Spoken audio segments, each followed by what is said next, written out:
Beginning very shortly, so I'm going to flip the camera around. We're going to have people speaking in just a few moments, but I wanted to say hi to you guys. Good morning, welcome. This is going to be an all-day live stream event, guys. Lots and lots of speakers. I think there's like 14 of them today. I don't know. It's going to be amazing. All kinds of topics. So again, I am going to flip you guys around. We are going to be starting very shortly. But again, Rider University here in Lawrenceville, New Jersey, guys, to meet the New Jersey Republican Renewal Summit hosted by the Mercer County GOP. So again, very excited to be here today. We are going to be getting underway in just a few minutes, but I wanted to get this started so we didn't miss anything. So flip you guys around. We're going to zoom in up here.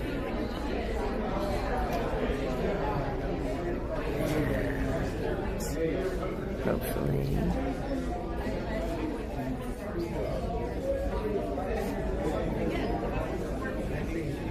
There we go. Change that around. It's a little less green. There we go. And again, we will be beginning in just a few moments, guys. Just a few moments.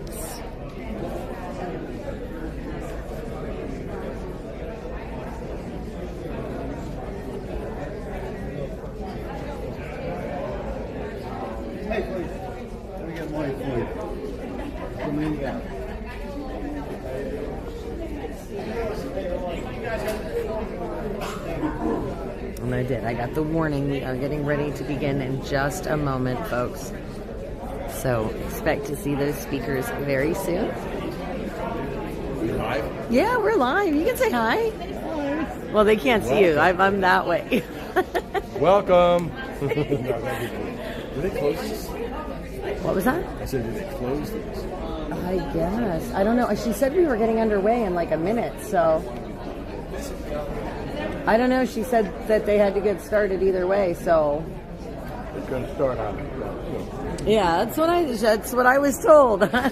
So I just let my live stream know. So guys, we are just waiting just a few minutes to see what's going on here. Again, I was told we are going to be starting momentarily, and it is going to be a phenomenal day. Again, speakers all day long today. I do believe the event goes until about 5:30. We even have a speaker through lunch. There's, I think, just a short break today for about a half hour that we'll have after lunch and before the second part of the evening. So it is going to be amazing. The schedule is posted up on SoupMamaOfficial, guys, so you can check out the schedule for the day today, see the speaker lineup. But this is going to be absolutely amazing. I'm just kind of trying to keep an eye on the room here to see what's happening. But again, we should have speakers very shortly. So we'll flip this around. I've got some activity over on the side there. They asked me to try and keep the feed on the speakers so that the people in the room can just sit back, relax, and enjoy and not worry about being on camera. And it keeps changing my camera resolution, guys, so I do apologize. That should be better for you. And again, hopefully we will have everything getting underway in just a minute. So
Thanks for being here. From the house, you know when you're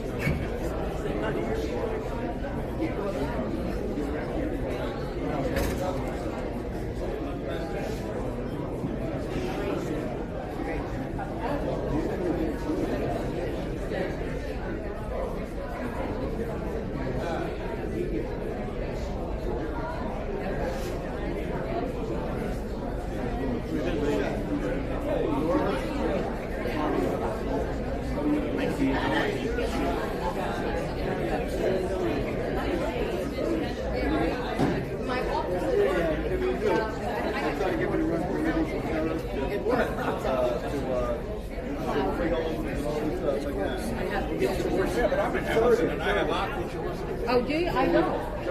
Yeah, you're lucky. I still drink Polish Spring.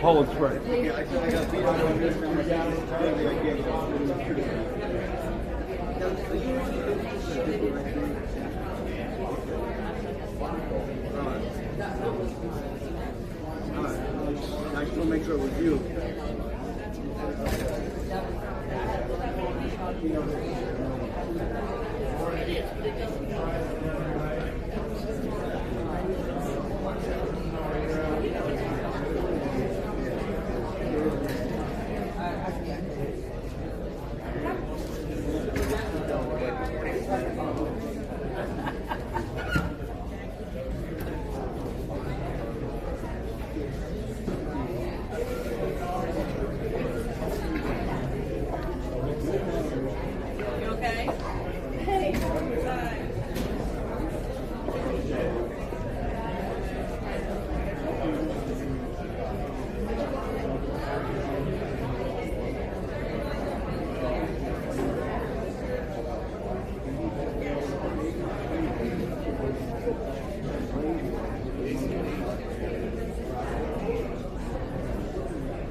Well, I texted the babies and take pictures when I got the table. So good. So I guess I could actually sit down and get inside. Like the front table for hours again. Are you sitting? I need to sit.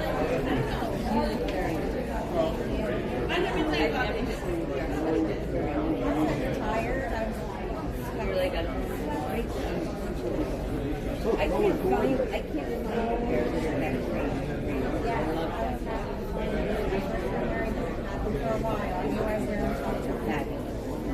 All right. Is this really the day that we're My sidewalk flooded yesterday, and this morning it was. I felt 20 like.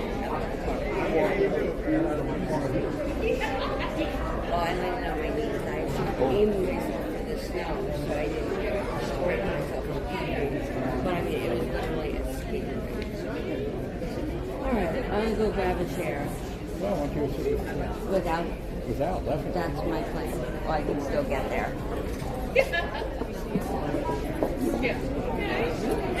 Once you recognize it as the individual, then you thrive quite well. I knew I had to marry one that did have to, because, yes. It's the top of their heads, the back of their heads. That's what I see. Right? Shallow. They walk around. Yeah, so she was. We were trying to see. Yeah. Yeah, well, I was told we were starting, and I know, I and hit, then they realized that. yeah, so I hit the live. That's why I zoomed it in up there, so it's on the podium, so I know we're ready to go. But yeah, no, I just walked for 2 minutes. To get my side pumps.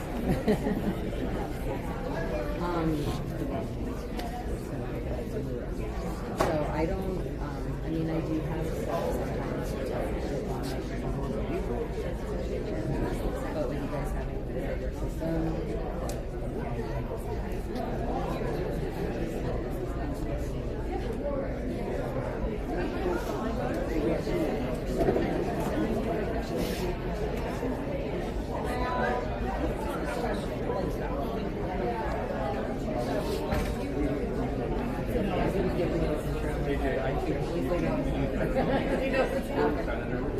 Baby.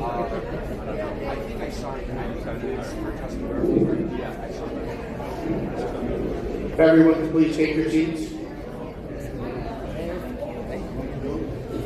just want to make sure. Like you said, Thank you. nice. Thank you. It's pretty contained. That woman sure looks like Bombay. Oh, yeah.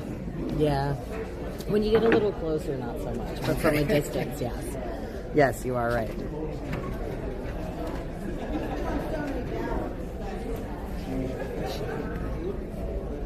Good morning, everyone. I'd like to welcome you this morning to my alma mater, Rider University, and the initial Republican Renewal Summit, Building New Jersey's Future, one county, one community, one victory at a time. This is hosted by the Mercer County Republican Committee. My name is Anthony Giordano. I'm the Republican Municipal Chairman of the City of Trenton, and I will be your MC for much of today's event.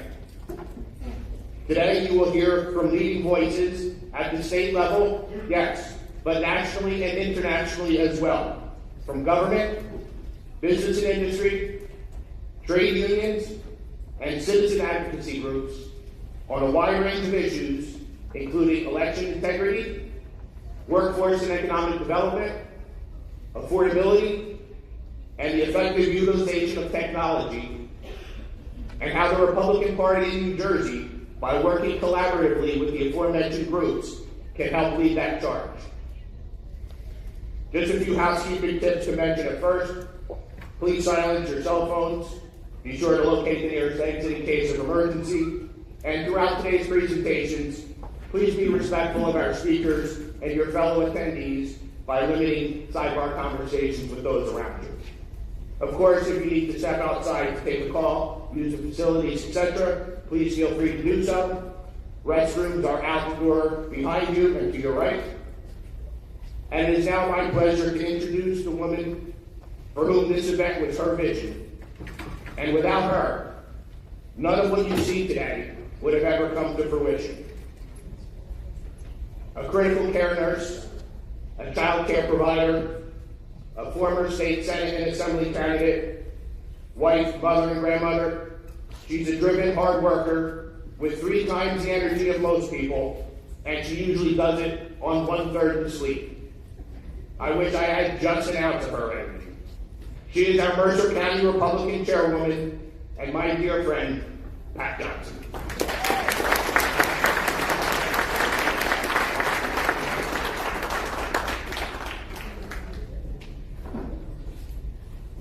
First, I want to let you know we're on a quick start because our great chairwoman has so many places she has to be. So we are moving forward with everything without everybody being here to stay on that schedule. I want to thank you all for being here before I say anything. It's a great day. I hope you will receive the messages that we have to give because we want renewal within the party. We are going to do the flag salute first.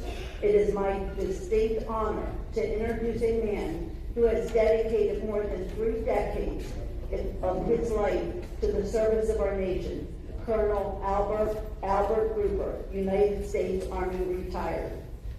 Colonel Gruber began his military career in 1962 and went on to serve with distinction in a wide range of critical assignments from Germany to Africa, and in key operations, including Desert Storm and Operation Provide Comfort. As a leader in civil affairs, he recommended units, guided complex missions overseas, and served the highest level of the U.S. Army Civil Affairs with professionalism and integrity.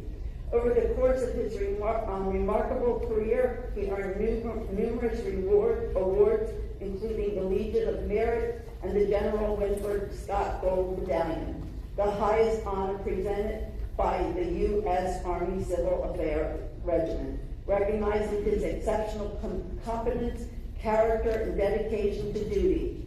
Even in retirement, Colonel Gruber has continued to serve, contributing decades of leadership to the Civil Affairs Association and supporting the next generation of soldiers. Please join me in welcoming Colonel Al Gruber, a decorated soldier, respected leader, and a devoted servant of our country. He has done nothing but support us. He does every flag salute at every event I have. Al, please step up.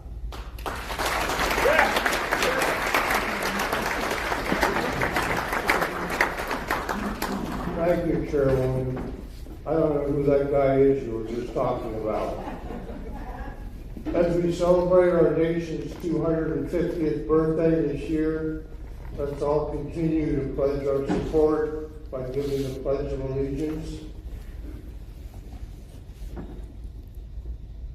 I pledge Allegiance to the flag of the United States of America and to the republic for which it stands, one nation, under God, indivisible, with liberty and justice for all.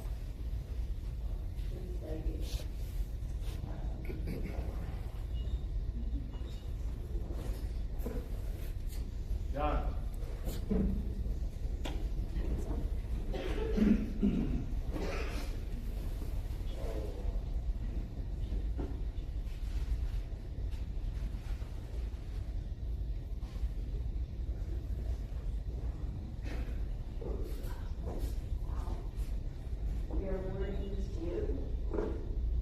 It says Colonel Albert B. Gruber, USAR-AUS, retired. Thank you for your service and dedication to the Republican Party. This has flown over the White House. Congressman Smith signed it. It was done specifically for you. You have a certificate in here.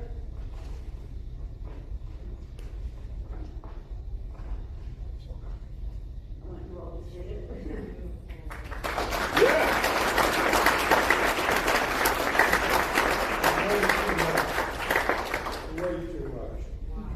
nowhere near enough.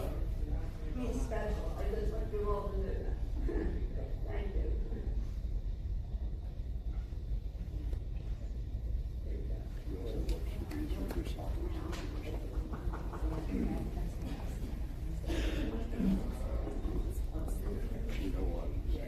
Now I have a surprise. We were not supposed to be doing the national anthem. And I went to an event just 2 nights ago. And at that event, I heard our singer sing there. And I said, oh my God, it went through me, my soul. And I went up to her afterwards and I said, thank you for doing that. I asked her if she was free for today. And she stepped up. Linda, can you come up please? And I'm going to read a little bit about you. For her to step up to the plate, not even knowing 2 days ago that she was going to do this, it's huge. Linda was raised in Morris County, the town of Burnsville. She went to college in Princeton County at the Westminster Choir College and earned an education degree. She vacations every summer at the Jersey Shore, Ocean County, and she now resides for the last 30 years with her husband Doug, who is here as well, in Camden County. So Doug, thank you for being a part as well.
God bless you. Thank you.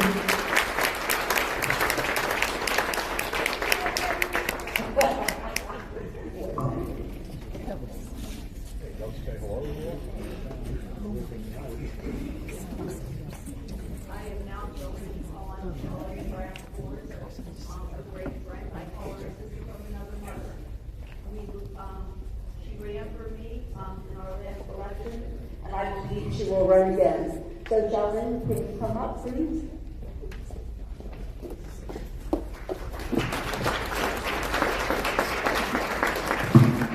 Good morning, and God bless you all. As you all might have woken up to some news this morning that America and Israel bombed Iran. So we just want to take a moment. We just want to take a moment of silence for our troops. About 10 seconds.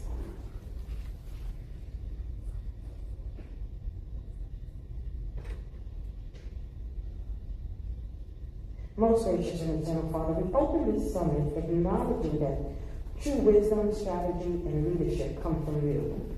Thank you for gathering leaders, voices, decision makers in this room at such an important time.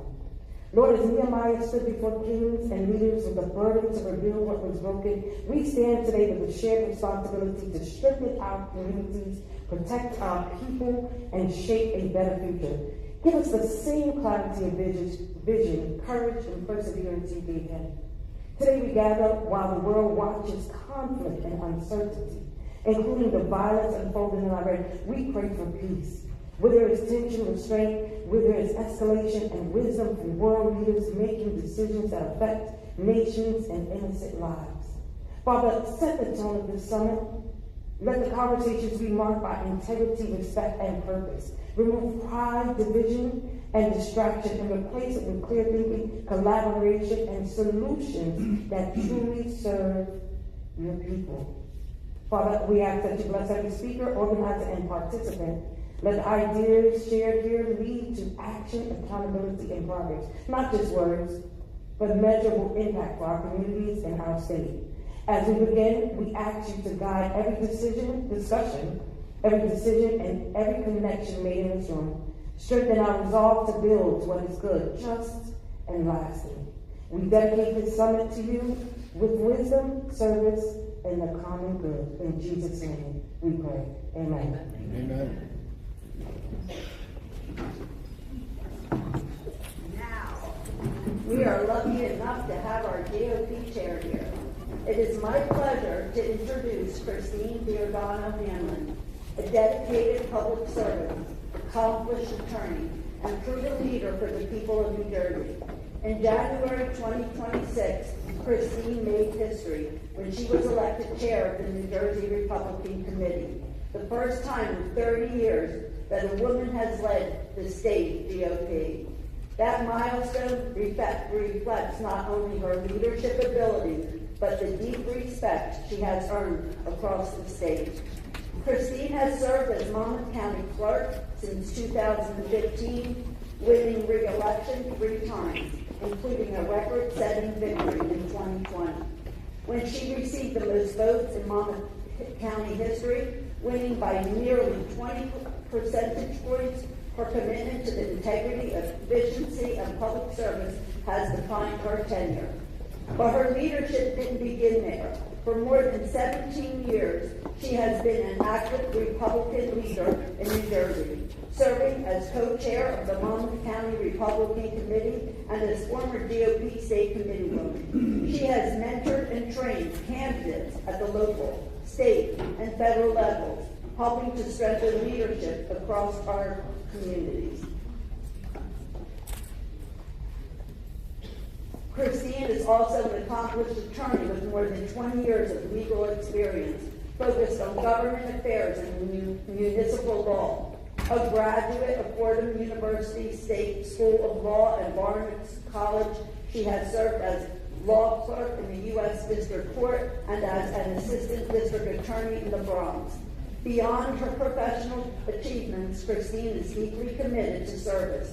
She supports numerous community organizations, and has been recognized with prestigious awards, including the 2025 Public Service Award from the America Vespuccio Society and the Monmouth Bar Association.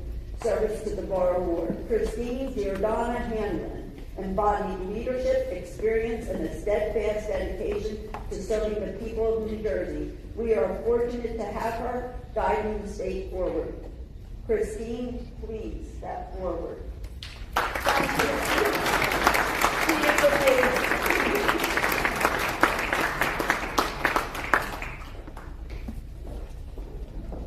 Thank you so much, Pat. And you know what? I would just like to give a round of applause to Pat, our chair of the Mercer Republican Organization, for putting this tremendous event together.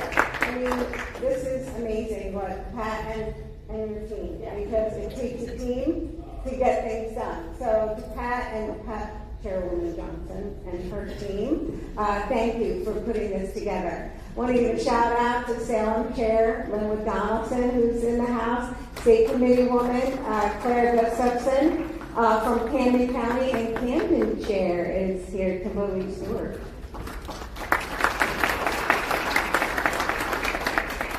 And both of you had great events this week, so congratulations on those events. So it's a great honor to be with you all today. I'm sorry I have to leave after my remarks because I am like triple booked today, unfortunately, but it's a big state and we have a big Republican Party, so I have 2 other Republican events that I have to be at today, but I'm glad to be with you this morning. Like all of you, I believe in the ideals of our great Republican Party and working together with all of you to make New Jersey a better place for our families and for future generations. As Pat said, I was elected in January as chair of the Republican State Committee, but I've served in a whole bunch of different roles. Just really started out as a volunteer licking stamps for a local campaign, and then grew to start a Republican club in my town and became municipal chair in my town. Started running the county campaigns in Monmouth County, worked on all the different campaigns as a volunteer, and then after several years decided to run for office, which I never thought I would do in my life, really, and then an opportunity to run for county clerk came up, but I had been volunteering for so long and knew all the players and was involved in my community, so it seemed like a natural transition, and I was fortunate to win as county clerk, and now starting my 3rd term as county clerk. But I'm so dedicated and passionate about the Republican Party, and I think that shows from all of the things that I've been involved in over the years. But it's now 2026. And I'm now the chair of our state Republican Party. And I know that for all of us, last year was a big disappointment, and we have to acknowledge that. It was a shock to us all, really, because there was so much excitement and enthusiasm, and we really thought that it was our year. And unfortunately, it wasn't. And we were all very disappointed. But we have to put that behind us right now, because it's 2026, and we must set our sights on the future. We have to set our sights on the congressional midterms, and we must come together with hope and enthusiasm and motivation to rebuild and rebuild together. Because it is too important not to. The future of our country is at stake, and the future of New Jersey is at stake. So we cannot give up, ever. Now is the time that we must dig in and work even harder to fight the disastrous policies coming out of Trenton that we've already seen with Governor Sherrill's administration. We need to support our president, Donald Trump, our Republican Congress, and we need to support our local candidates and our candidates up and down the ballot. This past week, President Trump gave his State of the Union address. Did everyone watch it? Did everyone sit through the whole thing? It was an hour and 48 minutes in true Trump fashion. It was tremendous. And he focused on his great successes that he's had. Now, no one is perfect, right? You know, there are things that when you're bold, you try things and you just don't go along. You try big things and sometimes they don't work out exactly as you had planned. But the amount of success that he has had for doing big things and tackling tough challenges are so inspirational. He talked about the Trump RX, lowering the cost of medications for people. The Trump accounts, where he got private donors to invest in this $1,000 that, you know, when people have babies, they can take advantage of this and invest this money. He's accomplished working to protect women in sports and so many other things, securing the border. Think about that. Think about not that long ago when hordes of people, thousands, were crossing over the border. And it just takes the will and determination, and our president locked it down. So there's so much success. But what was very, very important to notice from that State of the Union is that the Democrats in Congress refused to stand for the American people. And that was very telling. Because if we don't come together and fight to keep Congress in Republican control, it will be devastating. We've seen that movie before, and it's horrible. So we need to fight tooth and nail to make sure that we keep Congress in Republican control. And it takes each and every one of us. So this is 2026, and we must make it a time for rebuilding and renewal of our great Republican Party. This year marks 250 years from the signing of the Declaration of Independence. It's the semi-quincentennial of our great nation, and now is a time more important than ever to come together as a strong and unified Republican Party. The 250th anniversary of our great nation will be celebrated all across our country, and each and every one of us has the ability to celebrate in our own way, in our communities, engaging with people to celebrate with pride for our great nation. We don't have to wait for someone else to do it. We must do it. This will be a very special time for our country, and we need to be proud of our country. And there's so much happening right here in New Jersey, because New Jersey was the crossroads of the American Revolution, and it played a very central role in the founding of our great nation, because there were so many battles and skirmishes that happened here. And so we have a history to be proud of. And I'm not sure if you know this, but George Washington spent a quarter of his time during the war here in New Jersey. So we were really, really important to the struggle for independence. And our founding fathers went through really difficult times. So many people think that, oh, it was fairly easy. You know, we just won that war, but it was a long struggle. And a lot happened. And neighbors were fighting neighbors, family members were fighting each other, but we were ultimately victorious. And even through all those difficult times, they remained steadfast in their determination to create a nation founded on freedom, liberty, democracy, checks and balances, representative government. And that type of determination, we must use that type of determination to rebuild our Republican Party in New Jersey. We must be dedicated. Because as Republicans, we share a great love and a strong sense of patriotism for our country. and the unwavering belief in the ideals our nation was founded upon. And preserving those values must serve as our common purpose as we move forward with unity. Unity is critical at difficult times. And as Republicans, we have to come together as a unified force. All too often you see us going in different directions. But if you notice, our opponents don't do that. They ultimately come together and they just move forward. And my friend Tammy this morning reminded me, united we stand, divided we fall. And that is so important to remember. We must come together. I always say to people, you're not going to agree ever 100% with every single candidate. But we have to come together on our basic principles and band together.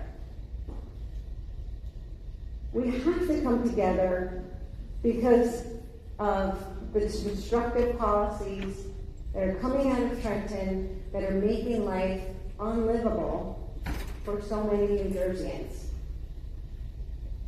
We can't do this unless we are unified. There are just not enough of us. There are over 800,000 more registered Democrats than there are Republicans. And this is something that we all must work on together. When I became involved in Monmouth County politics, we had 6,000 to 7,000 more Democrats registered in Monmouth County. We were considered a purple county. But really, if like the media put us on the map, they put us as blue because we had many more Democrats registered, more than Republicans. And we took a look at that and we said, all right, how can we make a change here? And we put a major focus on trying to convert unaffiliated to Republicans and register more Republicans. And through our messaging, through our branding, we weren't leaving it to chance. We were taking action. And now, years later, we have over 20,000 more registered Republicans than Democrats. And so many people always said to me in Monmouth, oh my gosh, all these New Yorkers are moving in. Well, I'm a New Yorker years ago, and I'm pretty conservative. And we work to convert all those people. But it takes a lot of work, and it takes a lot of focus. And these are the things that we must do together. We also must get back to some of the basics. Engaging voters in person is so important. All the technology, don't get me wrong, all the technology is important, the mail is important, the texts are important, the phone calls are important, but engaging people in person and getting out from behind the keyboard is so important. As an elected official, I am out engaging people almost every day and almost every night. We campaign all year long. I have a 5-year term as county clerk. I'm already campaigning for my next term. We cannot sit. As Republicans, we need to be out engaging people face to face at their doors, in their communities, through the things we do in our communities. And that is how we draw people to our cause, because they meet us and they say, hey, I get along with you. I understand what you're saying. And I believe in the things that you believe in, not what I hear in the media. And so that is so important as Republicans, to be out in person with people. And you know what? America's birthday gives us the perfect opportunity to do that. To be out in our communities doing good things. So with pride and patriotism for our country, we must take this opportunity of our great nation's birth to not only celebrate our history, but to renew our commitment to our founding principles of our country. and this will drive us forward with purpose and commitment to build our party and to help preserve the American dream in New Jersey. So there's no time to waste. We all have work to do. The NJ GOP recently launched our Strive for 25 program, registered 25 Republicans for America's birthday. Each and every one of us can take on this initiative to either convert unaffiliated to Republican or register new Republicans for America's birthday. I also just want to put in a plug for our Freedom Gala, where we will be honoring our congressional representatives. This will be on March 12th. Casey Crosby from the RNC will be with us that night, and we're really excited to come together to celebrate America and come together as Republicans for our great nation and for our party. I thank you all for listening, and I'm sure I will see you in the days and months and in the year to come. And thank you again, Chairwoman Johnson, for having me here today. God bless America, and God bless the GOP.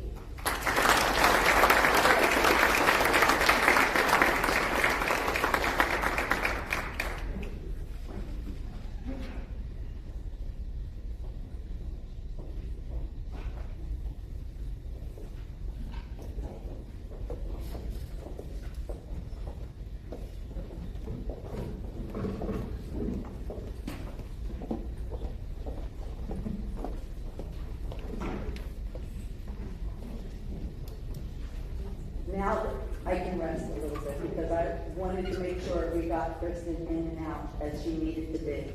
So I'm going to say a couple things.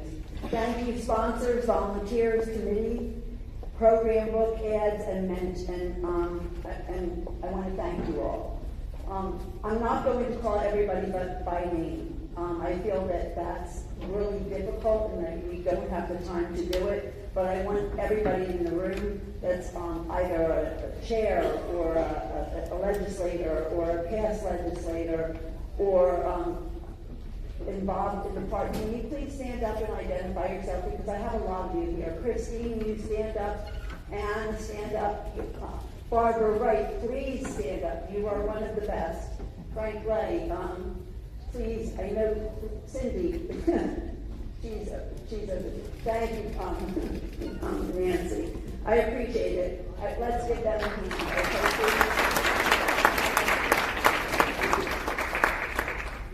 Thank you for helping us by doing the ad books. I want to say this. I had a vision, and my vision turned into a vision of my team. And when I say my team, I made the decision when I became chair that I knew I couldn't do this alone. I needed to do this with the help of others. So Mercer County did something very different. We formed committees for many things: poll workers, challengers. We pulled together a team to do get out the vote. I have teams that work, and I have to depend on them. They carry the weight. But for this, I had two women that stepped to the plate, and I call on my left and my right hand. They are two women that stood by me when I gave them my vision. My vision turned into their vision. We wanted to do this because we realized across the state of New Jersey there was division, not just within our county, but division in every county. We were seeing it. We cannot win if we are going to fight our party more than we fight the Democrats. We need to stand together. And so that is where this summit came from. It was a renewal summit. I invited people from South Jersey, North Jersey. I've got people here in different areas. It's extremely important because we need to understand, in order to get our message out, we have to work together. That means when I'm having an event, I invite people from all over New Jersey because they don't need to hear the same people all the time, but they need to hear messages from other areas. They need to meet people from other areas. I want my people to go to other counties because that's where they're going to pick up new things. That's where they're going to get excited. When they hear us over and over and over again, it doesn't happen. So I want to say this, I'm extremely excited that we have people that came from all over. But my vision that turned into others' visions had these two women. Hillary and Kristen, can you please come forward?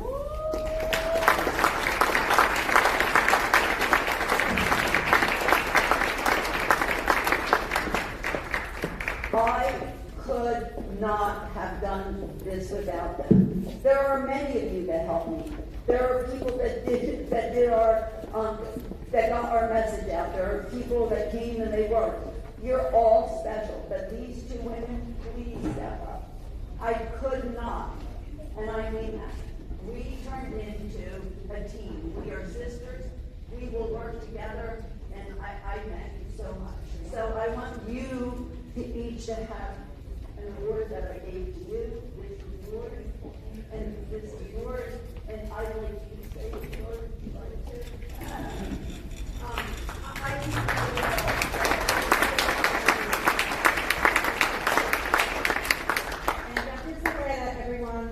Came out, we had such a tremendous response, and it's all because of Pat and Hillary. Hillary is a work machine, and she is fantastic. She's the glue. But these two women are terrific, and I really just hope we have a country safe for our children. And that's what prompted me and Hillary to get involved and just spread the word and get the word out there that, we can't be complacent. We need to do more, all of us, and we need to get other people to step up as well. But thank you all for coming. Thank you, Chairwoman Johnson, who has been fantastic and has brought life back into Mercer County. So thank you.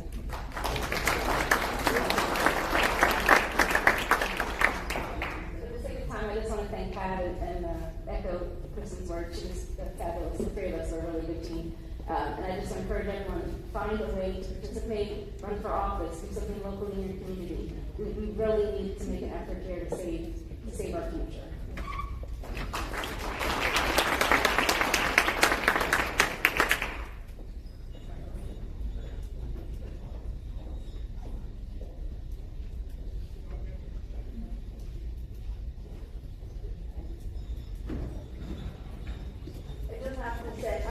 Backtrack a minute, because I didn't thank Frank Lay, and he's the municipal chair in Hamilton. Frank, thank you so much. I did not mean to leave you out.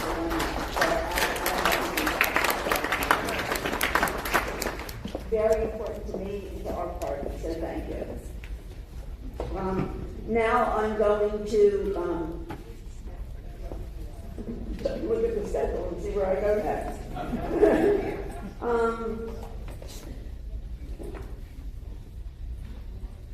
Okay, I'm going to introduce somebody that's extremely important, and that's what this is about, technology. And the reason why I say that is if you look on your tables, you're going to see something that says Mickey Sherrill on it. That's Mickey Sherrill's report, her manager's report of how they won. What we all, and it was only posted for approximately 15 minutes, and we printed it. And if you read it, you will understand why I'm pushing technology. Technology is going to be what we need to upgrade. We cannot continue down the road that we're going and win an election from this point forward. Technology isn't just about social media. It's not just about writing a letter on AI. It's about understanding that there's a team behind that can tell you where you need to go. If you need to go to your left, or if you need to go to your right, or if you need to drop it completely.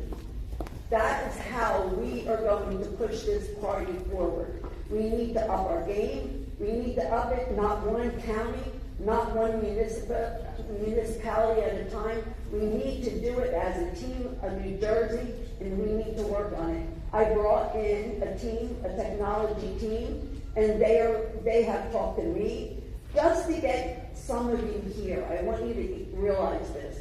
We started doing something that we never did before. We put ads out. Seemed little, but when he read the ads, he told us what was working and what wasn't. So as soon as he talked to us and said, this message isn't working, we knew we needed to turn it to the left or the right. That's exactly what we have to do with every message that we put out. Mickey Sherrill won her campaign against Jack Citarelli using our platform.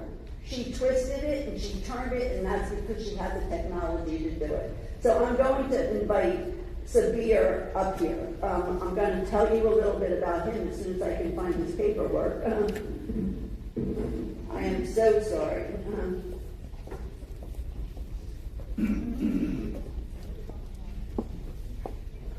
I am embarrassed. I am so sorry. Oh, here it is. Okay. Subir is a technology strategist and AI architect. That's pretty big. It sounds really important, doesn't it? It is. He's very important. And I am thrilled that I have had the opportunity and will continue to have the opportunity to work with him.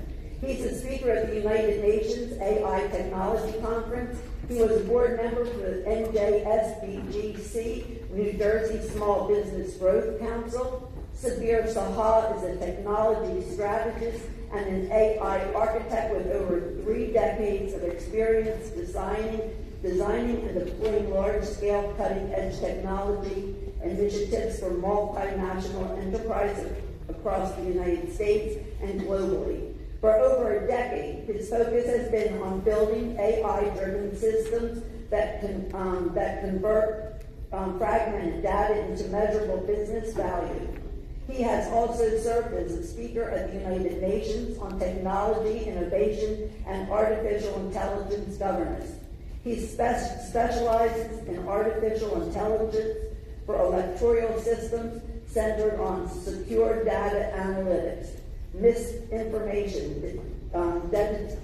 detection, framework, voter engagement, modeling, and infrastructure. He's done it all, and I have been fortunate enough to start to learn from him. I'm extremely excited. Subir, can you please come up?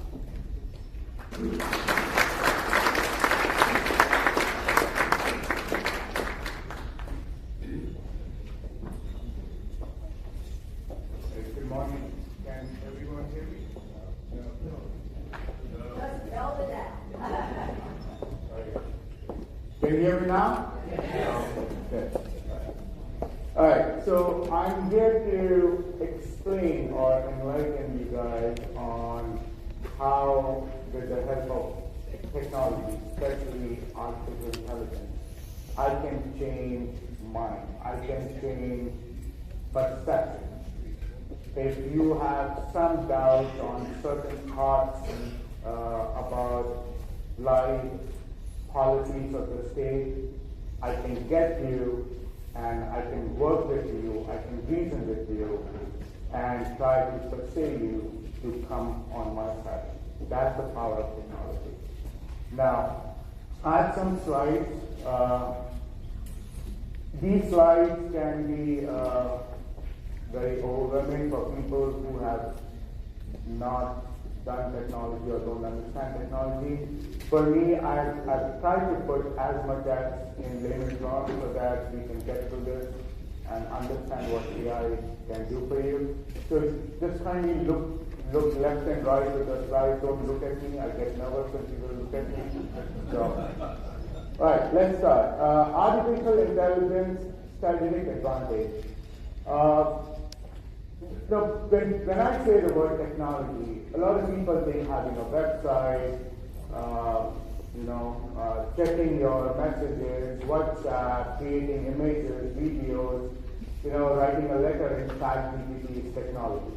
No, it's not. It is a technology, but that is elementary school technology. We used to have that without the ChatGPT. The website has been there for like 40 years now. So this lot goes out. Now, how did I come into technology? I came here in the country. I did my master's in computer science, graduated in 2001. Since then, I have only worked for technology companies. Starting in 2008, I started my technology company. But how did I get into the intelligence part of it was that in the year 2010, I was hired by a multinational billion-dollar company in New Jersey as a consultant, and they had a problem. The problem was that they had some of the best products against when they compared it with their competitors, but their products were not flying off the shelves of the stores. So they didn't understand what was happening. They put this technology team together. It took them a while to understand that that was a technology problem, not a product problem. So the product was phenomenal. Now they hired all these people, and we started getting data from consumers that why is this product not moving, and the competitor's product is moving, which has a lot of lawsuits, which has a lot of health concerns, articles written for it, but that is moving faster than this one. Then I came into the world of data science, data intelligence.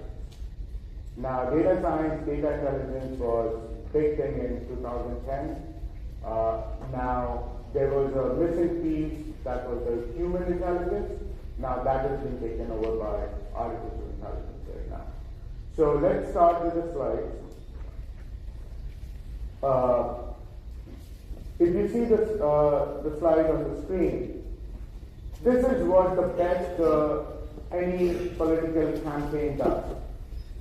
They have a record, they have logs, voters files, you have a big, huge Excel sheet with million voters who have voted for you. You have history of donors, you know who has given whatever amount in the past, you try to get back to them, you send messages that please donate for certain cause, for certain policies. You have all have social media accounts, YouTube, TikTok, Facebook, Instagram, and there are like 50 more now. And then you have volunteers that goes out, you send out flyers, and you send out emails. This is the best 80% of the campaign how it's run. Then you put it into an ETL tool. It gives you fancy dashboards. A lot of people don't even have that. They go by gut feelings, and you see dashboards, and you're moving. Where is the voters moving? You see polls. You take surveys. You track of where the poll is heading to, and all that thing, and you make everything based on that decision. That's old school. That's very old school.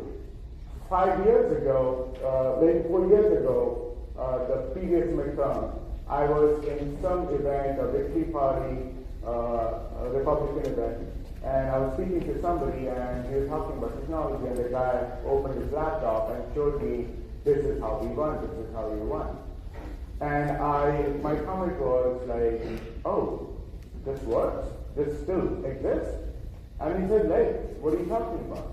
And I said, like, listen, I did this thing like 15 years ago. I got this product, software, a dead.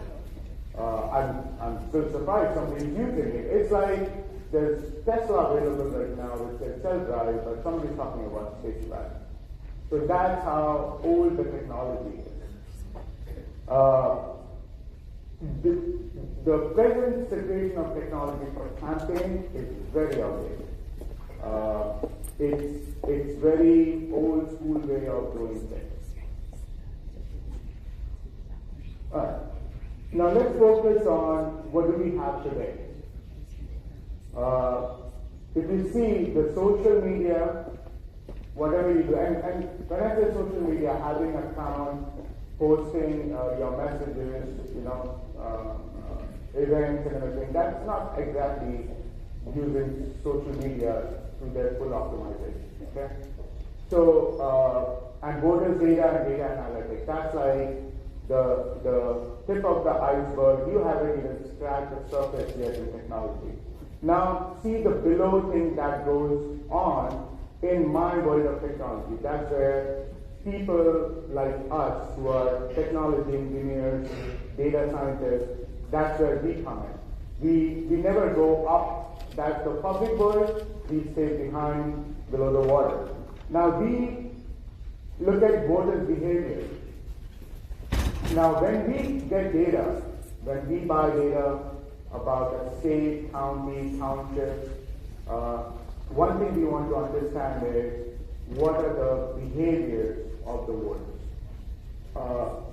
When a politician or a candidate goes out and talks to people, you perceive their facial reaction, you perceive how they come in front of you, and most of the time everybody's nice to everybody. So, but we don't look at that way. We don't understand. We don't understand the physical world. We understand what goes on behind it. Now, when we look for data, we want to understand what are you thinking today? Which way are you inclined? If you are on a smartphone, Apple phone, Android phone, or whatever phone you have, you are in my radar. I can get to you. I can track you. I can make you think the way I want you to think. That's the power of technology. Now, if you're not doing all this stuff, which is being done every day. Now, have you seen in a situation where you talk to a friend about Macy's, and then on the phone, you keep seeing Macy's stuff? Yes. Right? Now, who is doing that? There's somebody, a technology company or a marketing company or some kind of organization, hired a technology company like us, and they tell us every time somebody speaks about Democrats, this is the thing I want you to put in front of them. Now, I may not know who that user is.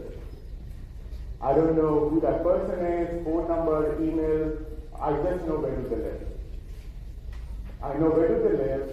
I know what do they do in terms of their phone behavior, computer behavior. Everything is interconnected right now.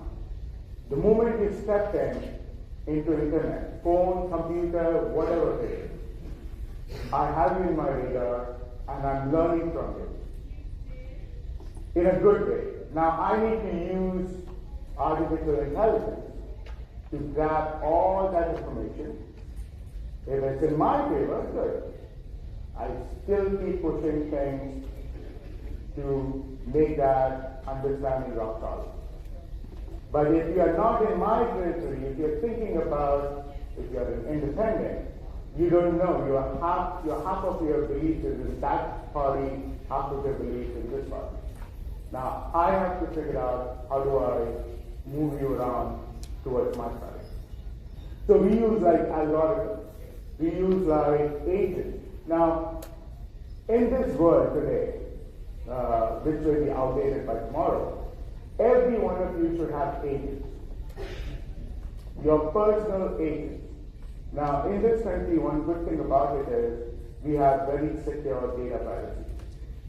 So nobody can just come and find out, other than Apple, other than Facebook, they know stuff about you, but they're not going to go and give it to anybody because we have protection, data privacy protection.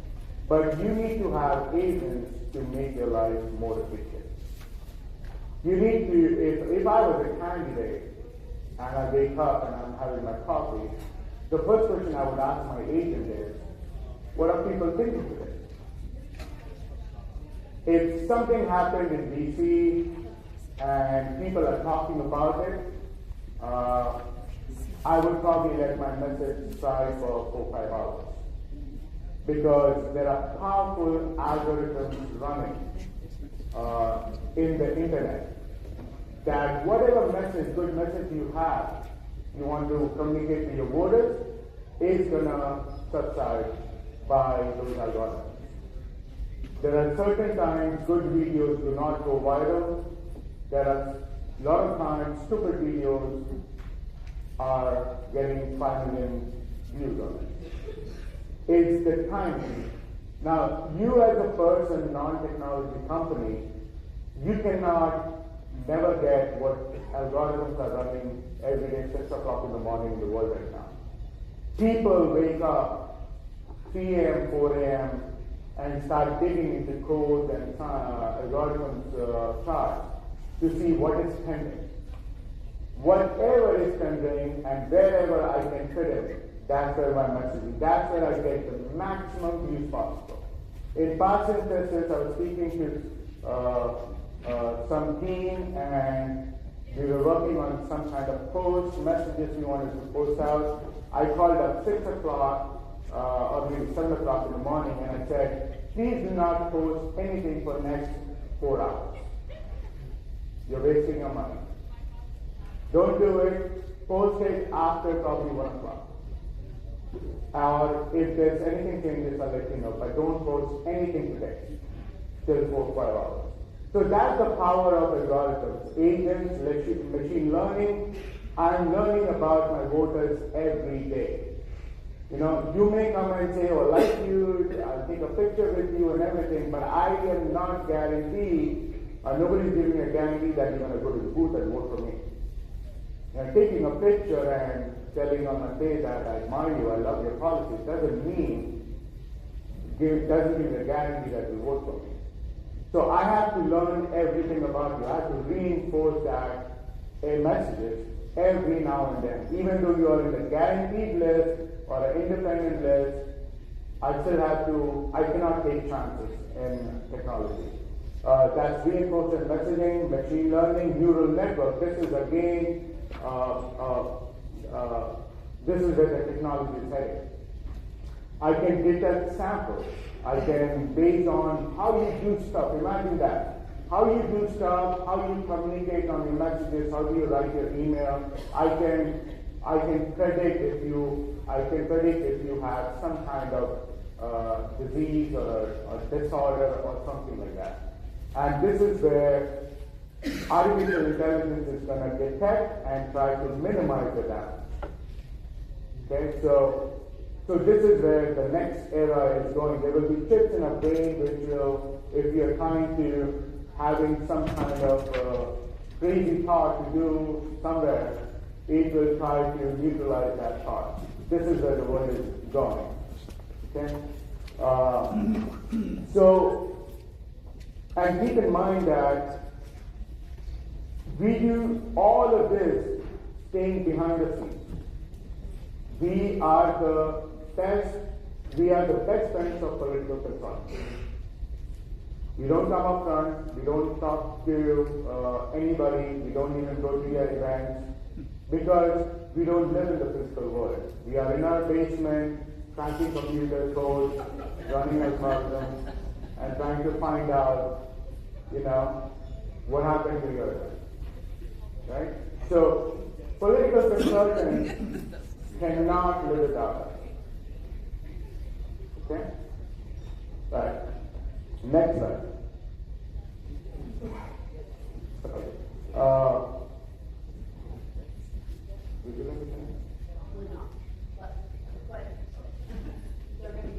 Okay, fine. Right. I'm going to make it short, but okay.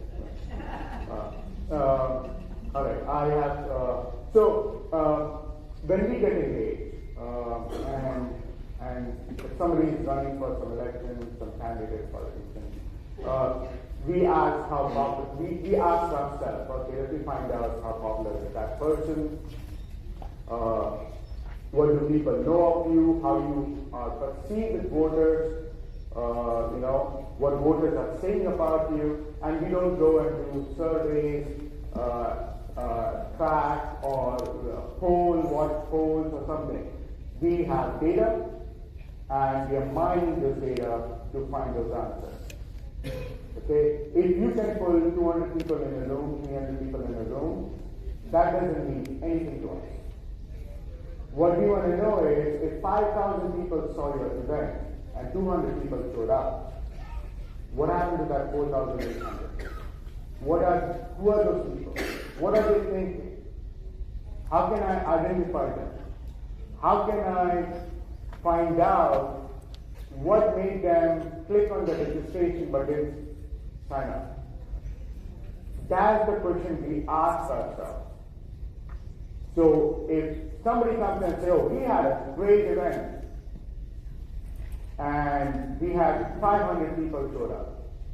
And we think it was a great success. And we may, in a basement, say like, I don't think so.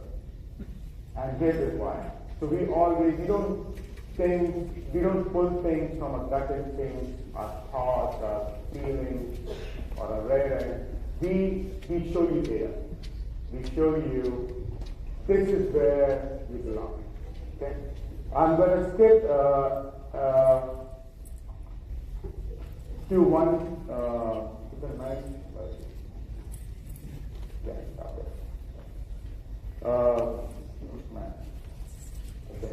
Out of time, but this is it. Now, when we work with data, when we mine the data, we put all our artificial intelligence algorithms, we attach voters' behaviors and everything, we get a graph like that. That is our favorite graph. I mean, we live, that's our bread and butter basically. Whatever hard work we have put behind the scenes, we get a graph like that. Now, in that graph, it tells me how many people are inclining towards blue and how many towards red, and all those middle chunks, where are they leading to? Those are independent. Where are they leading to?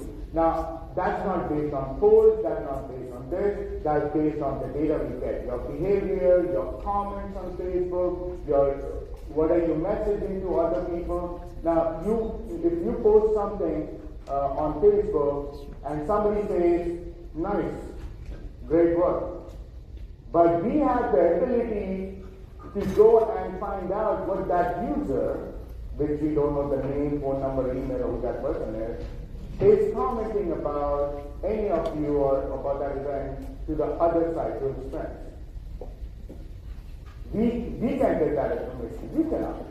You cannot get that.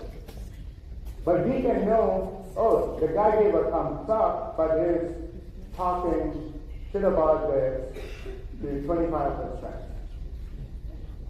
So we identify voters. We call it segmented voters. We put them in buckets. We give different names. Those numbers you see are percentages. Where are they leading to? And how can I now make sure those orange or green or whatever that color we identify for segment is not going towards blue? And we work with the teams and everything to do that. One last thing I would say is to put everything together like this, it's a massive infrastructure. It cannot be just done by one person or one mayor or one township and everything. The party has to believe in it. It's a significant investment that will take the whole party forward in terms of technology. I'm sorry I ran out of my time, but if you have any questions, I'm here. Please let me know. Thank you very much.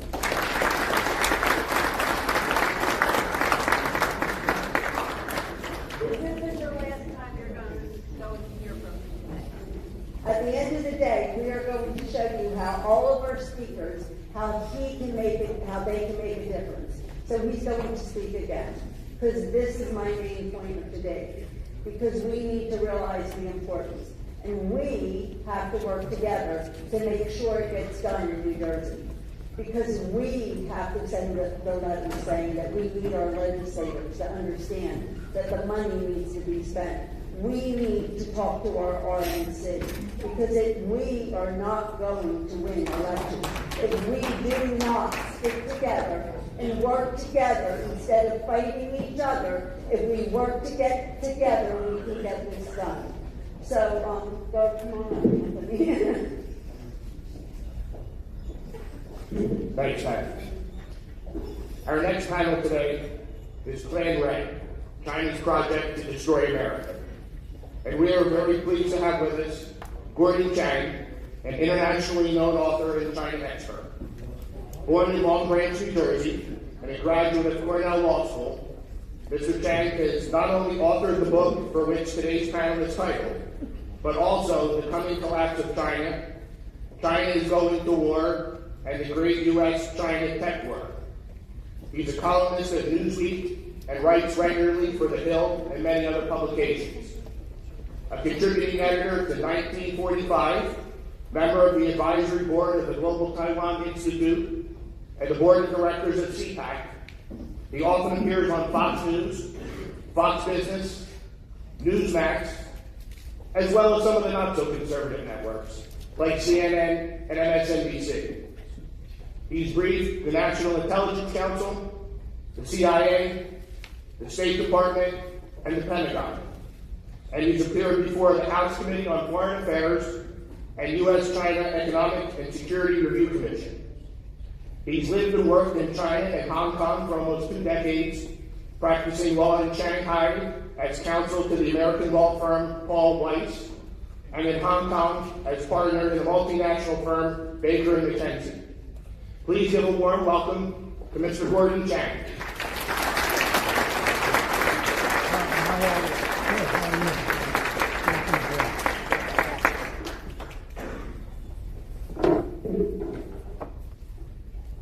Thank you, Anthony. Thank you, Pat. And good morning, everybody. Early this morning, the United States and Israel struck targets across Iran. Iran hit back at Bahrain, Kuwait, Qatar, Saudi Arabia, and the United Arab Emirates. We are at war with Iran. But we are also, at this moment, at war with China, because China is the bad actor that is behind all the other bad actors in the world today. Iran would not have a nuclear weapons program were it not for the proliferation and the diplomatic and economic support from Beijing. Also, Iran would not have been able to attack Israel on October 7th, 2023, without China's full support. So, we don't have an Iran problem. We have a China problem. What's going on? Xi Jinping, who reveres Mao Zedong, the founder of the People's Republic, has taken 2 pages from Mao's peasant movement playbook. First of all, Mao, in 1949, prevailed over his enemy, Chiang Kai-shek's nationalist government, by, quote, encircling the cities from the countryside. In Xi Jinping's view, Israel, Ukraine, North Africa, they are all countryside. And we, the United States of America, are the city. Second, Xi Jinping is promoting chaos. Quote, great chaos under heaven achieves great order under heaven. These are words that Mao Zedong wrote to his wife in 1966, and by great order under heaven, Mao was referring to worldwide Chinese rule. Xi Jinping believes that he is the world's only legitimate ruler. To achieve these objectives, and Xi Jinping is the most ambitious aggressor in history, Xi Jinping has a doctrine of unrestricted warfare. In 1999, 2 Chinese Air Force colonels wrote a slim volume titled Unrestricted Warfare. And in that book, they advocated the use of any tactics, including terrorism, to take down the United States. So 2 years before 9/11, these Air Force colonels suggested that bin Laden, whom China supported at the time, hit the United States. Unrestricted warfare means unrestricted. It explains the Communist Party's increasingly predatory trade practices against the United States, its theft of hundreds of millions of dollars of U.S. intellectual property each year, its repeated intrusions into our military bases, its illicit drone surveillance of our infrastructure, its millions of cyber attacks a day against American networks. It explains its infiltration of our institutions. It explains its maintenance of secret police stations on American soil, its sale of fentanyl to kill tens of thousands of Americans each year, and it explains its malicious propaganda that tars the United States almost every day. Now, we Americans say it's propaganda, it doesn't really matter, but that's a mistake. It's a mistake because with its strident anti-Americanism, the Chinese regime is creating and establishing a justification to hit the United States. China believes it is in an existential struggle with our country. It believes that not because of anything that we say or do, but because of who we are. An insecure regime in Beijing is worried about the inspirational impact of America's values and form of governance over the Chinese people, so we will never have amicable relations with China as long as the Communist Party rules it. The party has a doctrine of people's warfare. It declared in May 2019, in a landmark editorial in People's Daily, the most authoritative publication in China, it declared a people's war on us. In March 2023, PLA Daily, which is the official propaganda organ of the Chinese military, defined people's war as total war. So what do we do? First of all, I believe that we must sever trade and economic ties with China. We must cut off the blood supply to those who mean us harm. Why should we support a hostile regime? Second of all, we need to turf out China's agents in our country. This means we need to close the 4 remaining consulates and constrict the embassy staff in Washington, which is gargantuan, down to just the ambassador. We need to get rid of their state enterprises and their state banks. And we need to declare that their state banks, which launder money for the fentanyl gangs, we need to declare them under the Patriot Act as primary money laundering concerns, and therefore cut them off from their dollar accounts. We need to put these banks responsible for the deaths of perhaps 200,000 or 300,000 Americans. We need to put them out of business.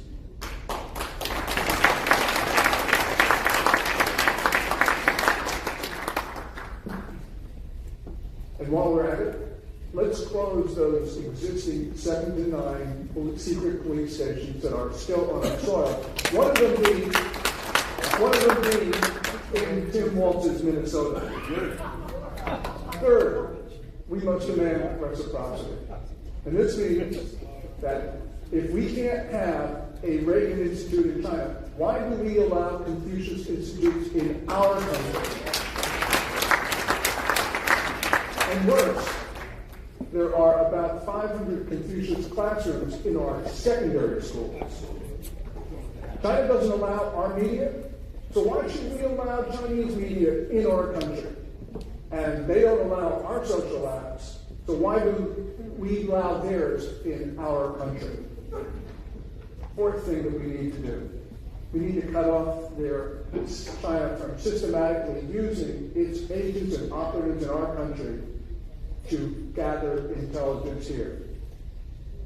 We know that there are consular officials and Ministry of State Security agents operating on our soil, for instance, monitor, coerce, and surveil Chinese students who are then energized, who are then forced and directed to steal U.S. intellectual property. This is our country. Why do we put up with it, folks? Fifth thing, we need to end all technical cooperation with China. We often give them the world's best technology for free. That has to end. And we need to stop China from buying our tech companies. In 2012, the Obama administration allowed China to buy Complete Genomics. That is a company which then had the largest profile of DNA profiles of Americans. These are used for what they call specific ethnic genetic attacks. In other words, attacks that will leave the Chinese immune, but sicken and kill everybody else.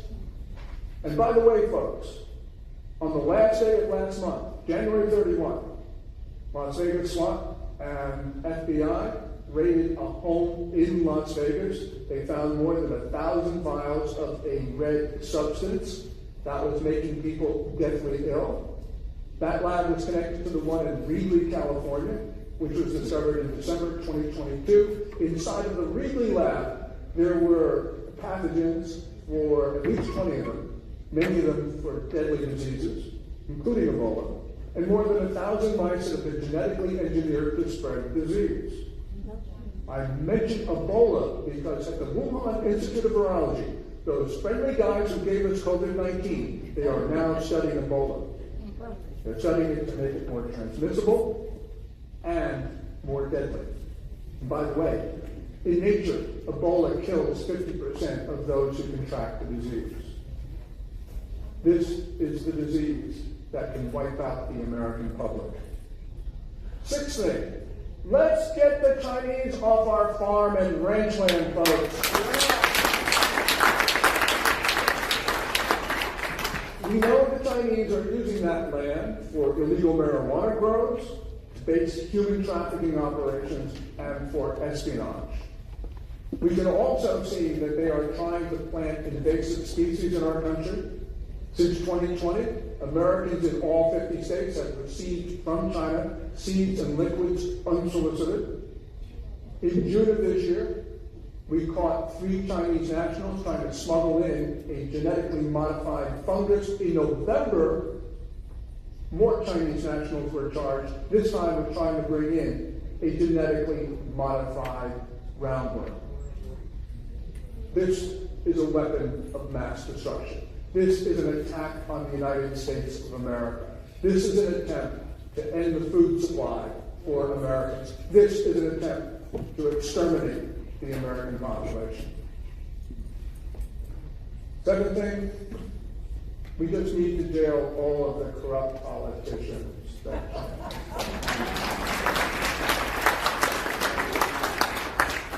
Three more things. Sell all your Chinese stocks. You may think you don't own any, but if you own an international mutual fund, you almost certainly do. If you want an international mutual fund, tell your broker to buy a fund which is ex-Hong Kong, ex-China. Second of all, if you have a choice, don't buy the stuff from China. And third, tell websites that you want them to include cool information. That's cool as in C-O-O-L, country of origin labeling, and make sure that this becomes the law as well. None of this will be easy, but America is worth fighting for. And this, ladies and gentlemen, is a fight. This is a fight between freedom and oppression. This is a fight between democracy and tyranny. And yes, this is a fight between good and evil. Thank you very much.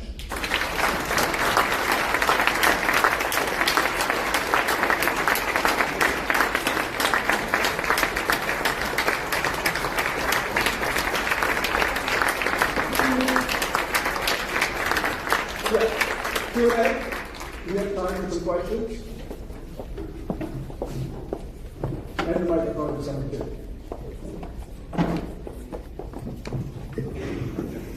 Thank you so much. It was a great pleasure to hear you.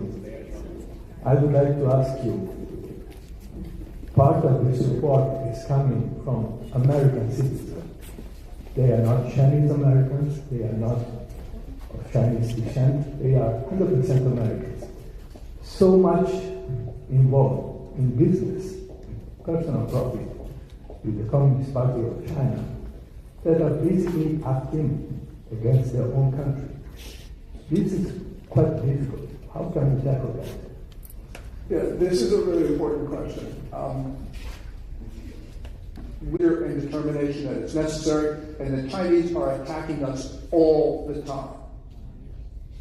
So until we have that determination, we are in danger of losing the United States of America. Well, fentanyl.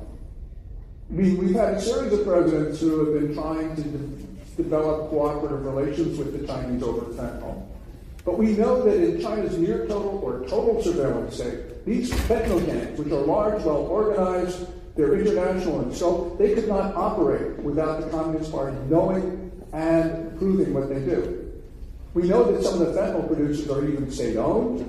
We know the Chinese central government gives subsidies for the production of fentanyl. Chinese diplomats give cover to the fentanyl gangs. Every container that leaves China is inspected by Chinese officials. And Chinese state banks, as I referred to before, they are laundering the money of the fentanyl gangs. And TikTok, remember TikTok? TikTok was promoting illicit drug use in the United States. This is a project of the Chinese to kill Americans. Last year, 48,000 Americans perished from fentanyl. The year before that, it was 72,000. Anything above zero is completely unacceptable, and we have to characterize this and we have to act for what it is. This is not just criminal activity in China. You don't have criminals in China because the regime knows about it. This was an attempt, and a successful attempt, to kill Americans. This is mass murder. And we need to recognize it, because if we don't recognize it, we're going to lose more of our friends and our neighbors and our family members.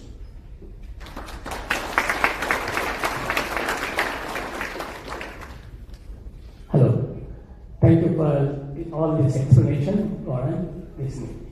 So, America invested a lot of investments in China. America made China powerful. So how can we pull back all our corporate investments, government investments, so much is there? Because that's why China is becoming strengthened. We are becoming weaker. As America, we are becoming weaker. So the thing is, government side, what we can do, corporate companies, what we have to do it, to make it, ourselves stronger and make them, stop everything, because we are so dependent on China products right now, 90%. All products are made in China, anywhere we go. So how can we make it that happen? Then only we will become more powerful, more strengthened, and we will do what we want. Then we can drive ourselves. Otherwise, we are depending on driver that is China. Yes, so for instance, almost all of our prescription medicines depend upon ingredients, either key starting materials or active pharmaceutical ingredients that are made only in China. And the way to get that back is President Trump threatening tariffs, which he did in September of last year. That's really important, because if we have tariffs, then pharmaceutical manufacturers will come back to this country. With President Trump's tariffs, both in his first term and his second term, we have seen companies understand that they can no longer manufacture in China. And many, in fact, see that they can no longer manufacture across the seas. That's one thing. Second thing is that Xi Jinping has been pushing foreign business out. And because he believes that the Chinese market should be reserved only for Chinese companies. So there's both a push and a pull. But we need to do much more. So, for instance, we are dependent, as I mentioned, critically dependent on pharmaceuticals. We're dependent on rare earths. What we are seeing is a massive government effort directed by President Trump to reduce that vulnerability that you referred to. And that is absolutely critical. We are at a moment where the Chinese, in many ways, can turn off the switch and for instance, the flow of pharmaceuticals into our country. So thank you for raising that. Yeah, by the way, Rick Scott, Florida Republican Senator, he is chair of the Senate Aging Committee. He's holding a hearing on March 11th in Washington, D.C. I'm going to be testifying on how the Chinese got their monopoly on pharmaceuticals and what we must do to end that vulnerability.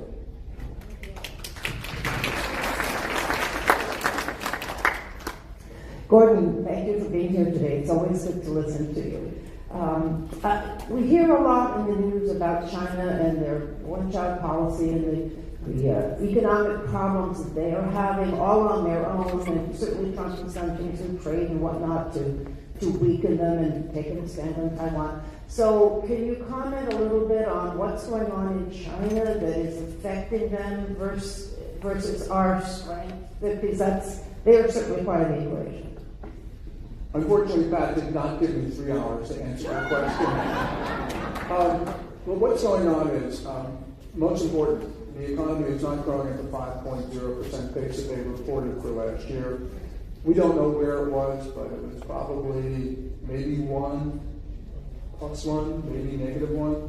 We see signs of rapid economic deterioration, and that is driving all sorts of things. The one thing that is interestingly driving is the gloom in Chinese society.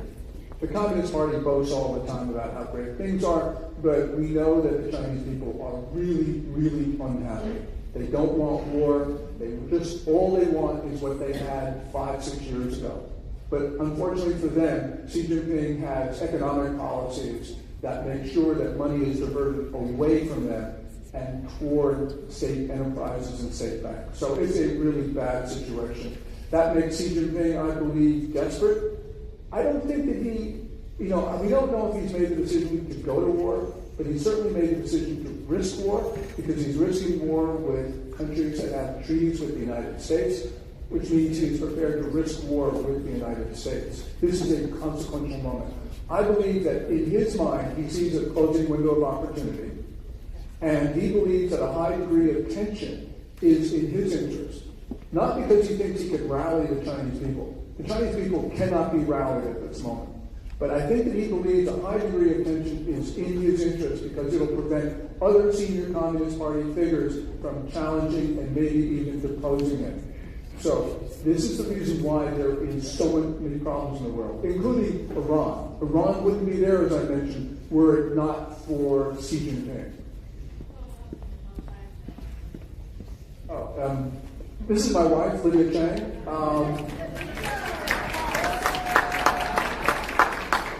And she reminds me of all the things that I should say.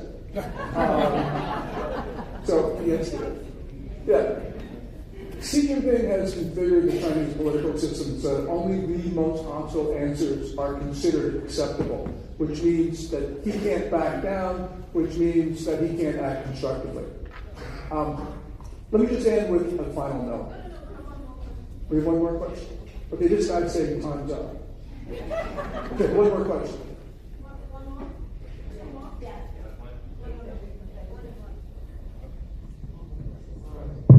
Okay. Quick question regarding the BRIC and the expanding BRIC. It's apparent China would love to replace the American currency with the Chinese yen as a global monetary system. So how would you say would be the best way to neutralize BRIC and it's growing, Yeah. That's a great question. I worry a lot about China, but I don't worry about the BRICS grouping. BRICS is a grouping. B is Brazil, R is Russia, I is India, C is China, S is South Africa, plus they have several other members. The organization China would like to use that as an anti-American organization, but they can't do it because there's an I. India does not want the BRICS grouping to be used against the United States. So India, the I in BRICS, has completely frustrated that organization. And yes, China would love its currency to be the world's reserve currency, but it can't do that because it is not freely convertible. They say it's convertible on the capital account, which is sometimes not true, but it's certainly not convertible on the current account, but it's certainly not convertible on the capital account, which means you can't repatriate your original investment. So they've been talking about China global currency for since the 1990s. It can't work because they can't make it freely convertible. I want to thank you also. This is incredible to have you with us today, and you've been so generous with sharing all of your knowledge. I'm concerned, you mentioned the Confucius events that are going on in higher education. How effective is China infiltrating our higher education systems? Because I think colleges and universities don't resemble what they were 20 or 30 years ago. And you didn't have to mention more about higher education, and I wondered if you have any thoughts about that. We have students right here in Mercer County who are coming from mainland China in our private schools. And I am told that they are not scholarship students. Chinese people have a lot of money, and the word is that they send their students to Mercer County thinking that their purpose is to go to Princeton, not realizing that Princeton has is a communist country. in some. Yeah, that educational institution 3 miles, 6 miles down the road, has people there more loyal to China than to the United States. That's true of most of the Ivy League right now. They have completely infiltrated it. Show you how effective China is. We saw the demonstrations for Hamas, and they were, they embroiled all the Ivy League. That is not organic. On TikTok, of the videos on Hamas, 96.5% of them were in favor of the terrorist group. So that's the reason why you have on our campuses people who support butchery, torture, murder, genocide. This is inconceivable, or was inconceivable 10 years ago, but China has completely infiltrated those institutions. China uses every point of contact to take down our society, and they have shoveled a lot of money into elite and other universities and prep schools, like the one that's 3 miles down the road. So yes, we have got a very long road to go. But that road starts in kindergarten, because we have seen in our secondary schools not only Chinese influence, but people who hate America are teaching our kids. We learned that during COVID when parents started to see the teaching materials that kids were bringing home. So this is something that from the ground up, this is a multi-decade campaign, but we cannot allow this to occur because we are raising a generation that thinks our country is wrong and evil. One final. Oh, okay. Sure, of course. I can do this all day, but.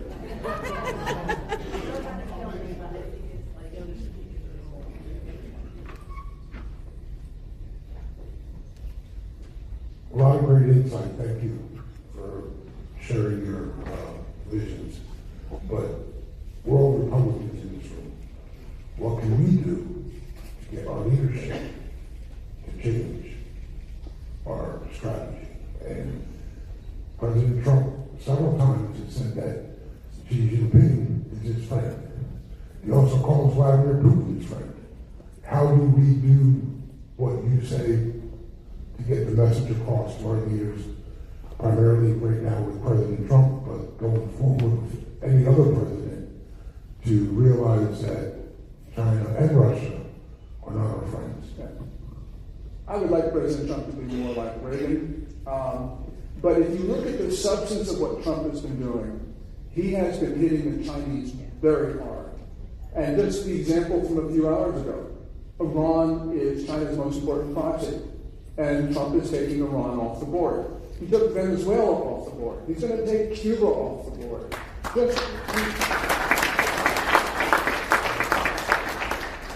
But as you point out, we are hearing, Xi Jinping is our friend, which is not good, because what it does is it sends a signal to the JP Morgans of the world and others, and that is a problem. This is the message that I would give to President Trump. In 2020, in January and February, everybody knew that he was going to win re-election. This was the sentiment across the American political spectrum. He decided to take China off the board by being nice to them. But what the Chinese did was they worked really hard through social media, text messages, and other ways. They supported Joe Biden over Bernie Sanders in the Democratic primaries, and then they supported Biden over Trump in the general election. They funneled money to the Democratic Party illegally through websites like HackBlue. There's a whole literature on this. They had the only vote in 2020 that mattered. Now, Trump is doing the same thing. He's going soft on China because he wants the Chinese not to be a factor in the midterms.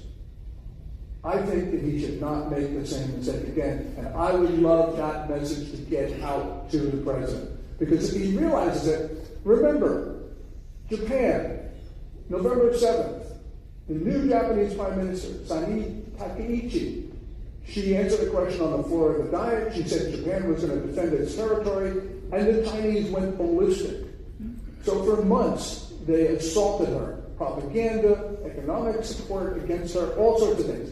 She won an overwhelming historic victory on February 8th because she stood up to the Chinese. That's the message that President Trump should take. Takeichi can do it, why can't Trump? Just a few concluding thoughts. Lenin reportedly said, there are decades when nothing happens, and there are weeks when decades happen. And at this moment, decades are happening in weeks. And the world has turned dark. And I believe at this moment, there are no more Republicans, there are no more Democrats, there are no more independents. Now, all we have are Americans. We have Americans because we have a common enemy that is assaulting us. And as I mentioned, we can lose our republic. History has called upon us to defend the legacy of 1776. So it's now time for us to tell the world, we are Americans, we stand our ground, we do not yield, and we are freedom's last line of defense. God bless President Trump, and God bless these United States of America.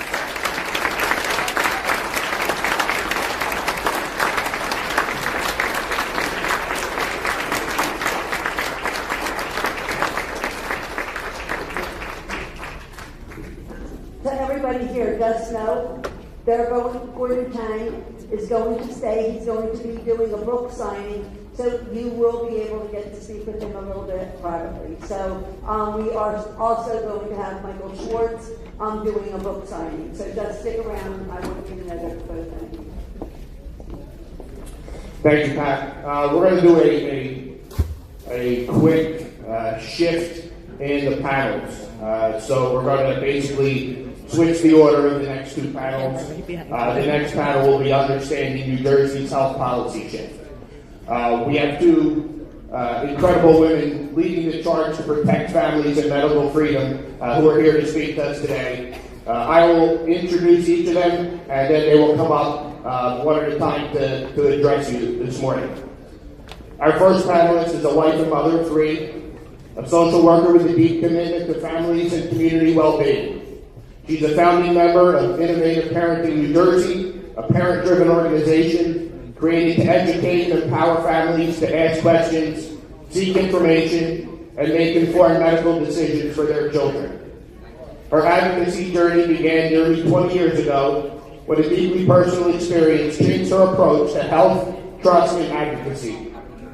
Guided by a powerful mentor who encouraged her to listen to her instincts and ask the hard questions, she's committed herself to not only protecting her own family, but helping other parents find their voice and confidence along the way. Through her work as a board member of NJ 5PAC, her passion has helped families build a grassroots movement where through organization, information, and engagement, they are not just heard during election season, but represented year-round at the tables where decisions are made. We are pleased to welcome Melanie Dragone.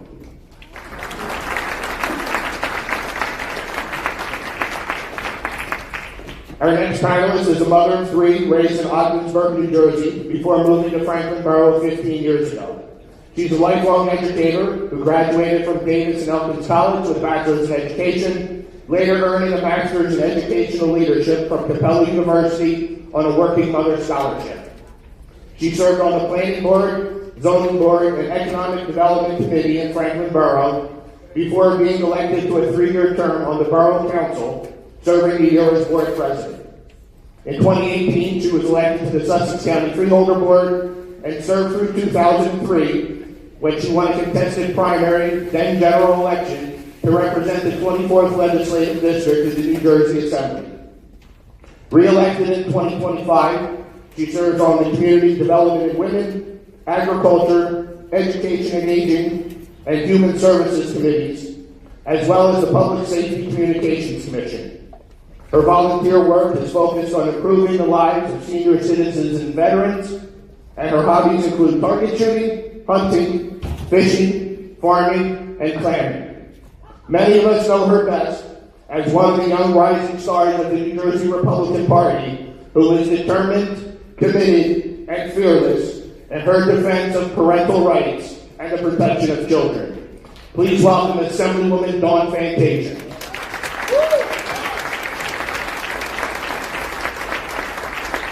Melanie.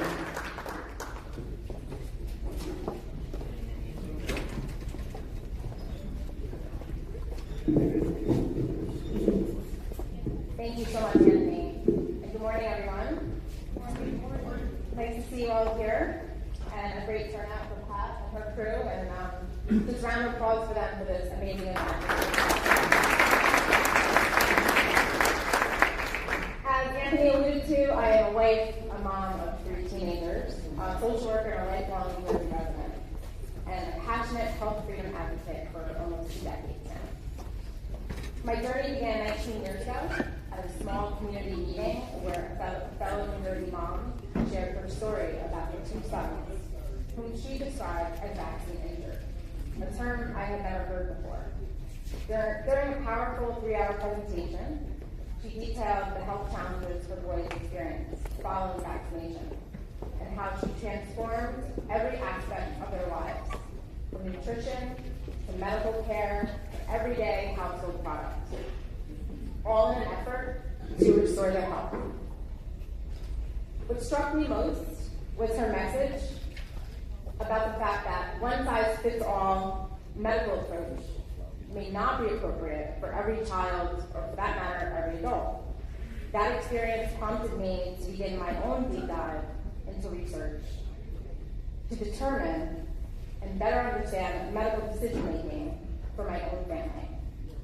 That personal awakening evolved into legislative advocacy, political engagement, and ultimately the founding of a political action committee alongside other fellow New Jersey parents, all focused on protecting parental rights, preserving medical freedom, and defending informed consent in our state. Next slide. Parents are not extremists, they are stakeholders. A growing grassroots movement in New Jersey reflects real concerns about informed consent, medical decision-making, and the scope of governmental authority. Families are asking to be included in policy conversations that directly affect their children, not sidelined and not labeled. We support family-centered policy and community-based solutions, not one-size-fits-all mandates issued without meaningful public engagement. This visual matters as we walk through the health policy shifts that have occurred just in December of 2025 and now early January 2026. These changes affect our families, and parents deserve a seat at the table. Our work as a political action committee is nonpartisan. We engage both sides of the aisle. This is not about party politics, it's about process, transparency, and accountability. Our core principles are to defend individual liberty, and that the government's role should be to inform and not coerce. Medical decisions, including vaccinations, masking, testing, as we all learned during COVID, should remain personal decisions made in consultation with a trusted healthcare professional privately. Policies must respect bodily autonomy, freedom of conscience, religious liberty, protection of parental rights, and parents having a fundamental responsibility to make informed medical decisions for their families. We believe that full transparency and informed consent are essential. Medical mandates tied to education or employment raise serious concerns, and public policy should strengthen families, not create division. Government's role should not be to coerce. Policies that must be respected protect parental rights. Parents have a fundamental responsibility to make those informed decisions. We believe that there needs to be accountability in health policy. Health regulations should be transparent, publicly debated, clearly accountable to the voters, because when majority shifts, when policy shifts through administrative channels rather than elected representatives, families deserve clarity and oversight. Next slide. So I want to inform you all that in December of 2025, the New Jersey Department of Health Public Health Council finalized major changes to the immunization regulations and codes. These code changes were first introduced in August of 2025 and published in the New Jersey Register in September, triggering a 60-day comment period. During that comment period, our community activated and thousands of New Jersey residents submitted comments and requested a public hearing. Despite the volume of public response, no hearing was held and the regulations were adopted without revisions. As a result, litigation has been filed challenging the process used to adopt these challenges. And I'll speak more about that shortly. In January of 2026, on his way out, Governor Murphy signed Bill 86166 that revises certain references to Advisory Committee on Immunization Practices in statutory and regulatory law. This legislation, now a law, shifted vaccine policy authority in New Jersey away from reliance on the federal CDC guidance and places primary decision-making power with the New Jersey Department of Health. As a community, many parents and advocates testified in committees, submitted written testimony, and contacted legislators in their areas in large numbers. Despite these efforts, both policy changes have moved forward. Next slide. So this bill wasn't just about vaccines. It was about who gets to decide vaccine policy here in New Jersey.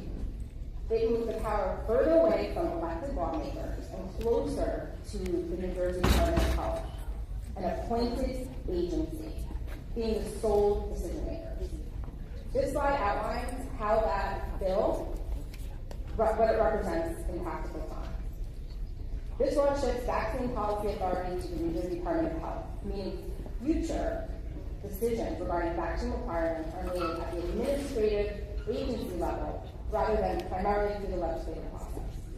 It centralizes decision-making within the New Jersey Department of Health, increasing reliance on recommendations from professional medical organizations, and creates a framework where future vaccine requirements can be expanded through regulatory action rather than legislation. In short, this law changes not just policy, but the pathway through which policy is created and implemented here in New Jersey. Next slide. This slide shows how immunization policy traditionally functions here in New Jersey prior to 2026. At the top, you'll see federal guidance from the CDC and the ACIP, which is the Advisory Committee on Immunization Practices.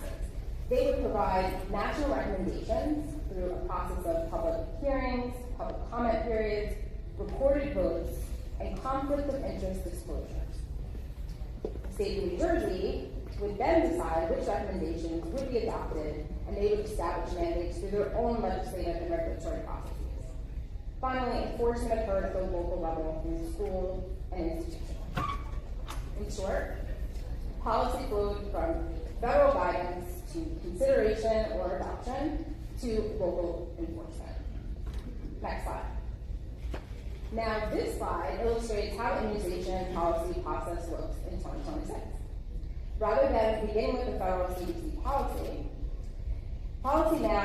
formation now relies more heavily on recommendations from third-party, professional medical organizations with well-documented conflicts of interest and biases, with the New Jersey Department of Health setting statewide immunization policy, and then local institutions continuing to enforce these mandates.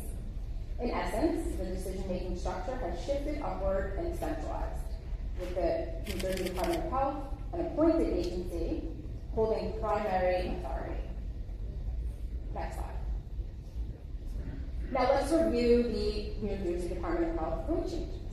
These were not routine technical updates. They significantly expanded the authority of the Department of Health to regulate immunization policy and manage the vaccine registry data. These amendments strengthen the New Jersey Immunization Information System, broadening how immunization records are collected, stored, and utilized across the state. When policy is embedded in an administrative code, it becomes far more difficult to reverse than legislation. Regulatory changes often require complex procedural challenges rather than a simple legislative vote. The key regulatory impacts are the NJIAS, the vaccine registry, being expanded to include all children and all adults, effectively placing nearly the entire population of the state into the state's vaccine tracking system, without what many would consider meaningful informed consent. So they're automatically opted in. Another code change is that private schools and private colleges here in the state can expand their vaccine requirements beyond what the state minimums are for the public institutions in the state. So there will be differences between public and private institutions. Next, child care centers, under these new codes, may require documentation explaining how requested religious exemptions align with the family's religious tenets. Is this constitutional? These changes alter how exemptions, registry participation, and institutional requirements function in practice. We have a lawsuit. We have joined other New Jersey health policy organizations in supporting litigation led by Dana Leeper and John Coyle to challenge the procedural process used to adopt these code changes. This lawsuit is not about opposing vaccines or public health. It's about governance, process, and accountability. It raises fundamental questions. Can an administrative agency effectively establish binding health policy without direct legislative action? What safeguards exist when guidance evolves into enforceable policy? And how can families meaningfully challenge decisions when authority is centralized? Courts exist to examine those boundaries. Supporting the legal challenge is about reinforcing constitutional guardrails and ensuring transparency in how public health is created. If you'd like to learn more or to support our legal effort, the QR code on the screen will bring you directly to more information about the lawsuit. Next slide. This slide shows how vaccine policy now functions more like a regulatory pipeline. Instead of moving primarily through the legislative body, authority flows from the Department of Health to the Public Health Council, through code adoption, and ultimately to the schools where mandates are enforced on families. The key shift is that policy can now be implemented through administrative regulation rather than direct legislative action, which changes how decisions are made and how the public can engage in this process. We believe that public health functions best when processes are transparent, input from diverse stakeholders is welcomed, dissenting voices are not dismissed but addressed, and that parents should pay close attention to whether those principles remain intact as this new framework is implemented here in New Jersey. Next slide. I just want to clarify what has not changed with this new law and the code changes. There are currently no new vaccine mandates as a result of these code changes or this law.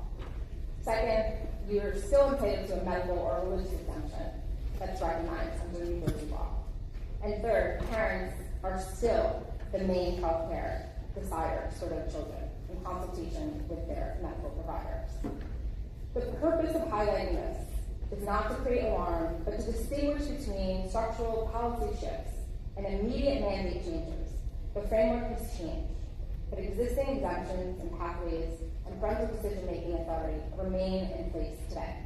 Thank you. Next slide. Parents must start watching the administrative process like we've been watching legislation for years, because this is where the power is moving right now. This slide highlights the practical areas parents should monitor moving forward. Policy changes may now occur through administrative code proposals, public health council meetings, Department of Health guidance that becomes formal policy without any input, with no guardrails from the public. It is also important to watch private institutions setting requirements beyond the state minimums, as well as expansions of your data, your medical data. In today's environment, policy shifts may not come through a traditional road. They can merge through regulatory processes that receive far less public attention. Next slide.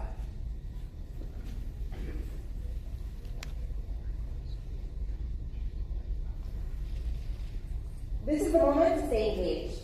Policy doesn't pause because headlines fade. It continues quietly through regulations and administrative action. If we want accountability, transparency, and a voice in decisions that affect our families, we have to stay informed, and we have to stay involved. The system counts on people being too busy, too distracted, or too intimidated to speak up. But public comment, media pressure, and legal challenges still matter. And if we mobilize and activate, we can be heard. Talk to other parents.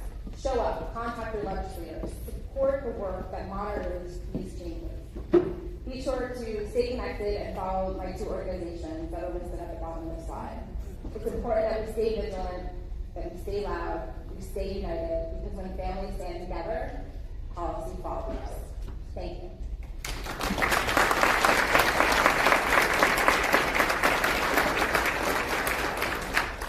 It is truly an honor to introduce Assemblywoman Fantasia, a dedicated representative and a strong, principled voice for parental rights and health freedom in China.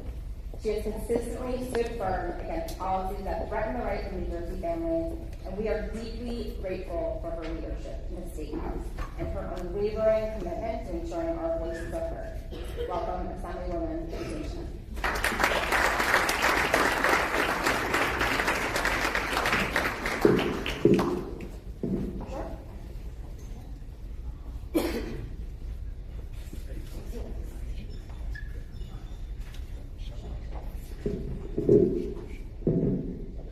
Those are amazing introductions. It's great to be here. The best part of the entire introduction is when he said young. Now, when 52 is young, I think we have a problem. But anyhow, thank you for the introduction. I appreciate it. I'm here today with all of you. I see some familiar faces. It's good to see you. I see the Eames and Moms for Liberty over there, and Jack. Nice to see all of you, and thank you, Pat, for including me from, the backwoods, from the Hill people. I'm in Sussex County. But I'd like to talk to you today a little bit about how we have done a shift from so-called emergency legislative authority to actually what's now morphed, in my opinion, and in my view, many of yours as well, as institutional control. But I'm going to talk to you not so much from a lens of being in the legislature during the pandemic, because I wasn't there.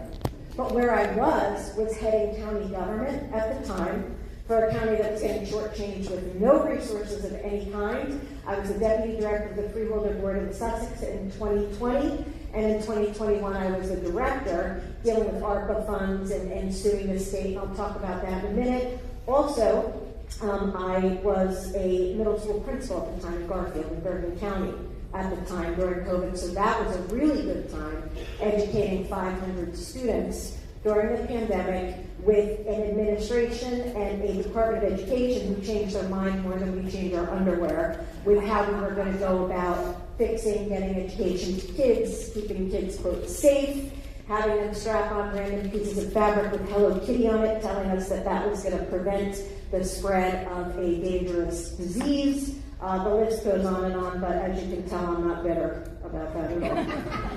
So, if you can go to the slide, please, that says Emergency Power Expansion.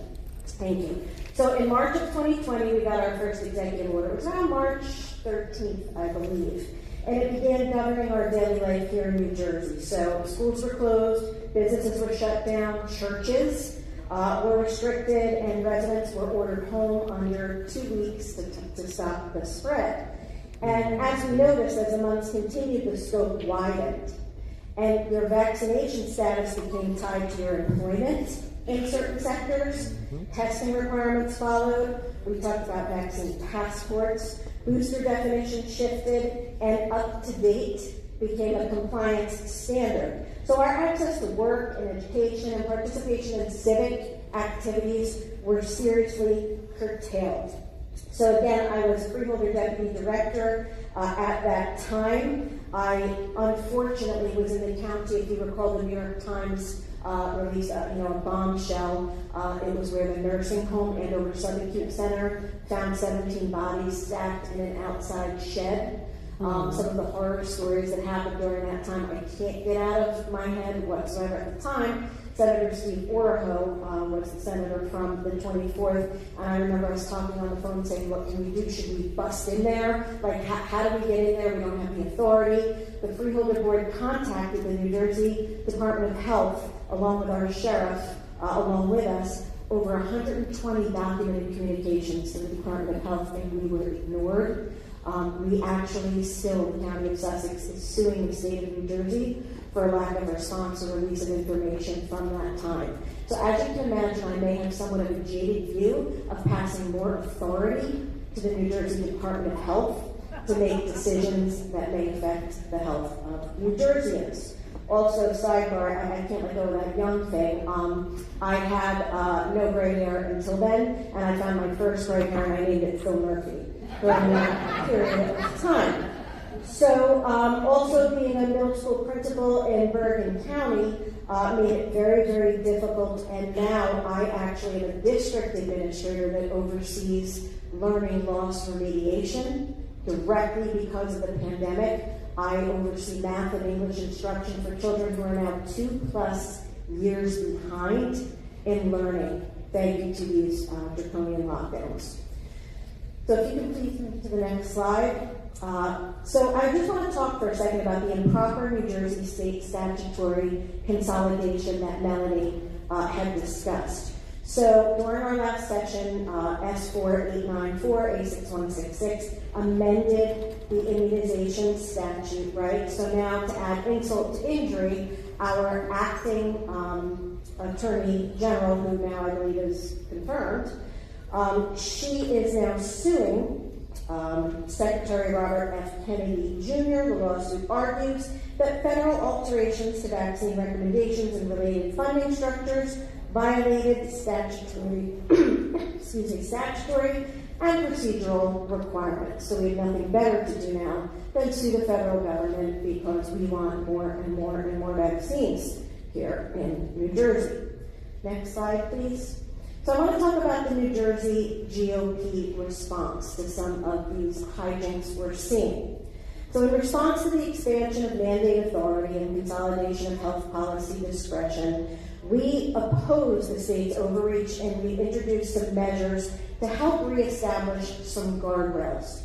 So there's a broad push in this session that would prohibit executive orders, state agencies, schools, child care centers, and higher education institutions from requiring the COVID-19 vaccine as a condition of attendance or participation. I'm a co-sponsor of that.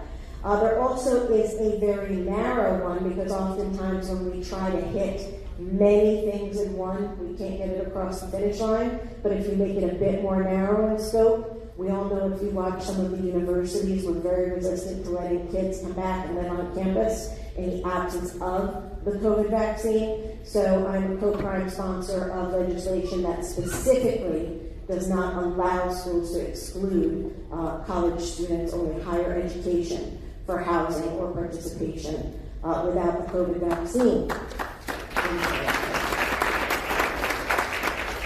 Now here's a real humdinger. This one prohibits the Commissioner of Health or the Governor from requiring COVID-19 or HPV immunization, that's the Gardasil vaccine, as a condition of public K-12 school attendance. Now for those of you not familiar with that, that is to prevent a sexually transmitted disease, HPV, that is recommended for 11-year-olds.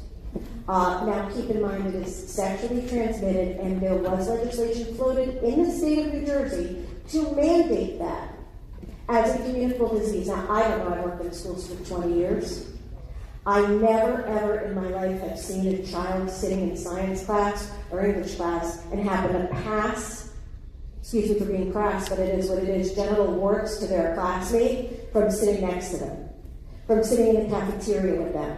That is not the kind of communicable disease that you mandate as part of a nanny state.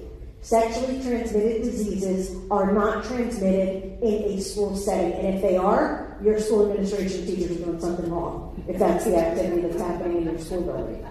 So to me, it is vast overreach with documented side effects, and parents are more than capable of getting that vaccine on their own for their child with informed consent between them and a doctor. It is not the Department of Health or the Department of Education's place to say you must vaccinate your 11-year-old from a sexually transmitted disease.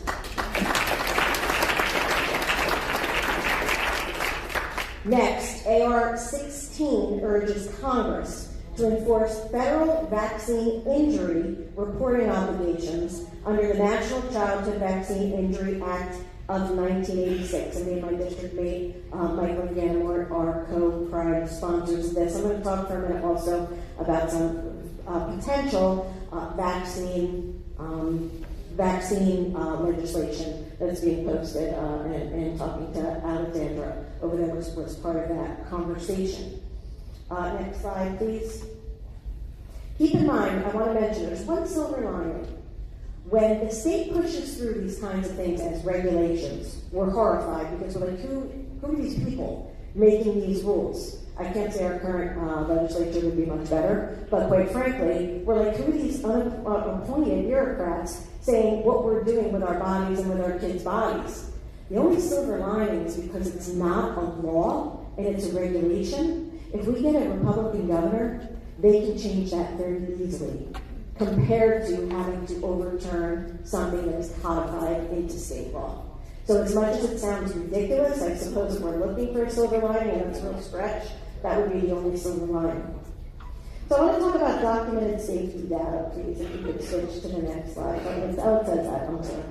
Okay, so federal agencies have formally acknowledged a causal association between mRNA COVID-19 vaccines and myocarditis and pericarditis, particularly among adolescent and young adult males. If you're not familiar, that's inflammation of either the lining of the heart or the fluid that surrounds the heart, the sac of the heart, connected to the COVID-19 vaccination. Federal compensation programs contain thousands of COVID-related claims, and adverse event reporting systems reported substantial volumes of reports during vaccine rollout. So while serious adverse events are labeled by the media and big pharma as, quote, statistically uncommon, they're still well documented. So public trust, informed consent depends on acknowledging those facts instead of minimizing them. It is their job, the media, to give you the facts and let you make the decision. It is not their place to make the decision and tilt how the facts are delivered to you. Next slide, please. So that leads me to my core structural question. Look at that, it's up there. I didn't even see that. I'm going to wait till the party. Okay, so the core structural question. Executive authority displaced the normal legislative process and governed daily life. Mandates were imposed through employment and schools. That authority was later reinforced through what Melanie just discussed with these statutory changes in New Jersey within the Department of Health. When federal guidance shifted, the state moved to defend that structure through litigation. So my core question is this. If constitutional limits can be set aside once, what prevents that precedent from becoming permanent in states like New Jersey with Democrat legislative majorities? So next slide, please. And I want to preface this. I'm going to go through some of the common arguments we hear and the pushback we hear. I'm going to say a disclaimer here. I'm, quote, vaccinated for all intents and purposes. I got bit by a dog a few years ago. I haven't had a shot. I vaccinated my children. They're all adults now, but when they were children, they received their vaccinations. During the pandemic, my father, on Valentine's Day of 2020, went into remission from leukemia, and not a month later, COVID happened, so I wanted to be able to see him. I was vaccinated for COVID with the Johnson & Johnson vaccine because I was paranoid. I did not want to get the mRNA. I was very nervous, and the Johnson & Johnson was a vector virus that used for the immunization, very similar to the current influenza vaccine. I did have that. I caught COVID 3 times. So did my father, and then I got mononucleosis as a side gift. It was like the voucher. So let us give you this tip. Who 50 gets mononucleosis, but I did. So anyhow, as you can tell, the COVID vaccine was not as quote-unquote effective at protecting or whatnot, but we followed the guidance that was there at the time. I can say with certainty that I have not received any quote-unquote booster, not on my 15th booster, nor on my parents. And I think a lot of public opinion has changed as we received information. So I want to tell you, don't feel bad. You know, we have some people say, oh, I never got the jab, or I got the jab, or whatever. We all had our reasons why we may or may not have moved forward the way we did. And that's the difference between us and the progressives.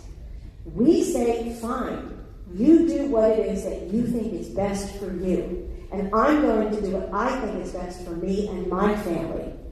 The problem is the other side wants to do it their way, and you have to do it their way too. And that's where the problem lies. That's why this is called the medical freedom movement, not the medical let me shove my opinion down your throat movement. So here are some of the common arguments that we have heard. Their argument: in a public health crisis, individual liberty must give way to collective safety. That phrase sounds reasonable until you realize what it authorizes. If collective safety automatically overrides individual liberty, then constitutional limits mean nothing if fear can be stoked high enough. The Constitution was written for crisis times, not for calm times. Rights aren't conditional on public approval, polling data, anything along those lines. Next, mandates protect hospitals and reduce severe outcomes.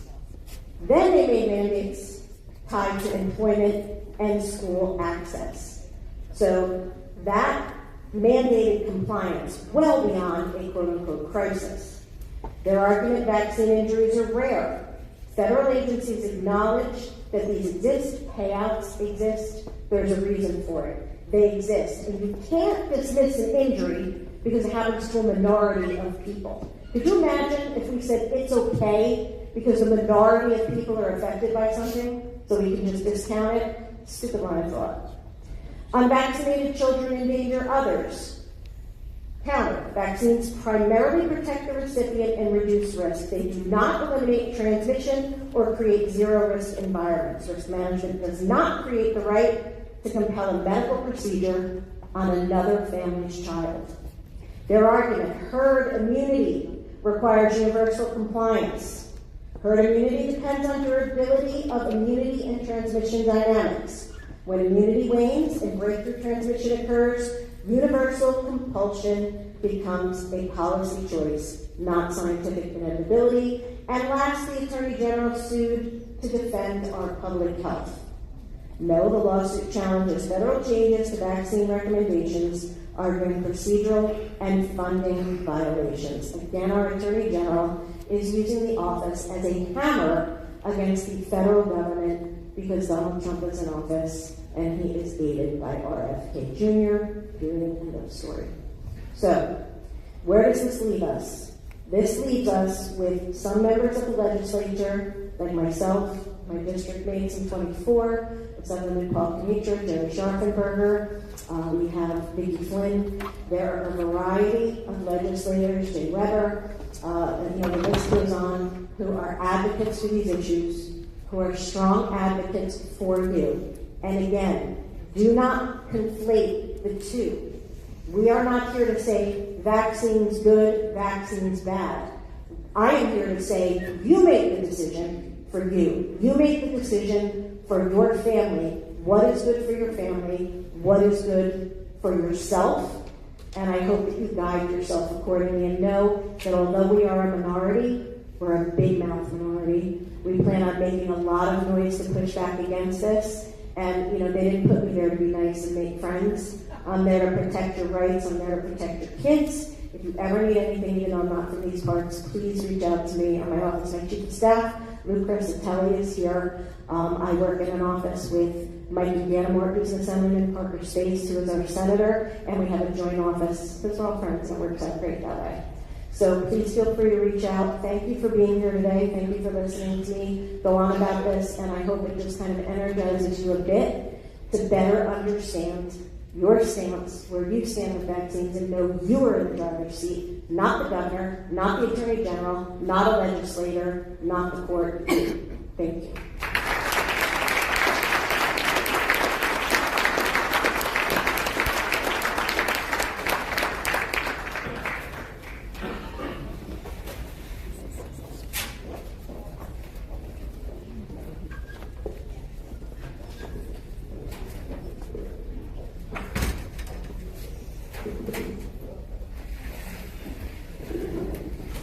Thank you to the Assemblywoman and to Melanie. Our next panel is Health Freedom, Government Transparency, and Public Accountability. And we're pleased to have with us a nationally recognized media contributor, best-selling author, and former law enforcement officer known for sharp, unfiltered commentary grounded in real-world experience. He's appeared on Newsmax, OAN, and Fox News Radio. Is the host of the Mike Swartz Show and a contributor to Newsweek and AllSides.com. He's a best-selling author of Fauci's Fiction, as well as Vaccine Fiction and The Only Way to Save America. A dynamic entrepreneur for more than 30 years, he holds a doctorate in business administration and multiple other degrees, licenses, and professional certifications. His doctoral dissertation, examining the impact of the CARES Act on testing and treatment during COVID, is housed in the Library of Congress. He's owned and operated several businesses throughout his career, including multiple medical clinics and a consulting firm that train physicians and practitioners in genetics, immunology, and respiratory pathogens. An accomplished pilot, stand-up comedian, and lifelong Yankees fan, I'll forgive him for that one. He founded Hometown Heroes in 2008, distributing millions to individuals and families in need, receiving widespread recognition, including the Robin Hood Service Award. He's been honored by Rotary International as a Paul Harris Fellow and as a United Way Top 40 Under 40. While in law enforcement, he was awarded both Class A and C Meritorious Service Awards. The CEO of Mercer Incorporated, he resides in Walt Township in Tampa, Florida. Please welcome Dr. Michael Swartz.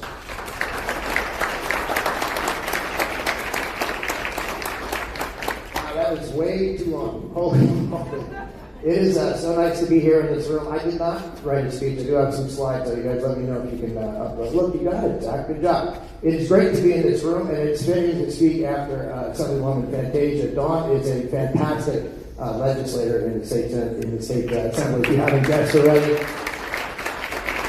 And Melanie, thank you for doing an audible there and going before me. My social media person was running late, and then I got yelled at. Hillary's yelling at me. Everybody's yelling at me. So anyway, my name is it's Alexander. Nice to see you. Moms for Liberty, great organization. You guys are surrounded by some great people here today. And it's fitting, Dawn, that I am going after you because I had asked our esteemed host, Pat Johnson. Thank you, Pat. I said, what do you want me to talk about at this event? And she goes, well, I think I want you to talk a little bit about your experience with COVID. And I said, well, it's kind of fitting now that Dawn just said what she said because there's a lot more to it that you might not know. But I want to tell you why, the real reason we have you here all today.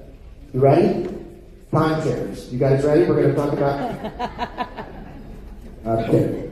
All right, hit the next slide here. I want to give you a little background on me. I'm an entrepreneur for 30 plus years. You've heard that already. I'm not going to recite my background, but the important part of COVID was that we were the very first company in the state of New Jersey to run a COVID test in March. It was March 16th, 2020. There's a reason for that. We've been practicing good medicine for many, many years. If you had come to me 10 years ago, I like to say that people knew, my patients knew what COVID swabs were long before all you did, because if you had come to us 10 years ago and you weren't feeling well, you were getting swabbed, going off to the lab. And at that time, there were 30 things on a respiratory pathogen panel. Now there are 31, thanks to COVID. And I want to put COVID in perspective for you and tell you some of the things you might not quite know. I don't know what the next slide is. Oh, that's me. Get rid of me. Get rid of that. There you go. We had a total of 19,000 patients between my offices in New Jersey and in U.S. And we conducted 44,000 COVID tests. Now, what that told us was kind of different than what you've all heard, because COVID is not just negative or positive. COVID is either negative or positive with caveats. And some of you might know some of these and some of you might not. But COVID actually, if you look at COVID in perspective, there's a couple things that are very, very important. You guys know what CT value is?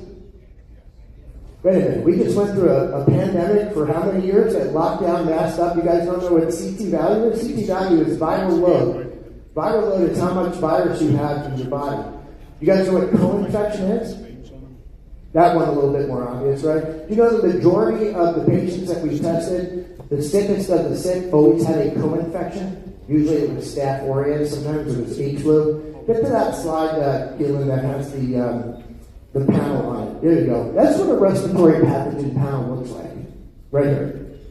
And when I test somebody in the office, we want to know if they have parainfluenza 1, 2, 3, 4, flu A, flu B, flu C, there's even a flu D, won't test for it. We want to know what's going on in your system. Why?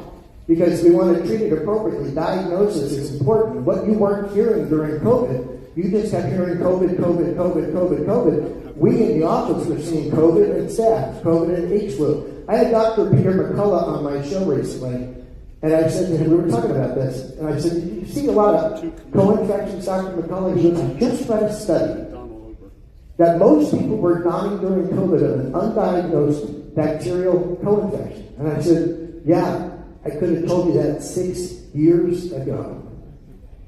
And that's important because I want to get to the censorship and what we're talking about. Dawn was just talking about vaccines.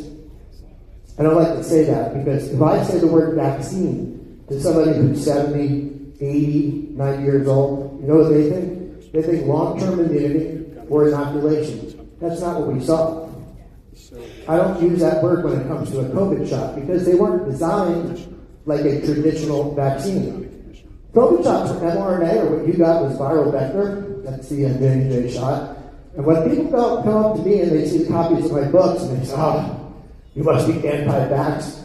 I go, do you know what a vaccine is?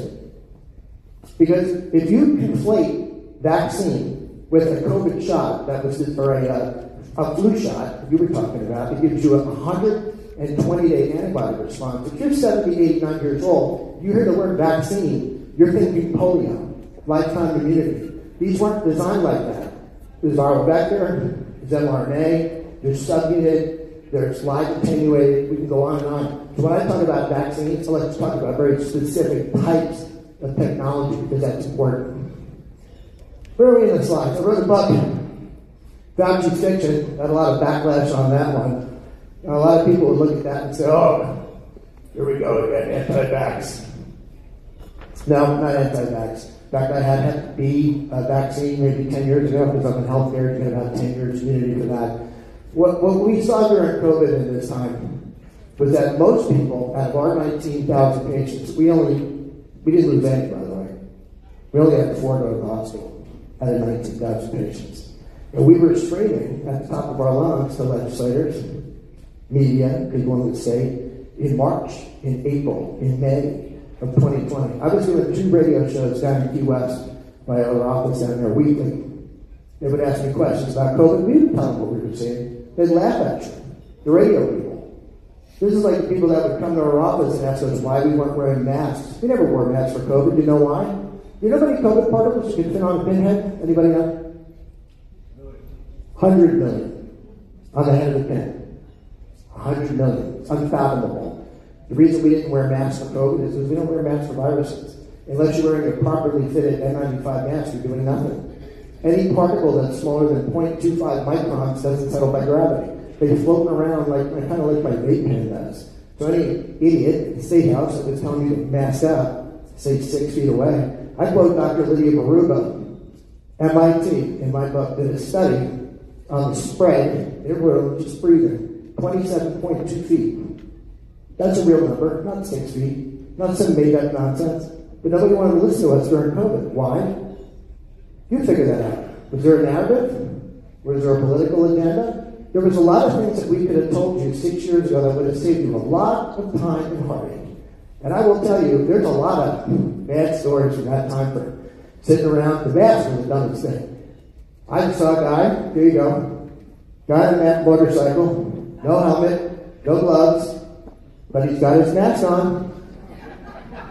What about the guy driving in the car by himself? I think there's a slide in there for that. What are you trying to do? Protect your airbag? Watching all this only told me one thing. This virus didn't kill enough fucking people.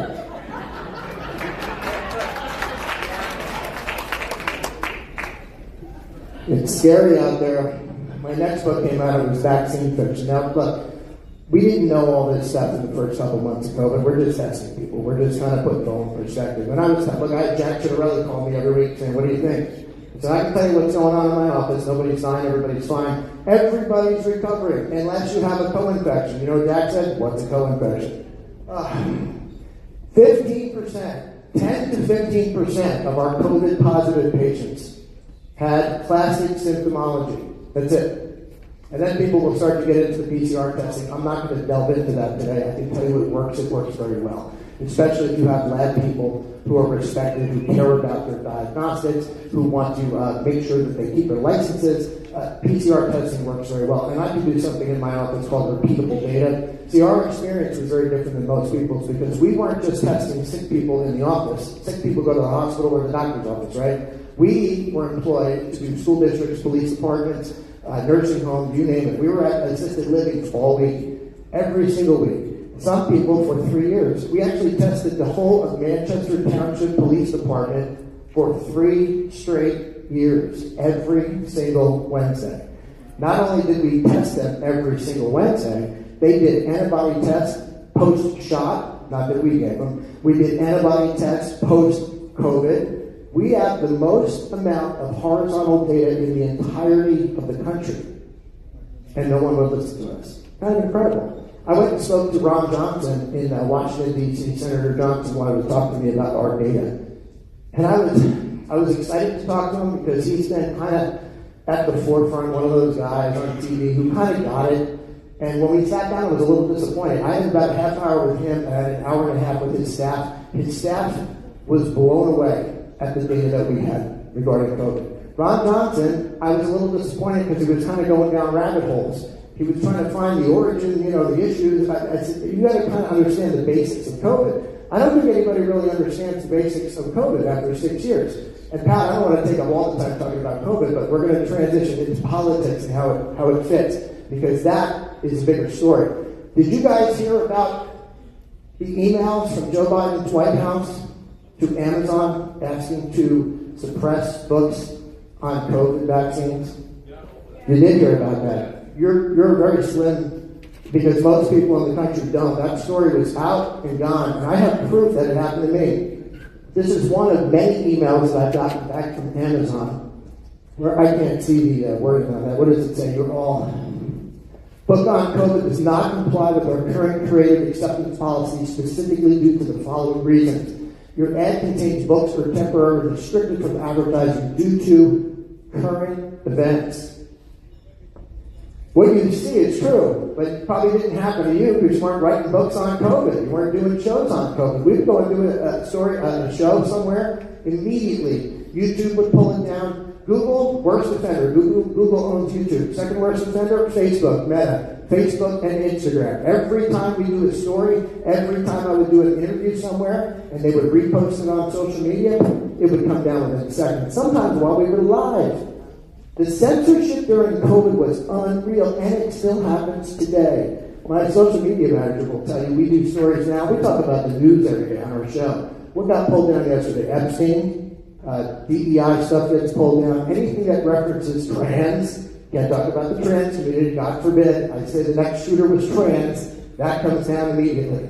Not biased, we're just calling it what it is, talking about the news. Jeffrey Epstein is like the number one thing they don't want you to talk about, but at the same time, the Democrats want to talk about it now. It's amazing. They can't figure themselves out. You can hit the next slide.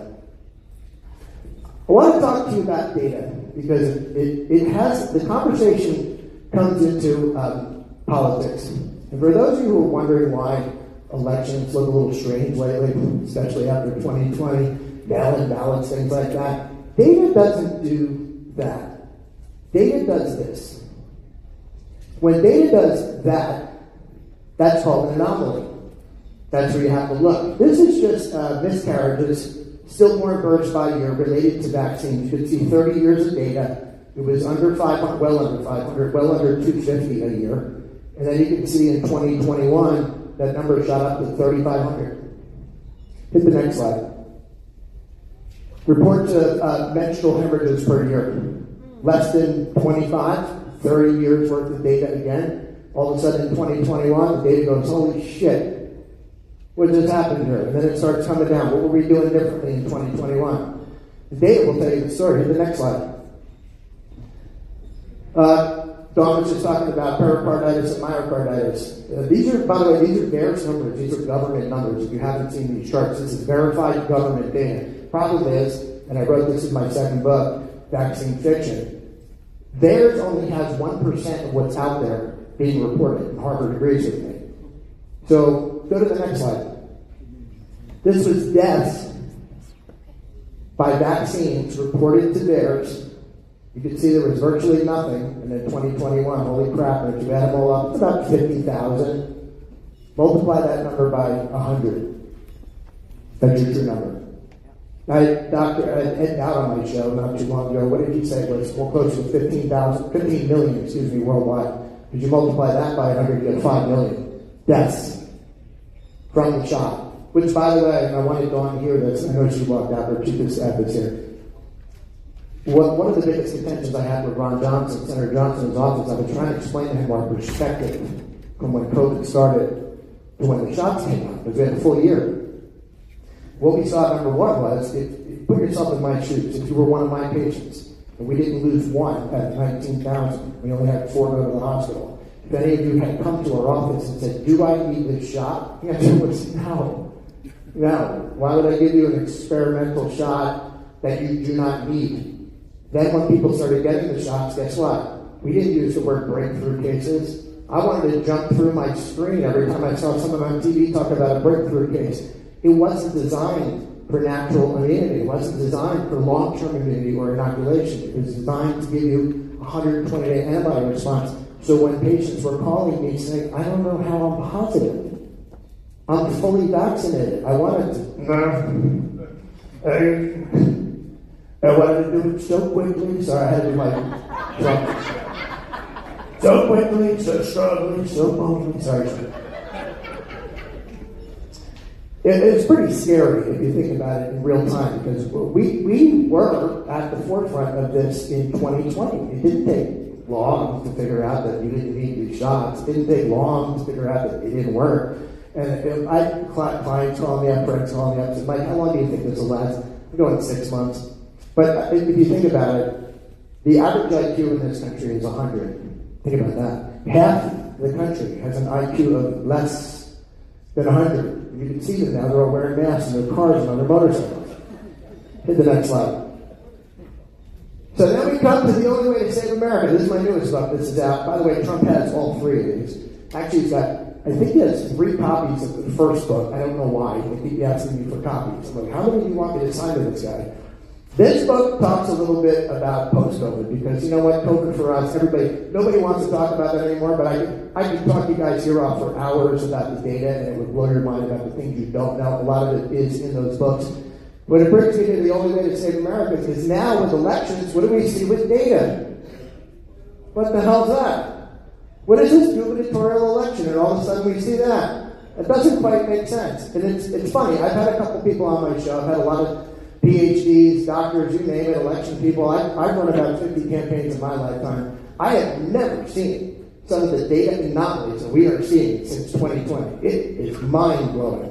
Pat, you and I are going to be working on something like that soon, right? It's, and Beth, okay? Who's Beth? There's Beth. Nice to meet you, Beth.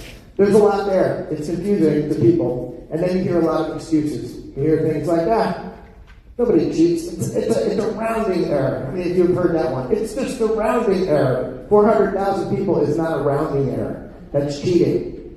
And when the cheating is rampant, and I know you don't want to be called election deniers, I get it. I don't give a shit what you call me. You can call me whatever you want. You have to kind of not care after a while. Because the data doesn't lie. And the data looks almost the same as it did during COVID. It's an anomaly that should not exist. So we're going to chase down that a little bit. We've done a little bit of work on that already, but it is confusing. I even had to write a chapter on free speech in my book, because some of the stories I tell you about literally getting censored at every level. And it's not just big tech. It's government. It's the mindset of people who have lived in the fog of war. Most people want to forget COVID. They don't care. I think you should want to know everything you can to know. I mean, they locked you down. They forced you to wear masks. Do you know how many funerals that I watched? Do you know how many people that I know who have passed away who could not go to their family's funeral? My friend Mike's dad passed away early during COVID, the social distancing. Governor Murphy separated families back then. You guys should be pissed off. You guys should want to know everything that happened and why you weren't hearing the truth. I still can't figure out why. Well, I guess if we look back, we can kind of figure out why. I do a show every morning called the Mike Schwartz Show. Sean Logan's has been on the show. We actually come on right after Sean. Sean does a show called Wake Up Patriots, which is really great. We're trying to get Alexandra on the show. You're tough to get sometimes. You're always running around like a crazy person. She's been on Wake Up Patriots many times. And I said to my wife, I said, what am I going to talk about for 40 minutes? She goes, you do an hour show. You talk for 40 minutes in your sleep. I said, yeah, well. She said, why don't you make it interactive? And I said, that's a good idea because I have a chat in my show that talks back to me. So I figured, why don't I open it up to the floor if anybody has any questions? We could do it that way. Nobody? Not one question about COVID? Nothing? There you go, man. Whenever you're ready to jump back in with a question or not, I'm here. Just No. Have you ever heard of NL63 or OC43? There's 7. Can you go back to that slide with the respiratory pathogen panel? NL63 is a. There it goes. There you go. That's one of the things on this panel right here. It's called NL63. It's Netherlands 63. It's coronavirus. Came out in 2004. Caused the same symptoms as COVID. You guys never heard of it, right? Because it wasn't publicized during an election season. Same thing with OC43. Same thing with a lot of these things on here. Look, one of the first things I say in my book is COVID is very real. I don't get into the origins, the zoonotic, whether it was a lab release. I don't talk about that. We talk about the science of what we saw during this time with 19,000 patients. But you never heard of some of these other coronaviruses that we test for regularly because they weren't publicized like COVID-19 were. Theoretically, a virus can only sustain in your system for 14 to 21 days. So if you lock the world down for 14 to 21 days, maybe 28 days, you talk about incubation periods of who caught it last, you could theoretically stomp out any virus. But it's really unnecessary. If you ask me, with my patients in the first month where everybody was recovering in 2 to 3 days, the only ones who were really sick had a co-infection, we would treat that, they would get better. If you ask me to lock down the world, no. We didn't need the masks, we didn't need the lockdowns, the nonsense, the PTSD that everybody has from COVID, completely unnecessary. If the government had listened to the people on the ground, the practitioners who had the information, none of this would have happened. There was a reason they ignored it. Anybody else? Yeah? How do you know? I don't know, but I never got sick. Did anybody in your family have it in your household? Was he symptomatic? I don't think so. I think it was a false negative. You mean a false positive? Why do you think it was false positive? Was it on a PCR test? 85%. Let me just then ask my question. Is there a correlation between, or do you find a correlation between COVID and running at all? No, but I will tell you this. 85% of people who had COVID did not have classic symptomology. In other words, it's the norm not to be sick. This is the biggest thing. If you take out all the data that we took during COVID, we never tested everybody in the world at the same time for illness, right? We've never done that with the flu. How do you know the flu shot works? Because they tell you this, right? They tell you it's 30 to 40% efficacy, but they've never tested it against a placebo group, right? Well, during COVID, we had a whole placebo group that we could test against. If you think about this, bear with me for a second. When we had the majority of our patients, we recorded symptomology. Every single night, when we got our list in, if there were 20 patients, if there were 50 patients on it, I would call them personally every single night for 2 years. My wife can tell you she still wants to kill me, which is a lot of time away from our lives, because I would call you every single night and say, hey, Beth, you're positive. What's your symptomology? I feel fine.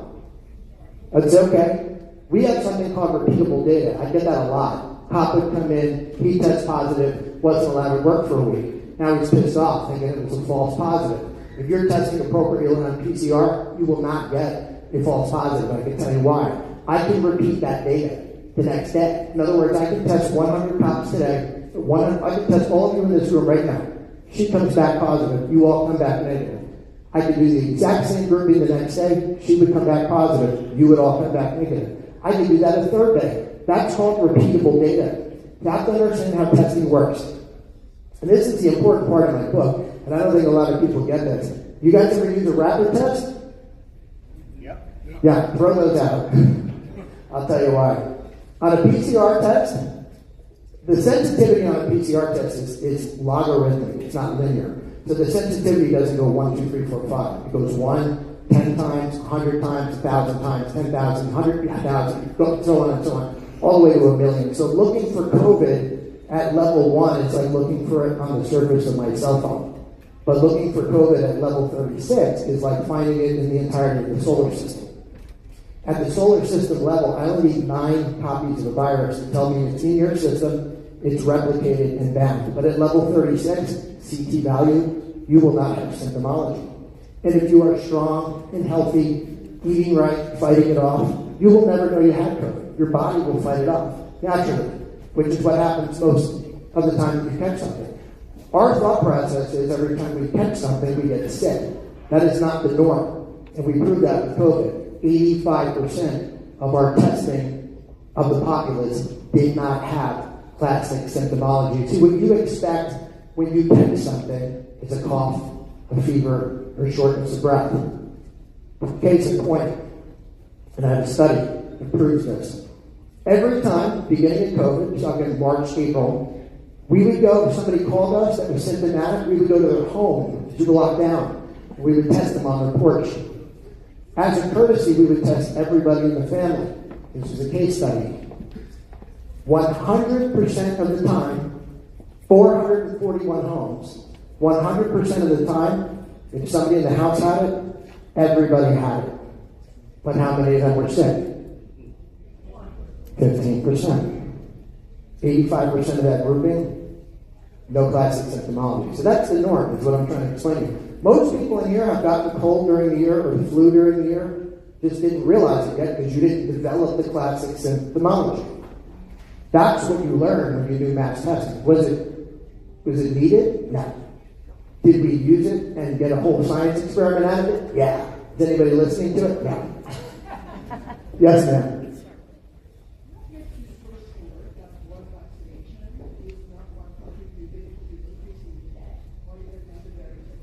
I'm sorry, I only heard what? Can you?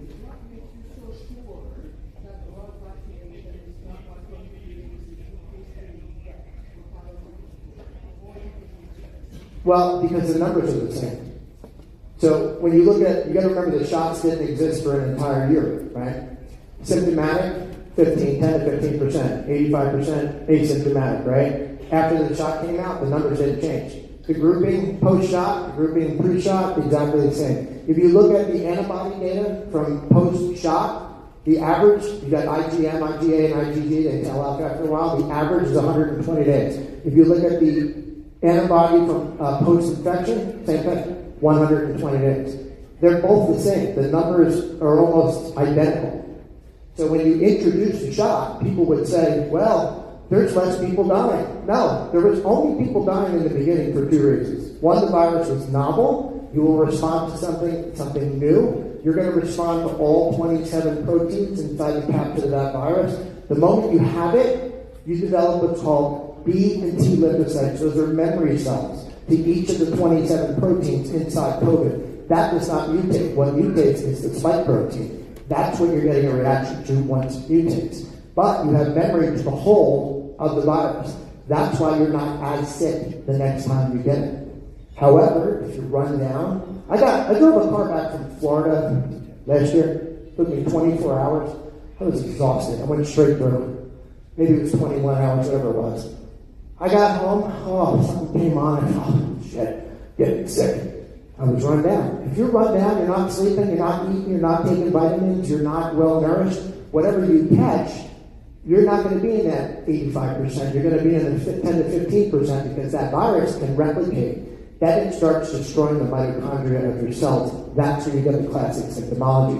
And at that point, you get sick. And when I got sick from Florida, I was deathly sick. I said to Kelly, I probably got 4 things going on in my system. Finally, I went to the office and tested human rhinovirus, common cold. I was sicker with that than I was when I had COVID or the flu. It depends. There's a lot to it, but it depends on that. Your CT value, replication, co-infection, symptomology. There's a lot more to it. Anybody else? Why was there not much data available didn't have access to COVID shots, because as far as I know, the world that didn't have access didn't have a dramatic decline in population. You mean data on the people that were getting affected by shots? We have lots of countries that had COVID and had COVID shots. We have lots of countries that had no access to COVID shots, but we don't see comparison data showing that the people who had no access didn't just disappear. Right. Well, I know it's fine because everybody was going to die, right? You were all going to die. You know how many times I got on TV or radio and people would start, I get a lot of haters, and then people will come out, you're going to kill everybody with this information. I'm going, no, we're trying to save you with this information. There's certain countries, there's certain countries out there that have some data that were fully vaccinated, like the majority. I think Israel was one. That's kind of not my wheelhouse. My wheelhouse is in our own data. When you start looking at information that's coming in from outside, I try to kind of avoid it and look at just our own population because it doesn't skew our own data. It's like the person that comes to my office and says to me, hey, I had COVID last week. And I go, great, how do you know? They go, rapid test. I go, I'll say, what's your CT value? They don't know. I got 30 seconds. I got one more question. What's that, sir? Based on what you know, you think the COVID-19 vaccine should be banned? And why do you think that there was this emphasis to give children, little babies, the COVID-19 vaccine? Hysteria from our public officials, so I can tell you she's surrounded by idiots every day. And she's one of the only smart ones that's surrounded by morons. I don't know why every politician thinks they're a medical expert. I don't know why every medical expert thinks they're a political expert. Everybody's got an opinion nowadays. Do I think they should be banned? I'm not one of these guys that's telling you to ban something, but I will tell you it doesn't work and you don't need it. It should have never been forced on you. There's a lot of stuff out there that doesn't make sense. And my wife's a nurse practitioner. She sees it every day. We see it in her office. As far as giving it to kids, political hysteria, I guess. I don't get into the rabbit hole of whether they were trying to depopulize here. I don't do that. I'm just telling you they don't work, and it makes no sense. And I wouldn't give you something experimental that you don't need and doesn't work. That just doesn't make any sense logically. But anyway, that's all the time I have, guys. Thank you so much. I appreciate it.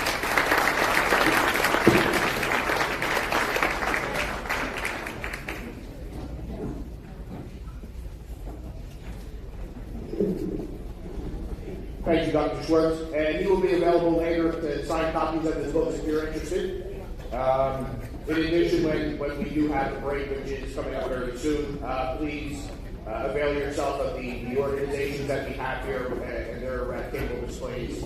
We'll also have various candidates for office this year coming in and out throughout the day. As our state chairwoman said, there are a few different activities going on today. We do have with us right now one of our sponsors for the event. He's running for the House of Representatives in District 12, Greg Bailey. And as other candidates come in throughout the day, as I see them, I'll point them out to you. Our next panel is on election integrity and improving the process. Our chairwoman, Pat Johnson, will be up here helping to lead the discussion. And I'd also like to introduce our panelist, Mark Demo, the president and co-founder of Citizens for New Jersey Election Integrity.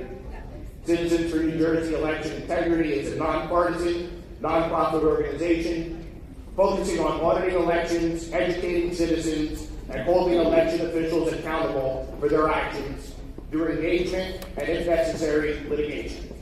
Mark was formerly head of business development for Acadian Incorporated, a financial technology company, and prior to Acadian, Mark worked for JP Morgan for 25 years in business transformation and derivative operations. Please welcome again our chairwoman, Pat Johnson, and Mark Demo.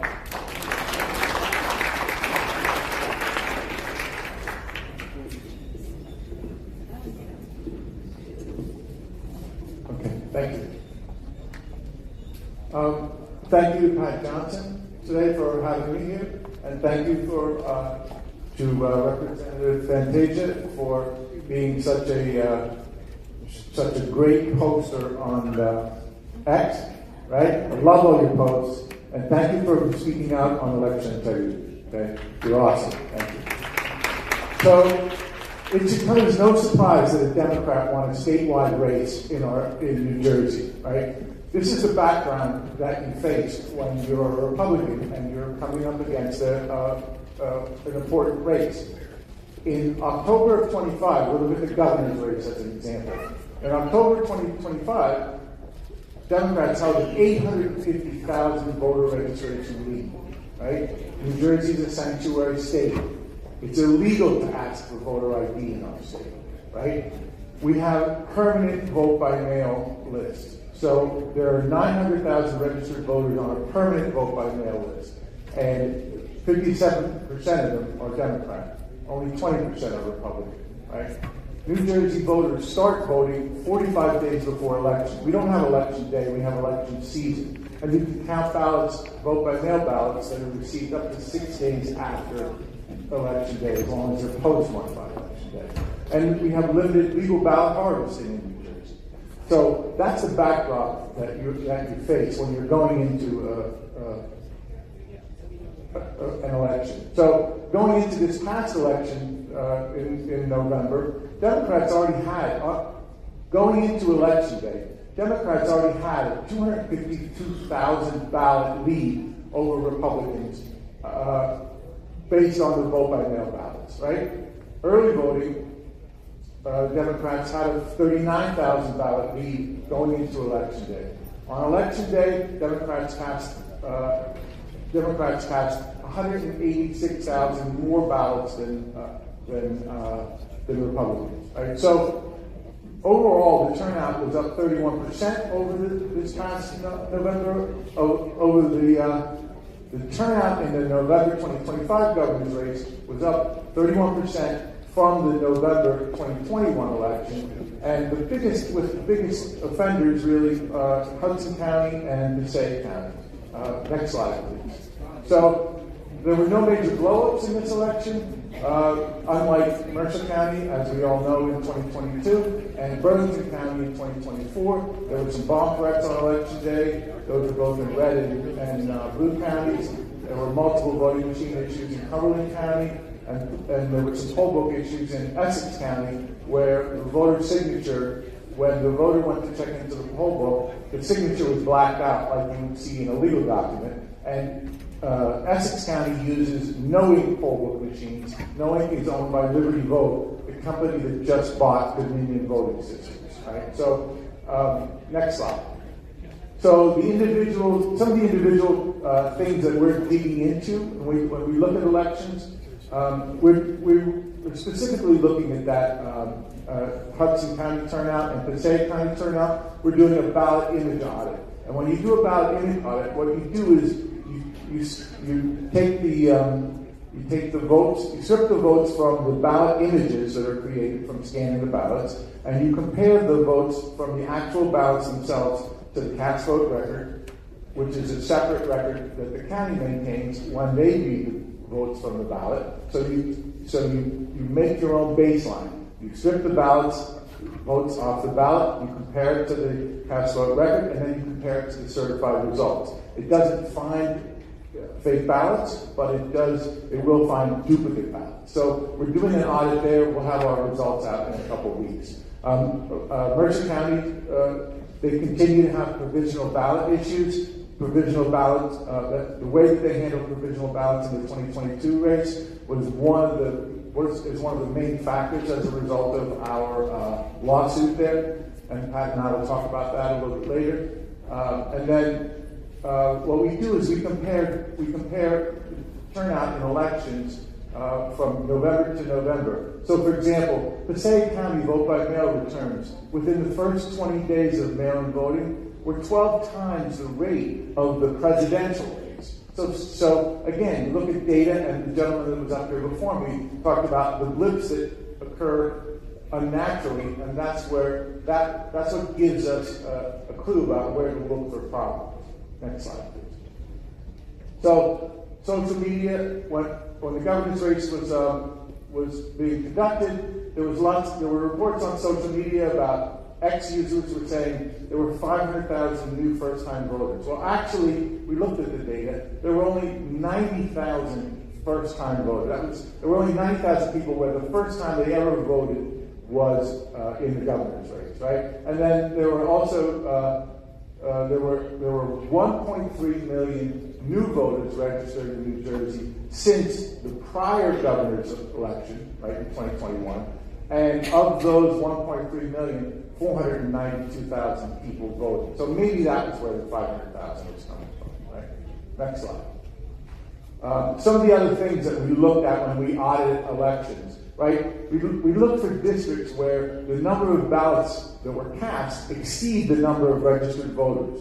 There was none of that. That didn't happen at all in this state, right? There were 305 instances where people who voted in the November 2025 general who were immediately dropped from the voter roll afterwards. We look for situations where somebody adds a voter right before the election, and then they delete the voter right after the election.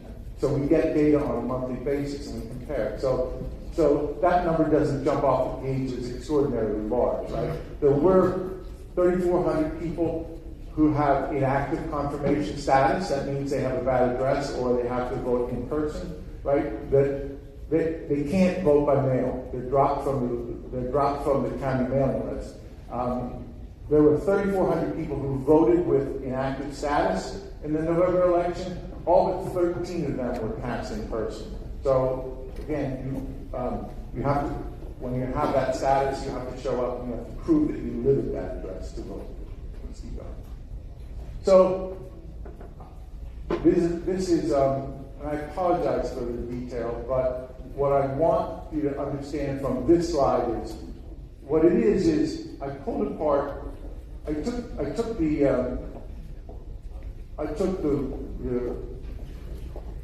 looked at the voter history of people who voted in the November election, the November 2025 election.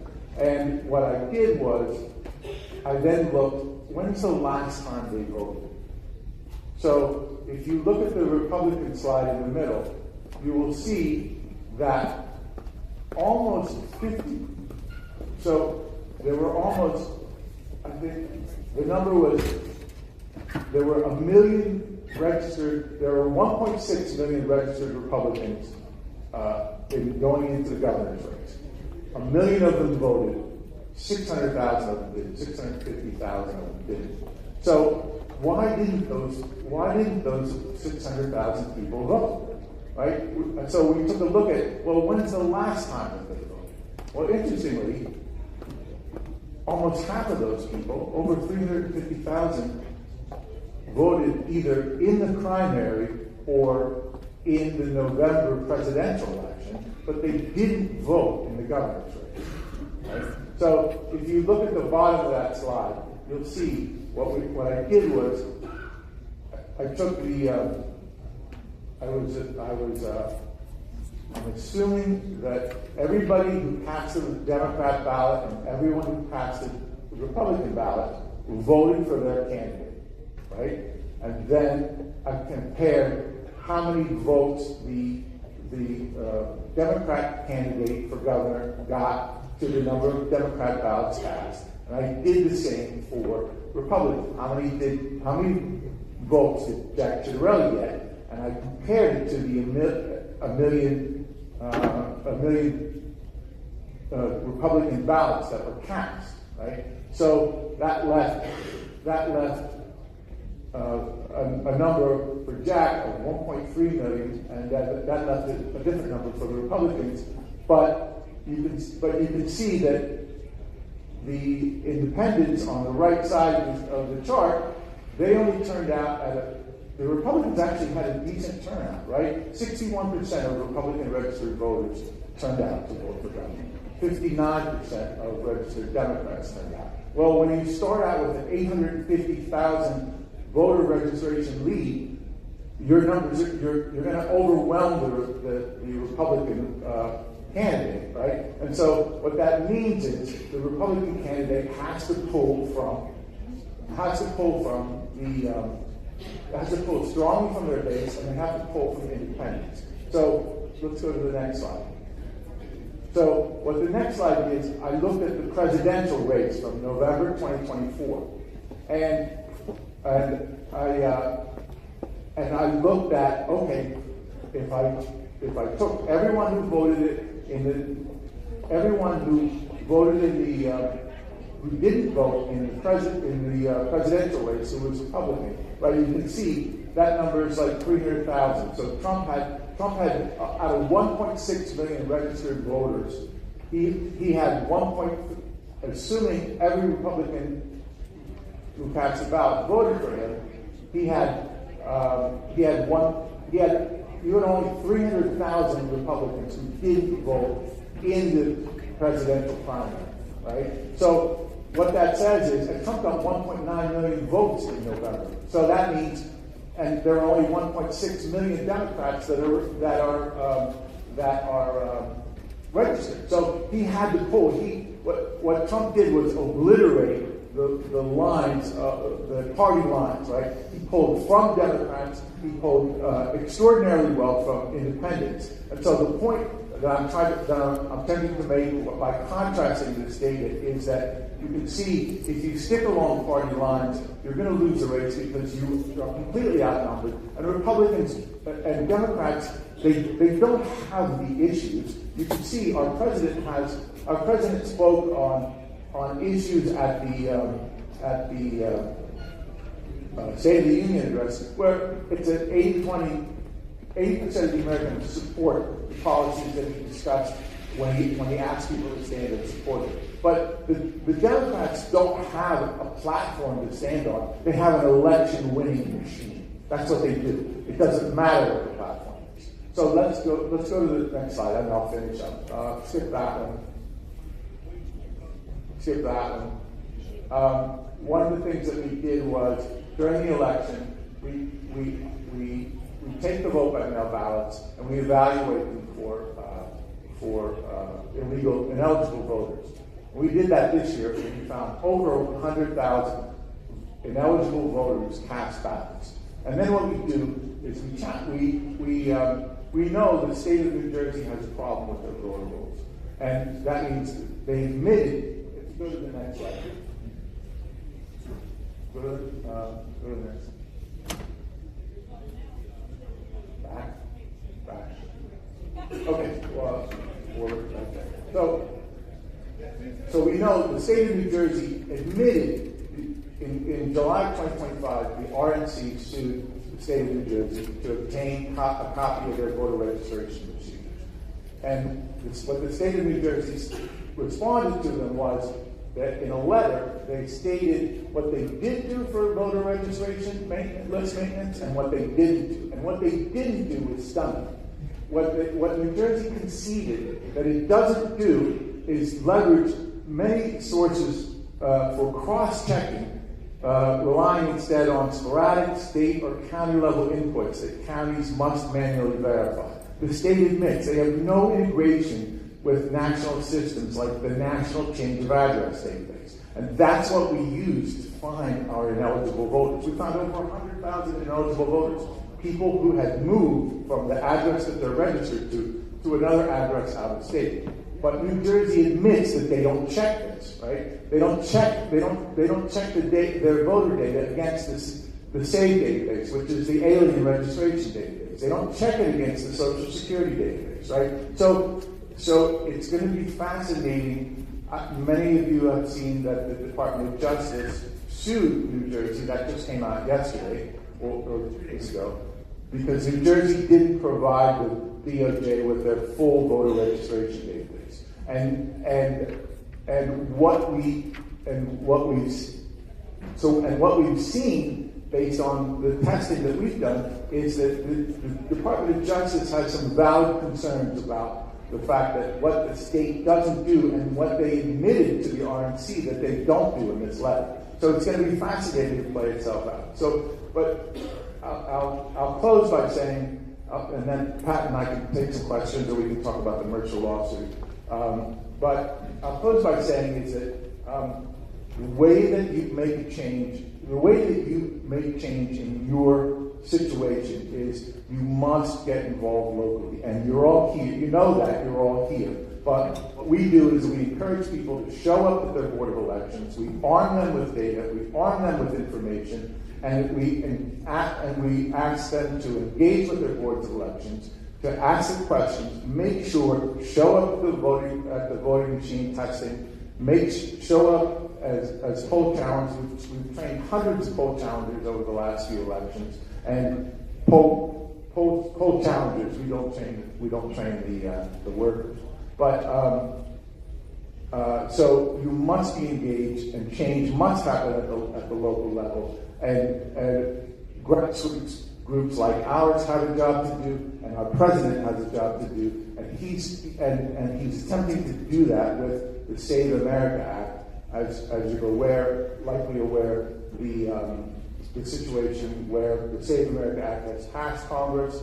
It's waiting to be brought to a vote on the Senate floor, and it's likely that they won't get 60 votes to pass it. But if they make the Democrats testify and they work through the talking filibuster process, they can get to a point where they can pass that vital election integrity legislation with 51 votes. So we'll leave that on a positive note.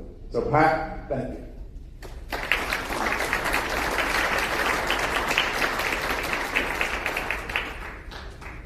I got involved in election integrity in 2022. It's important to me. It's not about cheating. It's about the process. It's about people believing that their vote matters. It's about people understanding that they have a right to vote. That's their God-given right, and we need people there. And as a candidate, I was knocking on doors. And they were saying they weren't going to vote because they didn't believe in the system. That says something wrong. That says we either need to fix it or we need to make sure that it's right. And so I'm working every day. I'm working with our people in our counties, our RNC. Our RNC was not involved. They were not coming into New Jersey. They are now here. I speak with Paul Petrini probably once a week. He's on top of things. We are working with our commissioners, and one of our commissioners is here. Why don't you hold up your hand from Board of Elections? They are amazing, and two of them are here. Yes, both of them are here. And they're working every day with us now. When we have an issue, we're going to them. I want you to know there is a lawsuit I'm involved in. I saw things that shouldn't have been. I'm trying to make a difference. So I want you to know it's going somewhere. It took us a long time to get here, from 2022 till just now that we got in front of people. But to me, I want you to realize that if you're not out there, if you're not a poll worker, if you're not a challenger, if you're not speaking up, and if you are not voting because you don't believe in the system, you're not doing the right thing. Because we need the votes. And the only way we're going to make change is if we work at it together. And I've been saying this about everything here today. I listened to Melanie. I listened to Fantasia. They talked about the same thing. We just need to keep working together for change and not be our own enemies and not fight ourselves, but work towards the things that we believe in. And if you believe in election integrity and you believe that the process is failing, then get involved in it.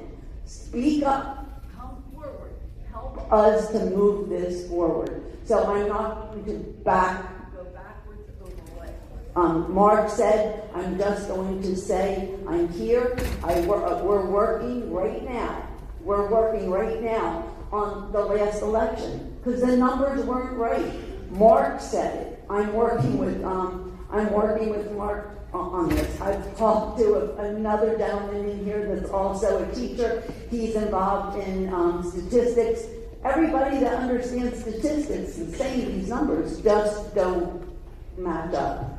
Beth and I have been working to Oprah many situations. We Oprah'd we thought it was going to work if we Oprah'd the postage. I found out that it necessarily wouldn't work. But we're trying everything we can to prove that the numbers just don't match. I do want you to know that I've had lawyers come forward.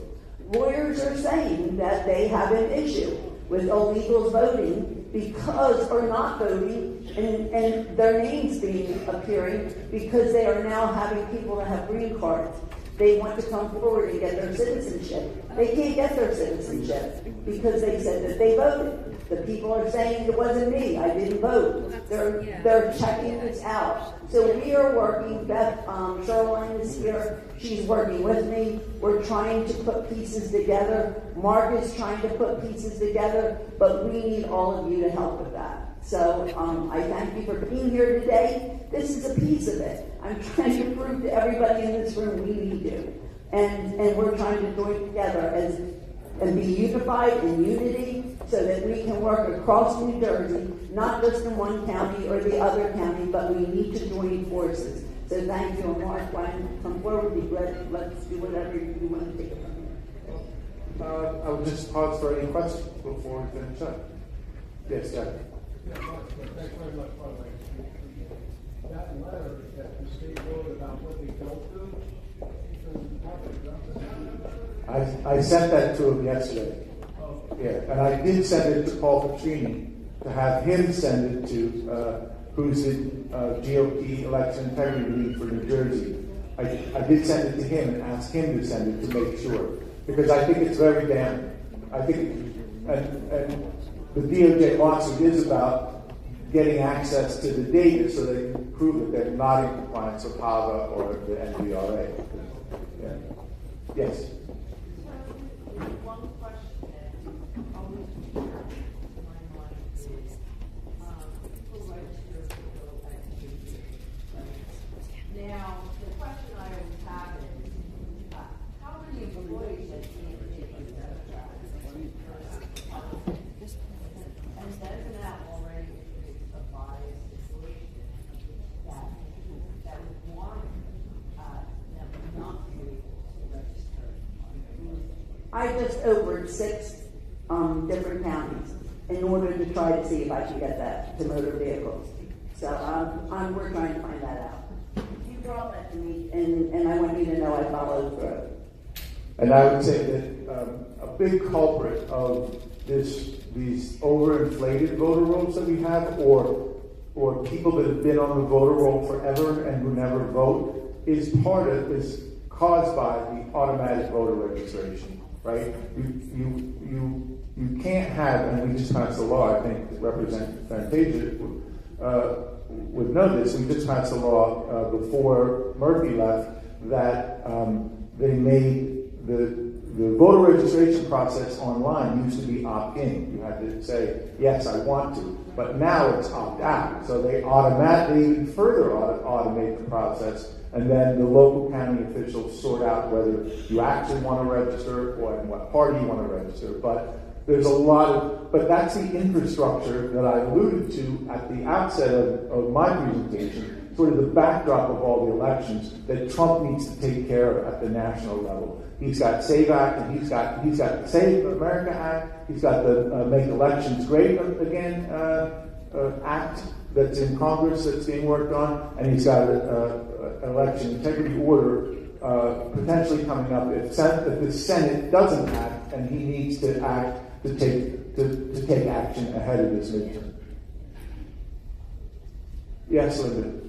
Mark, please be sure to tell people about the great call you have on Thursday night so that people want to take part. Linda was saying our group hosts weekly Zoom calls on Thursday evening at 7 p.m. And if you would like to be invited to them, or at least even just get on the invite list, so you get the agendas and you see the topics that were covered. I'll just spend one. So please get in touch with me, and I'm happy to add you to that list. One of the rabbit holes that we've gone down lately is the New Jersey Child Care Assistance Program, right?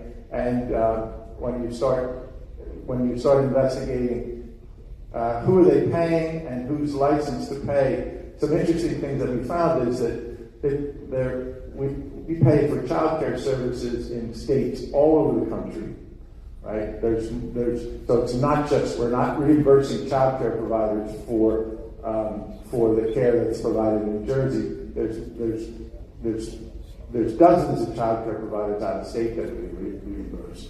And then there's also quite a few number of child care providers that we pay that aren't in 2025 that aren't on the license list as of 2025. So we're digging into a lot of things, but come join us on Thursday nights if you want to learn more about it. Yes, Barbara.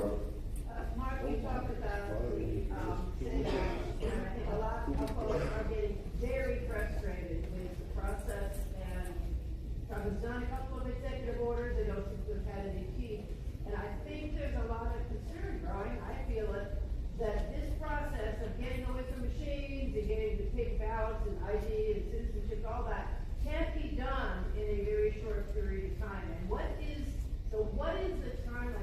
I guess you're inferring that he's waiting to see that the SAVE Act will pass because he thinks that will fix it. But if that doesn't, at which point are we really getting into a risky situation that this isn't going to be fixed for our Midwest? First, why don't you explain the SAVE Act? Because I think there's people in this room that may not even know what that is. The Save America Act is Trump's legislative attempt to remediate elections by requiring voter ID, getting rid of permanent vote by mail, going back to the situation where we used to do vote by mail before the pandemic, where you had to renew every year that you wanted to vote by mail, you had to renew that, and you had to have an excuse, right? You couldn't just opt into permanent vote by mail. There are a number of other integrity-related issues.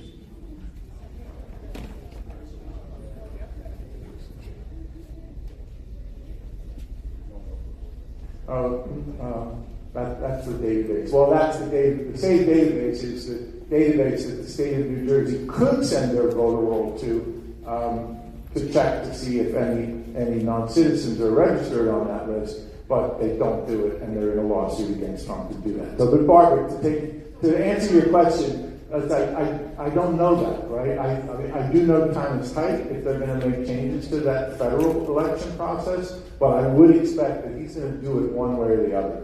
He wants to do it through this. He wants the senators to do their job and break through that filibuster. But if they don't, I expect that he would do it the executive order or the federal interference as a result of foreign interference. Yes, Jeff. The sense I've had over the past few years has been that the state GOP and even the RNC has really not been excited about solving any kind of voter integrity issue. And I'm just asking you to see if you can comment on how you've seen that change. Is either dominating local GOP or state GOP and the RNC is starting to dial up their interest in I have seen a change, and I am going to defend them because there was a point that I thought that they weren't here defending us. They weren't here working with us. I can tell you I get calls every day. They're working with me with their poll challengers. They're working with me things now to prepare us. They are in New Jersey now, and they are working. They really are. So trust that the RNC is doing that now. Yes. All right. The last point I'll leave. They're very focused on poll challengers and poll workers, which is great, right? But that's where I interact with them on, right? The last thing I'll leave you with is this slide. Yes, it's a lot of numbers, but I did take a look at the state data of everyone who voted.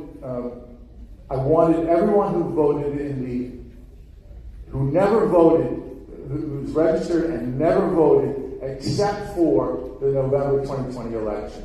And you could see the overwhelming numbers. There's 256,000 people who are registered who never voted in any other election before November 2020 or after November 2020. So I think that's a fascinating tell, right? Same with like the medical guy who's up here who's talking about the VAERS data, where it jumps off the screen, that jumps off the screen. So, thank you.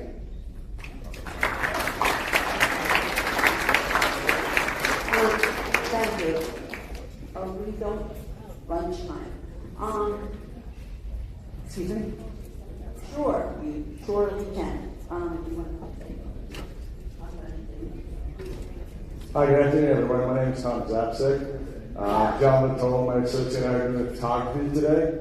Two things. One is we have a headshot station over there. If anyone would like to get an updated headshot. I'll also be outside taking pictures in front of the step and repeat during the breaks. And when Pat's done, I'd like to have all the speakers come up to the stage so we'll take one group shot as soon as Pat's finished. Thank you. I'm going to do one quick thing. I'm going to invite two people up to the stage to help me with something. Meredith and Chris, can you come up here for a minute, please?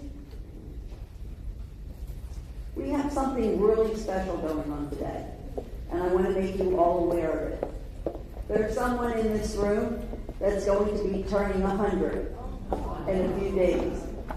And I want her daughter to explain who she is a little bit so she knows her a lot better than I do. So I'm going to let her introduce her. And then we're going to have a birthday cake, and we're going to sing happy birthday to her. So I want her to know she's been a Republican since the day that she could vote.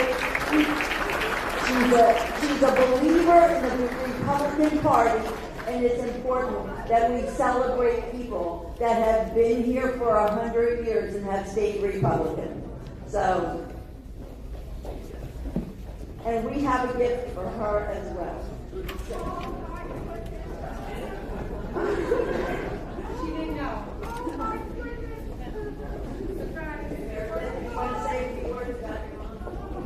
I just want to thank you so much from the bottom of my heart that everyone is present for this day. She will be 100 years old, April 9th, and it's coming quick. She's an old farmer girl, and she's going to outlast us all. Beautiful. We are giving you a gift. It's a flag that flew over the White House. Congressman Smith signed it for you. And we have a gift certificate for you that states where it came from. And we need your own have that. To be a Republican for that long, you stay with it. We are so excited to have you here today. Thank you so much. Thank you very much. Thank you so much. I'm so happy that I'm happy I think maybe I'll make the 100 years old. Because it's only, how many more? April the 9th, I will be 100 years old. I can't believe the Lord has let me live in this beautiful country. And what a wonderful college this is. My daughter was a professor here, and Franny Egger. She was a teacher here for years, and we loved. And my son graduated from here. He's taking my picture now. These are memories. I cannot believe I got this. She gave me the card. This is my heart. And thank you, and God bless you all. And may the college go on for many, many more years. Oh my God.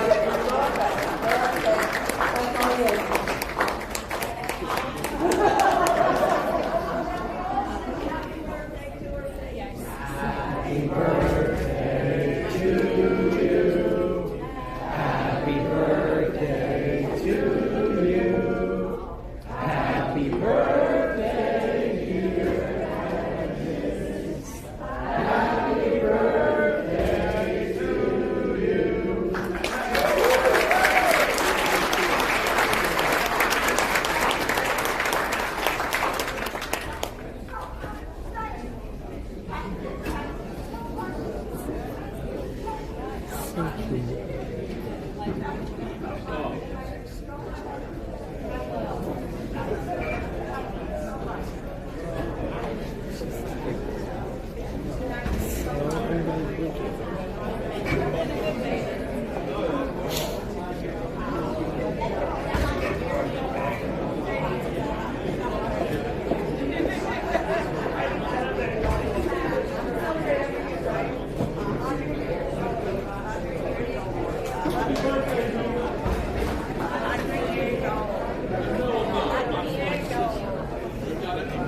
Any of the speakers, either ones who have already spoken this morning or ones who are here for this afternoon, if you could please step up to the stage so that we can have the picture taken. And in a few minutes, we will be beginning with the lunch service. And we have a lunch speaker for you that will be coming up shortly also.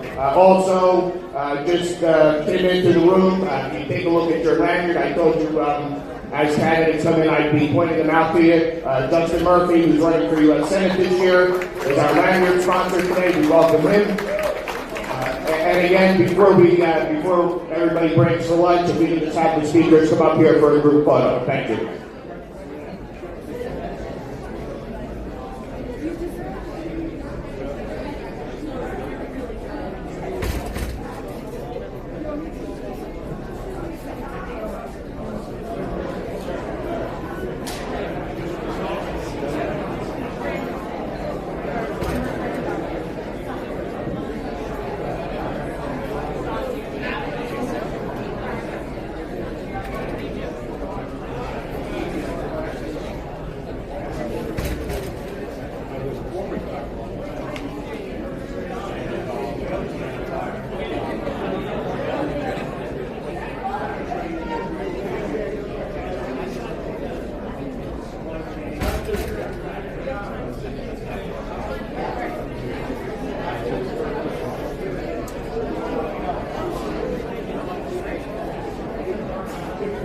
So if you like, in the corner over here to my right, all of your left, through those doors there is where you will be able to obtain your lunch for today.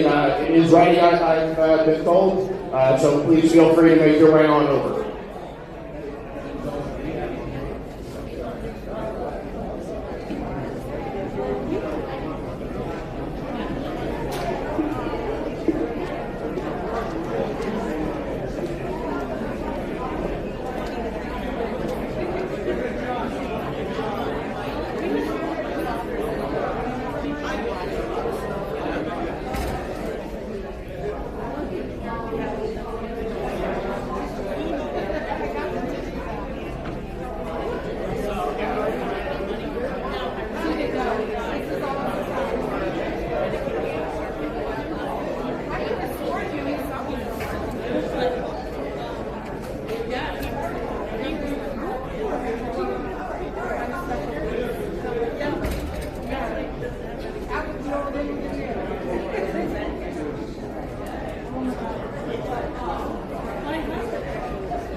So good afternoon, guys. Good afternoon. Welcome to New Jersey. Of course, we are here today at the Republican Renewal Summit, Rider University.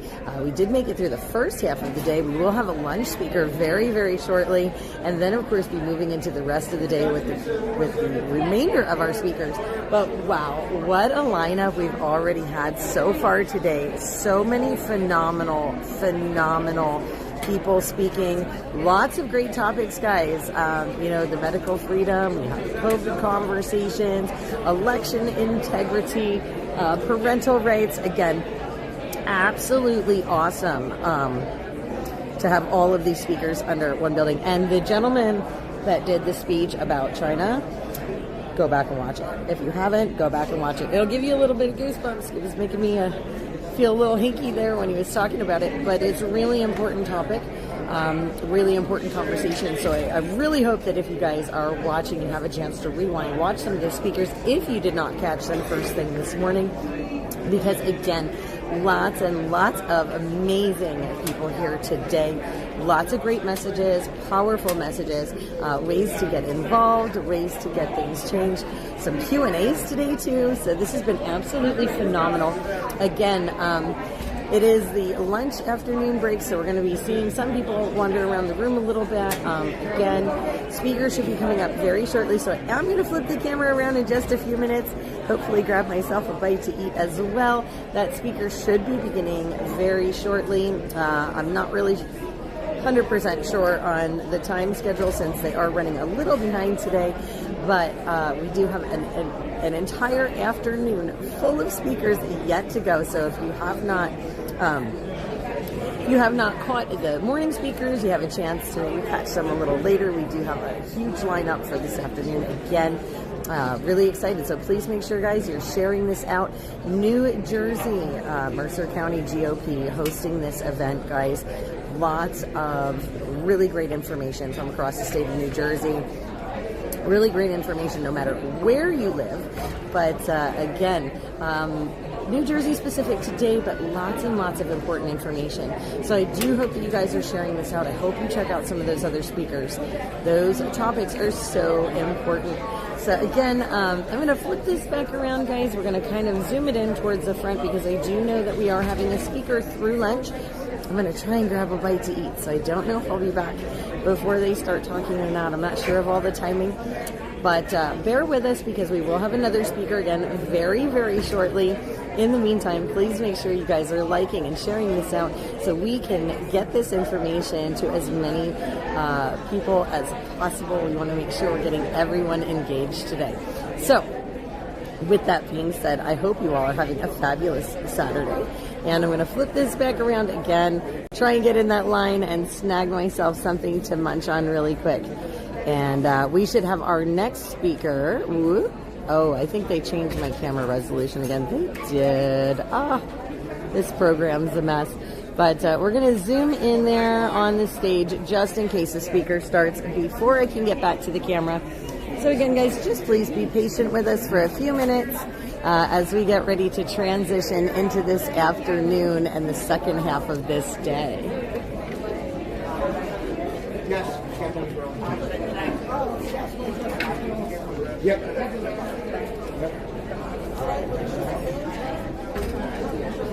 I know, that's what I heard. I said that's the best timing, right? Yeah. Can't complain. Yeah.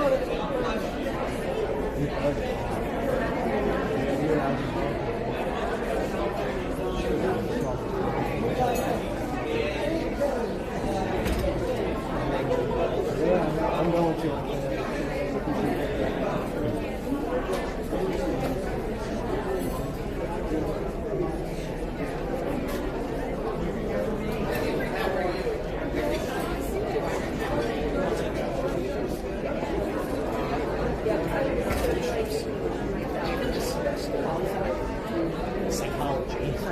Psychology. That's awesome. Bachelor's in psychology.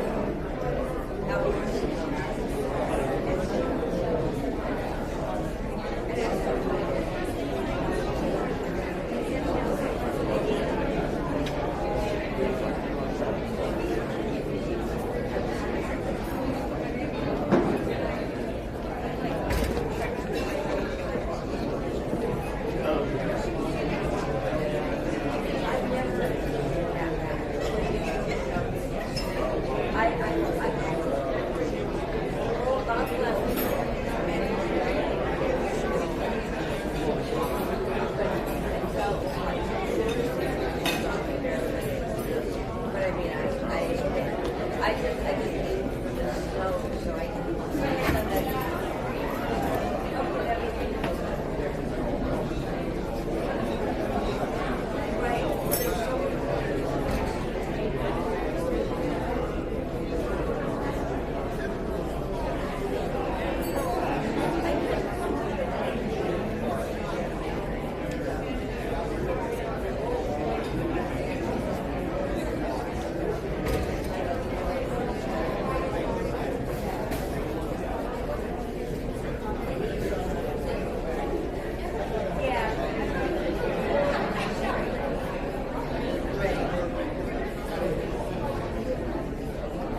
Jeff,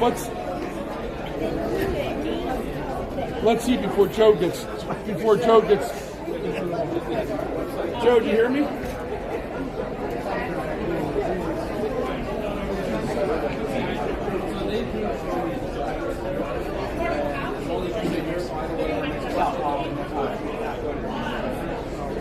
I'm going to be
Well, this is only the event of the day.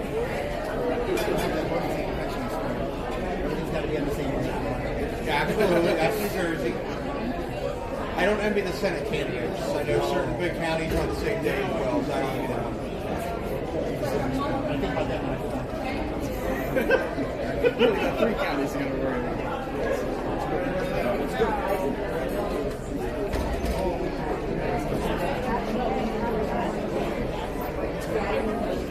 I'm not only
again, they raised it. Last year.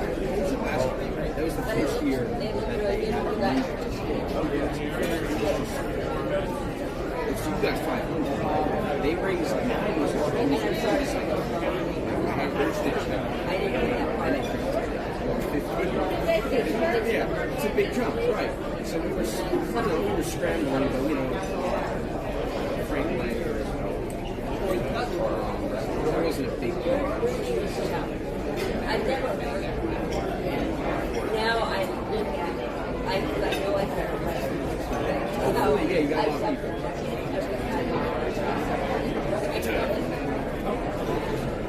Well, good luck. Jack Rangan. Yeah, Jason, how you doing? Oh, did you? Another name. Yeah, Damon. All right, let me drop Have you met everybody? There's going to be plenty of other events.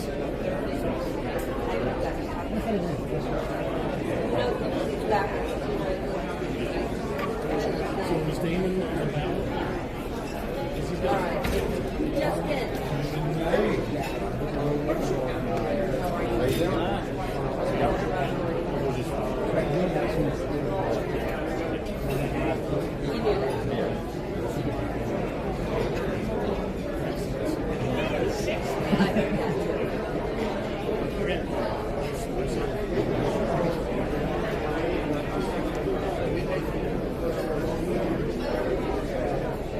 Tomorrow morning?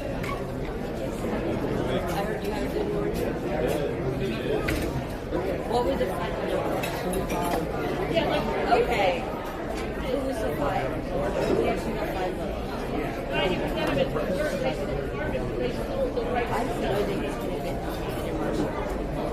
he actually asked me I'm like, I made a job to introduce yourself. I'm not fighting you because that's not my job. Oh, that's literally supposed to that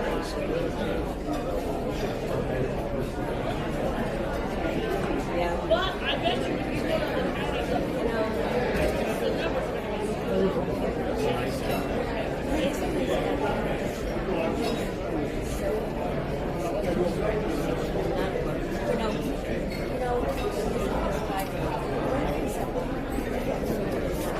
something within, when he's up there,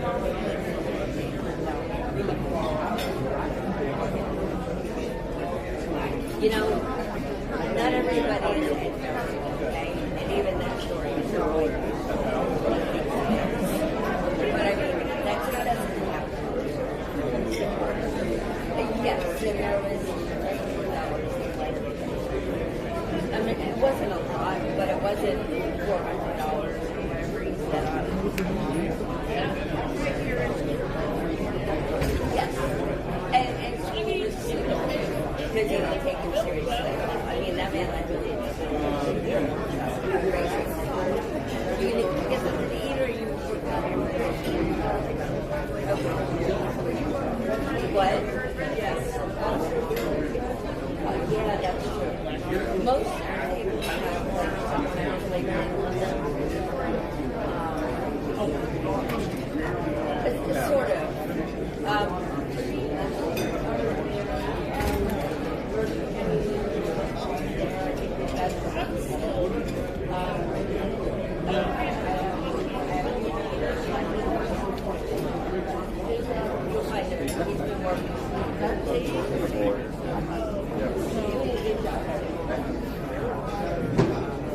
All right, let me drop it.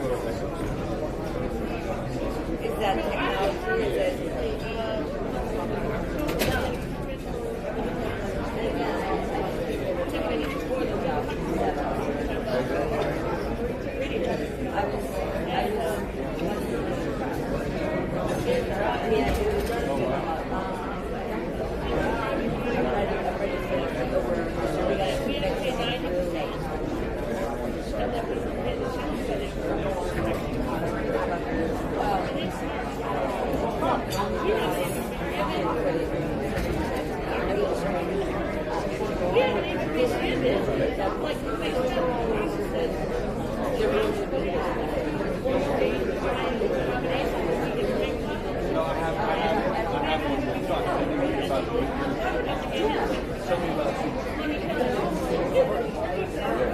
We did.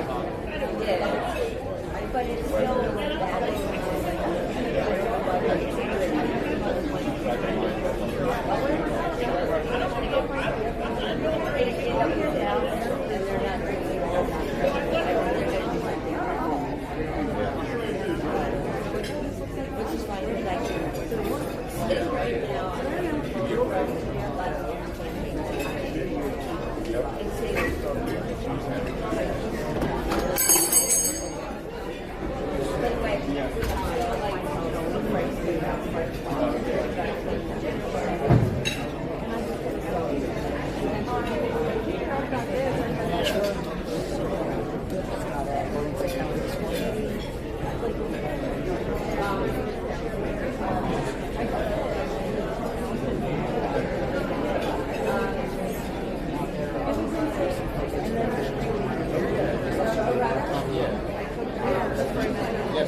What I was told to do, but they took their sweet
Anyway, so I haven't had a chance to see it because I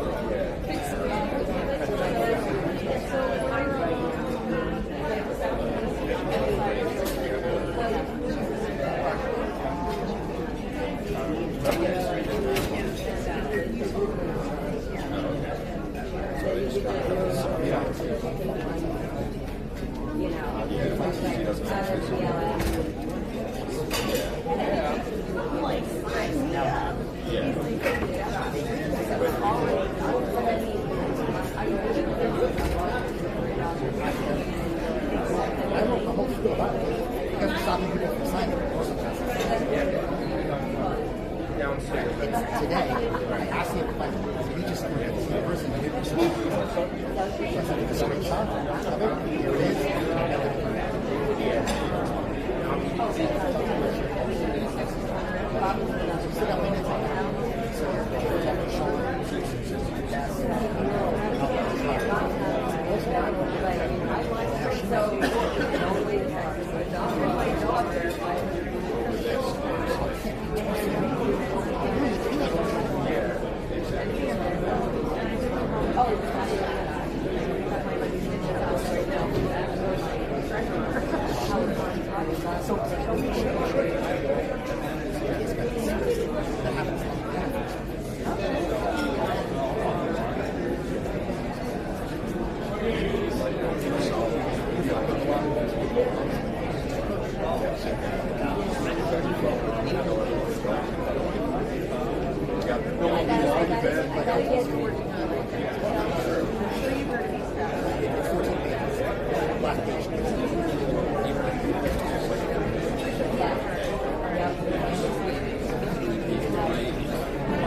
Okay, as everyone has pretty much settled in and gotten their lunch, we have a lunchtime speaker for you this afternoon.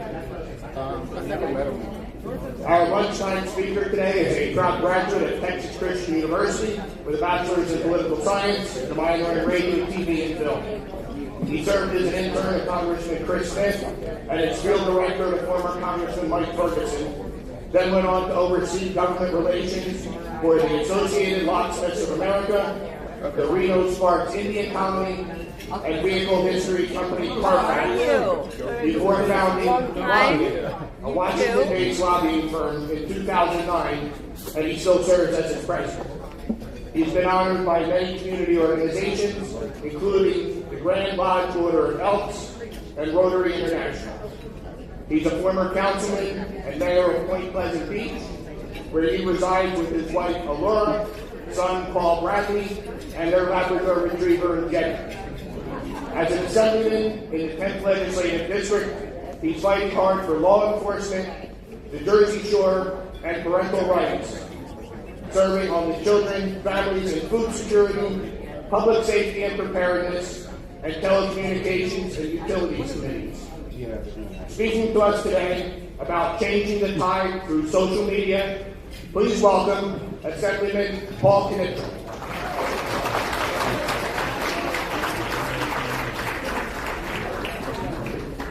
What's going on, everybody? Lunch is either the crappiest assignment or the best one, depending on how much you pay attention to, so we're going to see how this goes. Before I get started, can we all take a second and give Chairwoman Johnson a huge round of applause?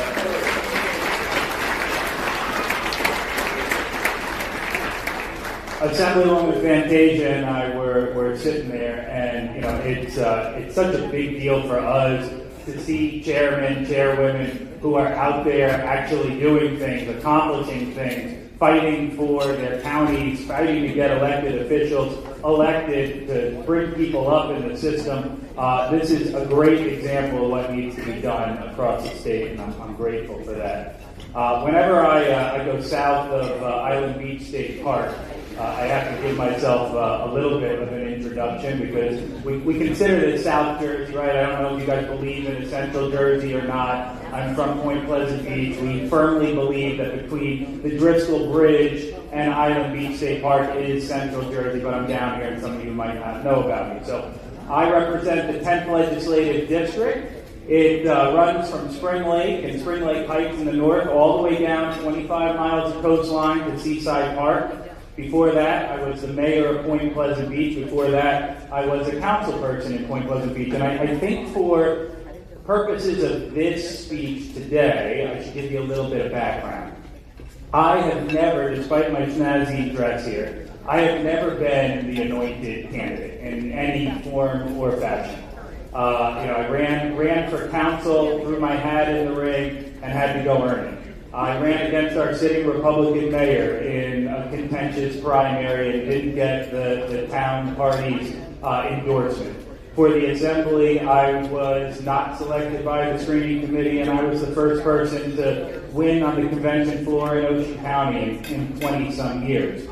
And the common thread through all of that was, I had a voice, and my community saw me, and the biggest tool that I've used at every step along the way was social media. So while I've never given a speech on social media before, and I don't know if this is going to last 10 minutes or 30 minutes, I'm just winging it up here, it does make sense why Pat asked me to do this. Let me first start off. How many people, we're going to make some audience participation stuff here. How many people in the room are at least on one social media platform? Raise your hand.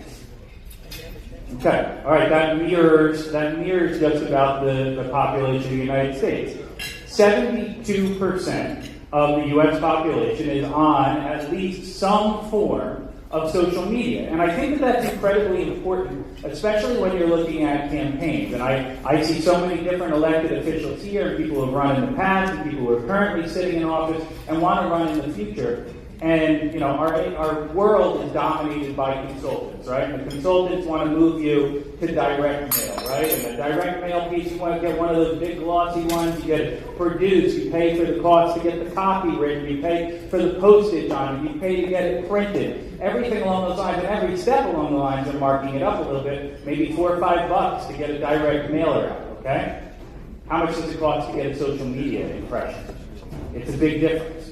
Now, let me ask you guys here in the audience, how many of you want to have more of a following on social media? Okay. Not everybody's that interested. So maybe half the room isn't going to care what I have to say. But to those of you who want to have more of a following on social media, we need to talk about it. And let me ask you a question. And you don't have to answer, just think about it. What's your brand? If you want to have more of a following on social media, I think the most important thing that you need to ask yourself, and everyone associated with you and everybody that you know that wants to run for office, is what is your brand? I look out here in the audience and I see Assemblywoman Fantasia. Assemblywoman Fantasia, just yell out, what is your brand? Conservative, middle-aged woman who's had enough bullshit. That is perfect, right? And that is exactly why she is successful. She knows what her brand is. And if you want to have a following, you need to know what your brand is before anything else. It's really the first step. And it needs to be genuine. You can't be playing a character. You can't be playing what you think people want you to be, because your brand has to be authentic or people are going to see through it. And that's incredibly important. Look, in real life, I'm loud. I curse a fair amount. I'm unabashedly conservative. I hate freaking suits. And that's part of my brand, who I am. I'm a former beach town mayor. I'm also weirdly empathetic about certain things. I hate rule breakers. I view the world through like right and wrong lenses. I love my family. I love my dog. I love my kids. That's important. But you all have your own brand too. And, I don't think people follow me because I'm a politician. In fact, it's important to note, if you're trying to build your brand, people hate politicians. People hate politics. It's like lowest on the pole of most trusted professions, right around Congress, is about the same level. So if you go out there and you play the role of what you think a politician is supposed to be, you are going to be unsuccessful. It doesn't really matter what your district is, but you need to be reflective and you need to be true to yourself. Look, not everyone in this room is loud. Not everyone is, cursing as often as I am. Not everyone's wearing their Sperry's without socks or anything like that. You don't want to try and emulate me. You want to try and be the most authentic and approachable version of yourself. And if you do that, things can move in the right direction. Give you a little bit of an idea, why did I get asked to be up here? I assume because I'm fairly successful on social media. My last post got 3.5 million views. We're close to 100,000 likes on it. The post before that got 6,000 likes and 500, 600,000 views, and on, and we're breaking through. And I want to give you guys some of the tools to do that. And you have to take what you have to work with as well for your brand, right? There are different people across the state of New Jersey that are doing it well, that are authentic, that aren't identifying in this politician vein. I mean, some of you guys are following, let's say, Wake Up New Jersey, right? Wake Up NJ is a great example.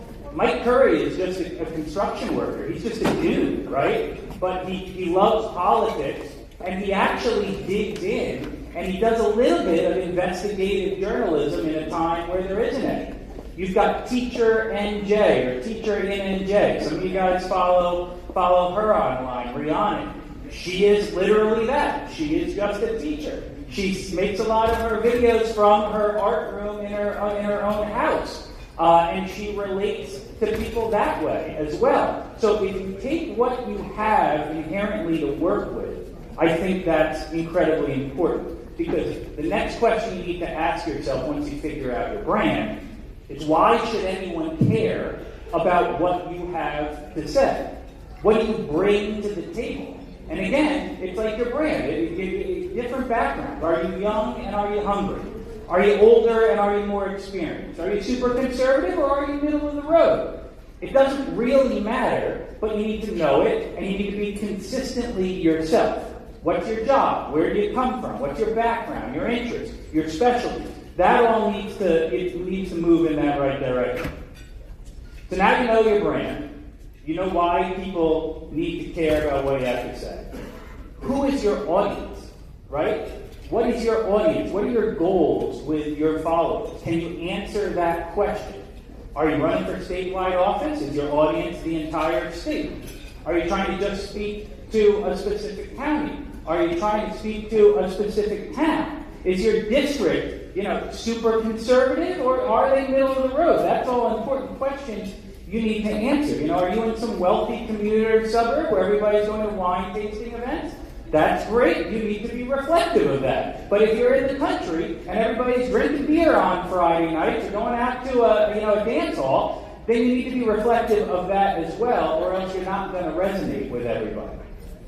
So now if you know your brand and you know your audience, it's about what do you have to say? What are you going to say to these people? What are you going to contribute to the conversation, and why should they care? Are you just mouthing someone else's talking points, or do you actually have something original to contribute? I think that's incredibly important as well. You have to bring a new perspective to the table that maybe hasn't been highlighted properly. Are you bringing an opposing viewpoint? Are you bringing new energy? Are you bringing new facts to the table? A little comedy here or there? Are you bringing fire and brimstone? It doesn't matter what it is, but you need to know what you have to say before you say it. And it sounds obvious, but a lot of people don't know that in any way, shape, or form. If you're not saying anything new, important, or relevant, no one is going to care. So now that you've figured out what you're going to say, the question is, how are you going to say it? How are you going to present that, right? Are you lazy, like a lot of people on social media are? Are you just going to go to ChatGPT and tell them that you want to make a post about something? Is it going to put that stupid little red siren in front of your post that everybody has to show them that it's important? And the whole damn post sounds like it was written in ChatGPT, and it sounds just like every other politician, looks like every other direct mail piece? It has to be different. And a lot of times people love long-form content, and there's a time and place for that. Podcasts are rising in popularity. Mike Schwartz, who is speaking here, is an excellent example of that, okay? And that has a time and a place. But the reality of the situation is you need to also look at short-form content. Most people on average, when I look at my views, if I get 1 million views on something, the average person is only watching it for 30 or 60 seconds. That's it. That's all they're watching. I'm there, and I'm so proud of myself because I sat down and went in with the Assembly Republican office, and they set up the cameras, and I had a great stick, and I knocked it out of the park, and it was 5 minutes long, and 95% of people didn't watch more than the first 30 seconds. They loved it. They were happy for what I was doing, but even they didn't watch it. So you need to be cognizant of that too. Everybody knows those elected officials where their posts are just a heart, and it says Happy Valentine's Day. It has an outline of President Abraham Lincoln on it. It says Happy President's Day. Those things are feckless. They don't do anything. They don't make any kind of difference whatsoever. You have to make real content. You have to say something real, and you also need to mix it up. It can't always be you sitting in the same chair, doing the exact same monologue, presenting it the same way. People want variety, just like they do in life. If you were out dating, you wouldn't go to the same restaurant every time you go out, and you wouldn't have the exact same conversation. You would mix it up. Variety is the spice of life, right? And, I think a short video is one way to get that across. An interesting photo, an interesting graphic is a way to get that across. Something that grabs attention every once in a while. Now, I told you how people like short-term content. It's also important to know that when they're scrolling through their feeds, which is how it all works, you generally have between 1 and 5 seconds to grab their attention before they scroll right by you. So whatever you do has to grab their attention immediately. Even if I think I'm giving a great speech and I'm on the floor, or maybe I grilled some witness in a committee testimony, I'm finding now I actually have to cut off the beginning where, it was just an Assemblywoman Commissioner representing the 10th District, great to see you, witness, would you like to talk? No, they want to get right to the meat and potatoes. I'll give you a perfect example. We had an illegal immigration package that came to the floor, and the Assemblywoman and I fought it like crazy. And I was quite proud of myself. I went out and I made 3 huge posters with some of the fine, upstanding citizens that ICE had managed to arrest, despite all the hurdles put on them. And I had, unfortunately, a woman and her child who had been murdered by an illegal alien in New Jersey, and I had all these things, everything along those lines. I posted the original thing where I got up out of my seat and where I went through the whole spiel, and it was a 5-minute speech. It went almost nowhere.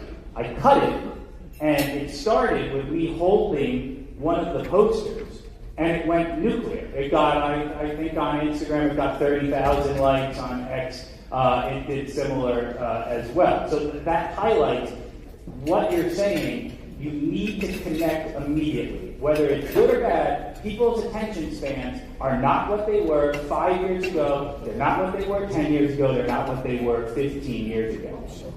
All right, so now you got a lot of this stuff. But you still need to have a following. If you don't have a following, right, how is your stuff going to go anyway? And this is where it's all about something called engagement rates, in my opinion, okay? And it's about A and B testing things and seeing what works and seeing what doesn't work. I will sit here and I will tell you that my engagement rates are higher than any politician in the state of New Jersey. That includes Governor Sherrill, that includes Senator Kim, that includes Senator Booker, that includes gubernatorial candidates, whatever it may be, I beat them by 3, 4, 5 times. So I think I know a little bit about this subject matter, okay? I'll give you a perfect example. Governor Sherrill has 117,000 followers on her Facebook. We'll use Facebook as an example. She gets on average 2,000 likes on a post. Some go a little higher, some go a little bit lower. I have 19,000 followers on Facebook. I average about 1,000 likes. So I get half of what she gets, despite the fact that she has 9 times the amount of followers that I do, 8 times the amount of followers that I do. Senator Kim has 100,000 people following him. Cory Booker has 1.7 million people following him, and he only beats me by a little bit in terms of engagement rates. And why is this important? What does an engagement rate tell you, right? It's about the proportion of your followers versus the people that like and interact with your posts. And not all interaction is the same, right? Because your likes actually don't show up. If I post something and I get 3,000 shares on social media, I don't get any of those likes. I don't see those likes. They go out to the people who shared it. So it's important to understand that. And what happens now is you post something and you see if it starts to do well or if it doesn't do well. And it's a simple, repetitive process to understand what is going to do well and what isn't. And I see people posting the same stuff time and time again that gets 5 likes, that gets 10 likes. And sometimes I call them pity likes. But, your friends are clicking them, they're liking them because maybe you're an elected official or because they want to make you feel good or whatever. But they're not real and true.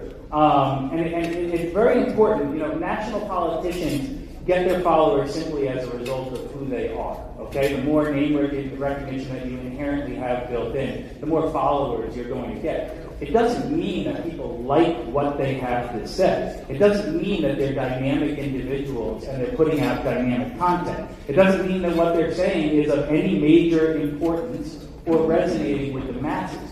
You need to find out what resonates with your constituencies.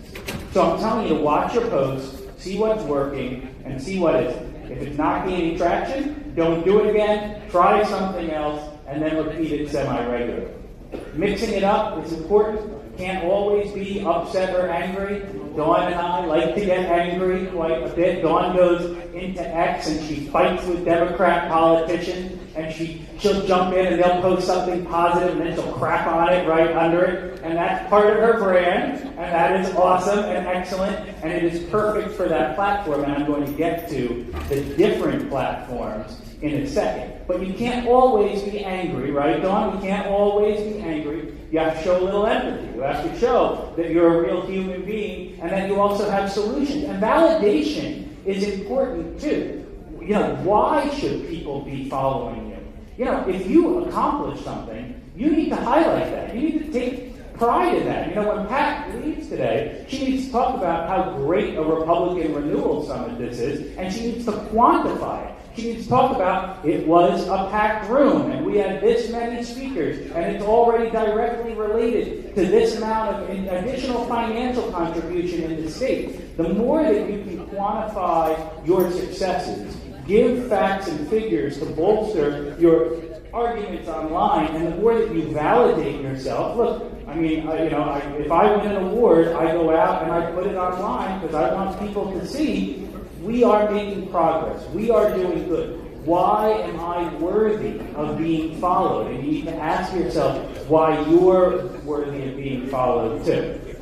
So, last thing I'll end it with, you know all this stuff, but you're still not done. And this is something that we're in the lab working on all the time, because every platform is different. Facebook, on average, is roughly age 35 to like 85 now. Okay, that's my demographic, and they all vote really strongly. So it's a great demographic to have, and it is generally not super sensational, as the Assemblywoman pointed out to me the other day. Yes, absolutely. X requires a lot of work, right? You have to tweet all the time. You have to be paying attention all the time. It's shorter, more succinct, more fiery takes on things. And one of the things that Dawn was telling me the other day, we always talk about, okay, this worked, or that didn't work, or what's going on, how do we reach the people? She's like, well, you posted something that on X would have just been normal, but you put it on Facebook, so it took off. And it's a very, very good point. You need to understand the differences. Instagram is visually based, right? And Instagram is generally ages 25, 30 to like 60s, okay? And it needs to be visually appealing and visually effective. You're posting something different. If you love taking photos of your food, and I'll use a perfect example of somebody who does this in an excellent way. Senator Testa is coming here and speaking earlier. This guy loves his pizza, and he posts about that, and it humanizes him online, and he has a great following of people who just want to see what Senator Testa's next pizza place is, right? So it's a perfect example of how that works. And I know we're all Republicans, and I know we have issues with what's going on in China, but you need to get on TikTok too, because here's the reality. I never got on TikTok before. I thought it was all tweens running around, posting unboxing, videos of them, having some new toy or something like that.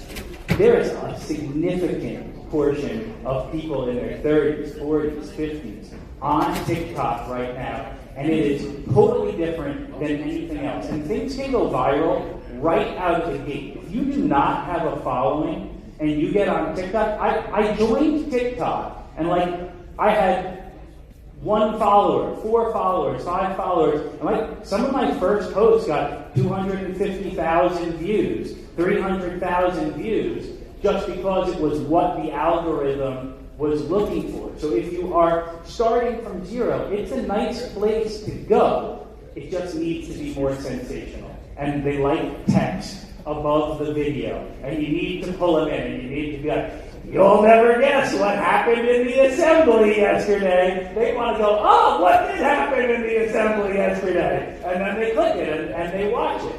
But you have to give them a hook. So that's really, really important. That's about all I got. Look, I'm going to wrap up by just telling you guys, too, that no matter who you might run against someday, I know that there's people I'm going to run against the next time when I move up, you don't need to be enemies with them beforehand. I know there's different factions in our state party, MAGA, Rhino, whatever it may be, middle of the road, more conservative, everything along those lines. There aren't enough of us to have infighting, and I really do believe,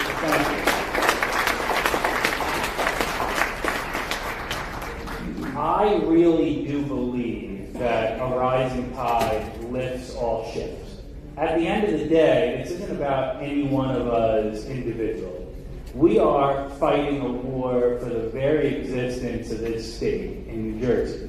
And we need all the Republicans that we can get out there, regardless of if they're purplish and they need to be, less conservative than I am, or not. I think that's important. And whether you might run against them or whether you view them as competition, share people's posts. Engage with other people's posts. Write a nice comment on there. Help lift all Republicans up together, because the algorithms, they value comments. They value interaction. What starts out with the algorithms on Facebook and a lot of these is they show it to a small sample of your followers. They show it to a small sample of your world. And if they all like it, then they show it to a bigger swath. If everybody's commenting on it and sharing it, it goes to a bigger swath. And it keeps going and going, and it compounds on itself. So when you're sharing somebody, not only are you doing them a solid, and you're highlighting the great work that Moms for Liberty and Alex is doing out there, but you're helping lift them up, and in turn you're helping to lift yourselves up too. They recognize, Alex recognizes when I like one of their posts and when I share one of their posts, and I do the exact same, and it creates bonds amongst our community. And look, I do feel strongly things are changing in our party and in our state. We obviously don't have a county line anymore. You're going to see more and more candidates running in primary elections. That's just reality of the situation. You have the ability to take control of your future. I told you when I started that I never was anybody's pick for anything. I was never the anointed one. Nobody ever has helped me fundraise or anything along those lines. I focus on social media and my brand so that I took control of my own future. I know whatever I run for next, whoever I run against, I'm going to beat them because I have my own following and I have my own voice. You can do that yourself too, and I encourage all of you to do that. Thanks so much.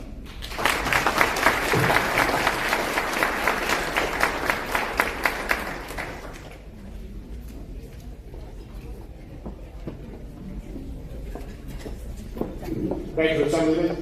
And as everybody finishes up their lunch today, there are some desserts over in the back corner. Please feel free to avail yourself. Also, we have about a half hour before our next speaker. Please take some time to visit the vendor tables and everything, maybe stretch out a little bit. Just a couple other candidates that have popped up. We have a couple 3rd District congressional candidates here. Michael McGuire is here. And also running in District 3, I saw Jason Cullen, he may have stepped out. Jason Cullen is also here, another District 3 congressional candidate. So we will also, if you are a Mercer County resident, we have petitions out in the foyer for our county slate of candidates this year. If you would please consider stopping out there to sign them for our county slate this year. And we'll be back with some more speakers in a few minutes. And Dr. Swartz is also going to be doing his book signing right now. And I believe Gordon Chang is out in the foyer also doing a book signing. Also, this will be your last chance to try to get a headshot if you would like one over in the near corner here to my left, your right. Going for a headshot for your campaign leader here?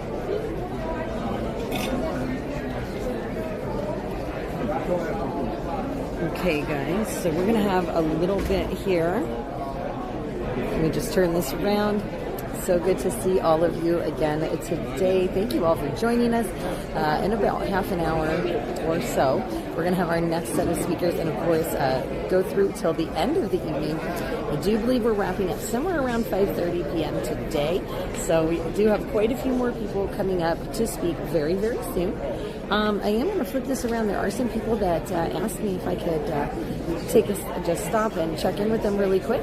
So I'm going to just kind of point you over maybe towards the vendor tables so you guys can see everything over there in that corner. Again, people up moving around in this room. But it's been a packed house all day long. Packed house here. People in, out. And again, lots of amazing speakers. So we're just going to flip this around. Like I said, I'm going to I think what I'm going to do, maybe put you guys over towards that half of the room there where they're doing the headshots, and Moms for Liberty is over there. And then that way you guys can just kind of see what's happening over there at those vendor tables for just a little bit while I make my...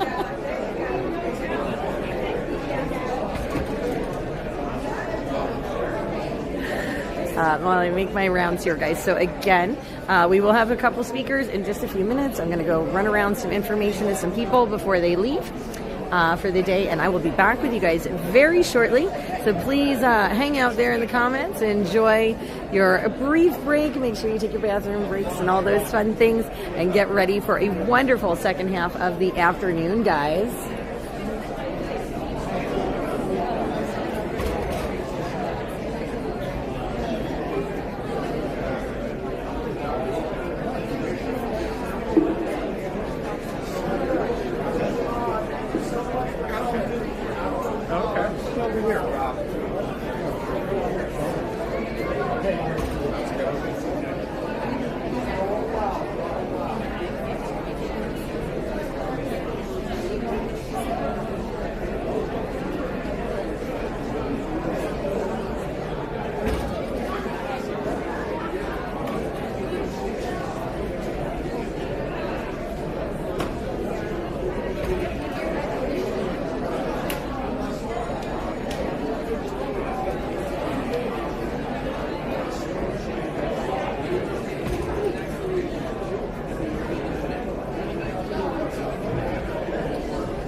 Ladies and gentlemen, if anyone wants a shot by the banner, please come now. It'll be your last chance.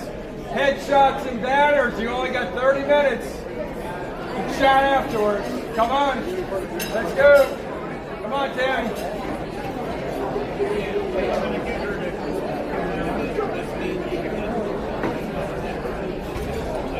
Last chance for banner shots.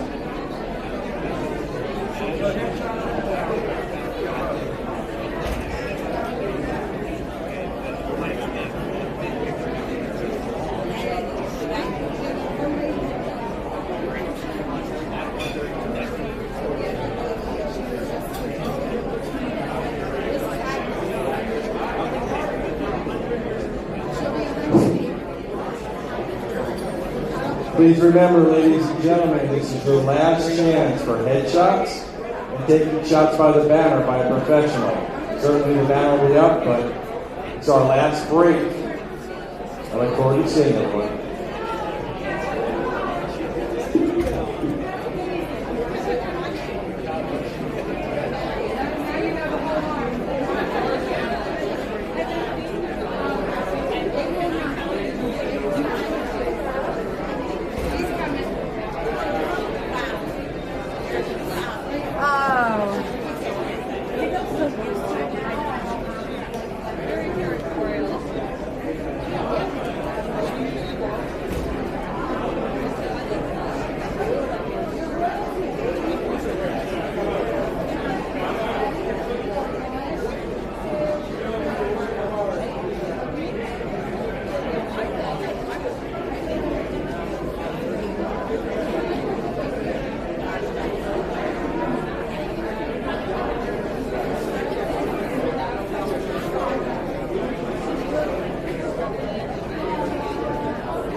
going to Rosemary? We're going to right. Is this You're going to go right now?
Oh, he's over there.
I'm not delusional. You know, all the lobbying in the world is good for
doing over here, guys? Hopefully you guys are doing okay. And I don't think it'll be too much longer till we get back underway.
Hello?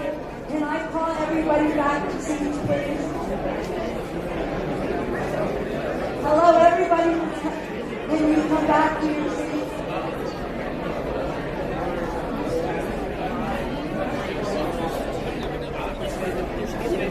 Hello, everybody. Can you come back and get seated so we can move forward? We have more work to do.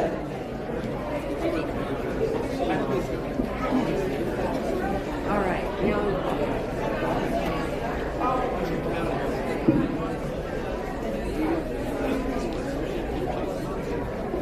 Sky, can you get people from the hallway in? Yes. All right, guys, we are getting the marching orders. Can you help me get people? And we are about to get back underway here, guys. We're going to just zoom you in there closer to the stage for when our next speaker comes up. Hello?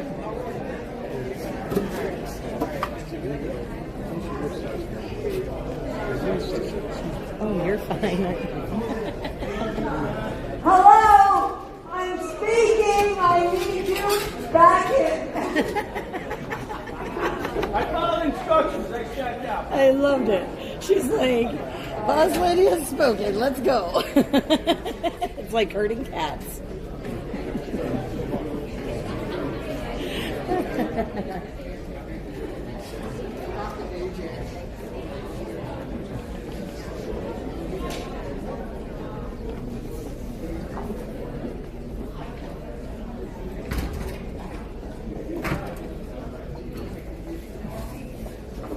Okay, guys, can I get your attention for just one more quick second because I buried the lead and forgot what really was the most important thing that I wanted to say here today.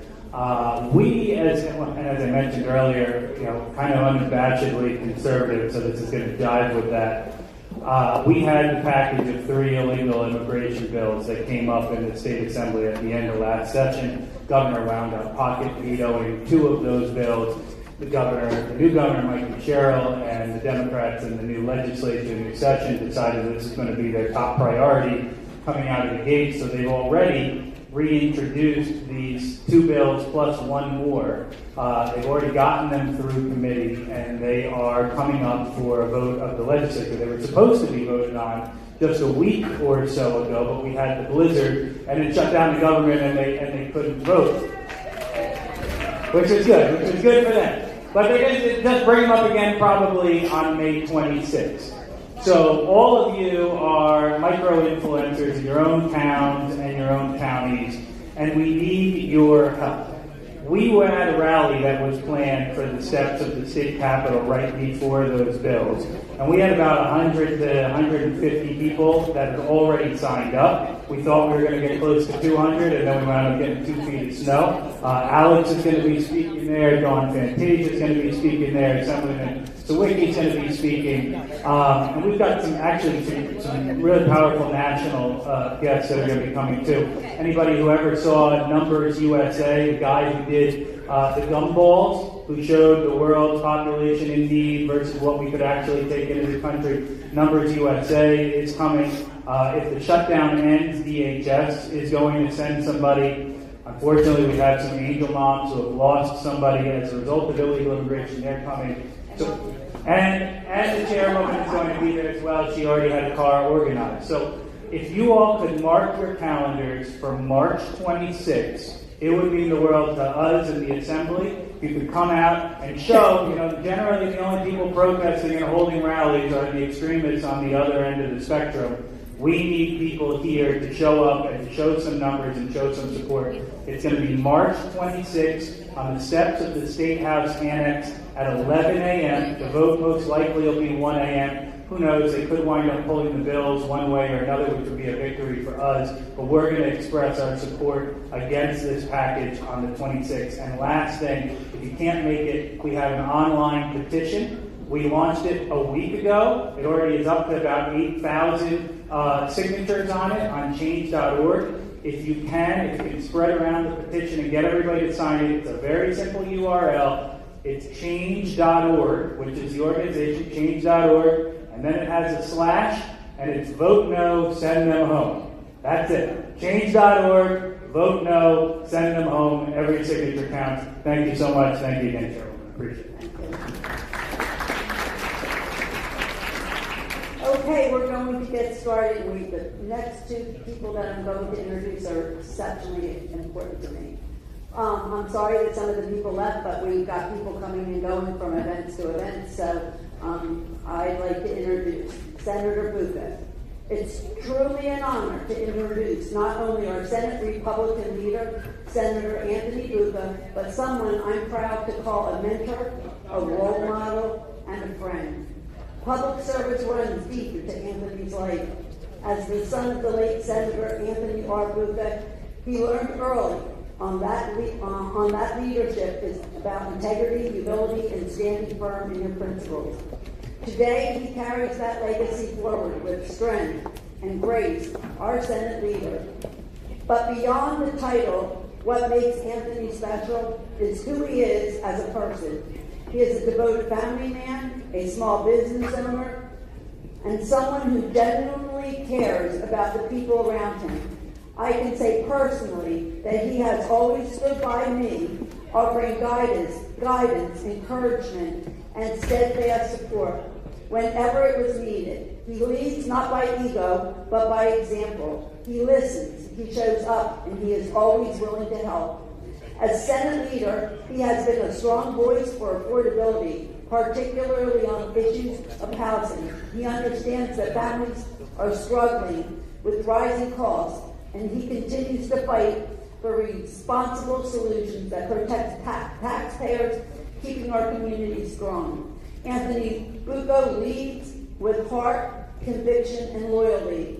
I am grateful for his friendship and his leadership.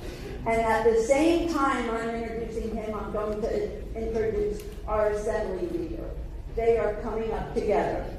Ladies and gentlemen, friends and colleagues, and proud Republicans, it's a true privilege to stand before you today and introduce not just a leader, but a friend, a man who has dedicated his life to serving the people of New Jersey with humility, integrity, and tireless commitment. Our minority Assembly leader, John DeMeo. John's story is a New Jersey story. Born and raised in Hackensack, he didn't just grow up in our community, he built his life here. He started his own small business. He served as a mayor, and he raised his family right here in the place we call home. John understands the everyday challenges our families face because he's lived them. He knows what it means to work hard, to make a payroll, to balance a budget, and to stand up when it matters most.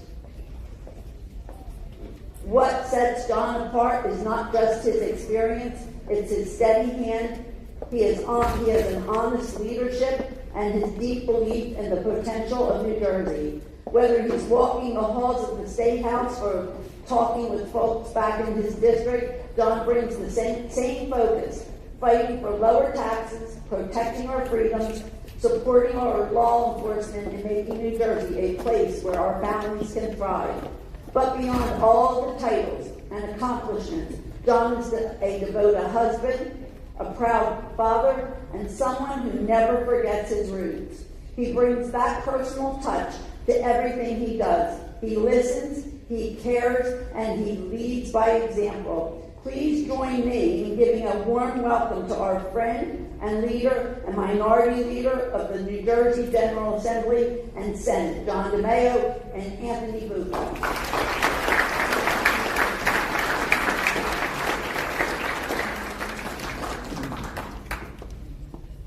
Thank you, Pat. After that introduction, they're going to think we have you on the payroll. Listen, it is always great to be in a room filled with so many friends and fellow conservatives. You know, as you look around the room and you see Moms for Liberty and the Family Policy Alliance and union leaders that are here, our friends in the trades, and advocates, Jersey First. This is the heart of the Republican Party, right? This is the heart of the Republican Party. this is what we have to fight for. Because the values that you see in this room are the values that I believe the great majority of our residents share. And it's our responsibility to make sure that those values are communicated clearly and effectively so that the folks in New Jersey know that we're fighting for their interests. And it's days like today, so thank you, Chairman. It's days like today that we've come together for that mission. And I thank you all for being here to support this event today because it's critically important. Let's face it, we just went through a rough election. We just went through a rough election. And a lot of it was out of our control. But we have to take it. And this is the time. And it starts today. And it goes every day from here on out as we begin to take back the state of New Jersey. And I couldn't be prouder than to be able to do that with the minority leader in the Assembly, my good friend John DeMeo. Today, Pat asked us to talk a little bit about affordable housing and the policies that the Democrats rushed through a few years back, a year and a half back, at the close of one of our sessions. And the legislation has, those of you that are involved in local government and are dealing with it now understand a couple of things. One is that the policy was flawed from the very beginning, right? Arbitrary numbers were picked across the state and placed on the backs of our municipalities. A crazy calendar was established to accomplish what had to be accomplished in a record period of time without any land use planning, without any type of investigation into the availability of infrastructure, jobs, and transportation to support the housing that was being demanded to be built. And the bottom line, and I think the most important line, and we don't talk about it enough, and I've decided to change my approach to this because of it. I think when most people think about affordable housing, they all want that, right? Everybody wants affordable housing. So I think what we have to do is remind folks that what this Democrat-driven policy is providing is not affordable housing. It's apartments, right? And we're seeing it all across our communities. High-density apartments. We're not building affordable housing under this policy for folks. We are changing the character of our communities with apartment buildings. And let me tell you who that hurts the most. And this is why I've changed my approach to this. And when I speak about it, this is what I focus on. And I think our party needs to focus on. We are doing nothing for the low and moderate income families that need affordable housing. Because we're not providing them housing, we're giving them apartments. And guess what? We're giving them a small number of apartments in a large apartment complex that when they age out of that apartment, where do they go? And what generational wealth are we giving them?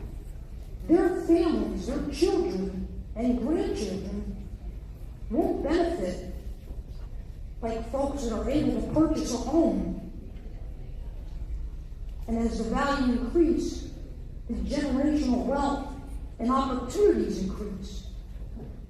What the Democrats have done has taken these low and moderate income families and putting them into a debt spiral.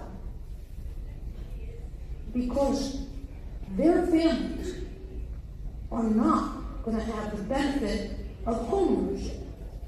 when they age out of these apartments, their kids will be forced to follow the same track or worse. So are we providing the American dream to the folks that need it most? Absolutely not. And that's why this was bad policy. And we need to make sure that the folks that normally support our colleagues on the other side of the aisle understand that they've been sold a bill of goods. They've been sold a bill of goods because for the first time in many of our lifetimes, I don't think we can say that our kids will be better off than we are in the future. They will be stuck in that apartment complex for the rest of their lives, and they will never have the opportunity to climb the ladder of success and enjoy the generational wealth that used to be provided with homeownership. And I think that is the story that we need to tell as a party. And that's just one of the bad policies. And when you think about the cost of living and how unaffordable it is to live here in New Jersey, you recognize quite quickly that when you take those complexes and you plop them in a municipality that doesn't have sidewalks, that doesn't have water and sewer infrastructure available, that doesn't have transportation for people to get to work, to the doctors, to the store. Okay? When you don't have that opportunity in those towns, what happens? The towns have to try to provide it. And they have to use your tax dollars to build it. So this is a death spiral for the state of New Jersey.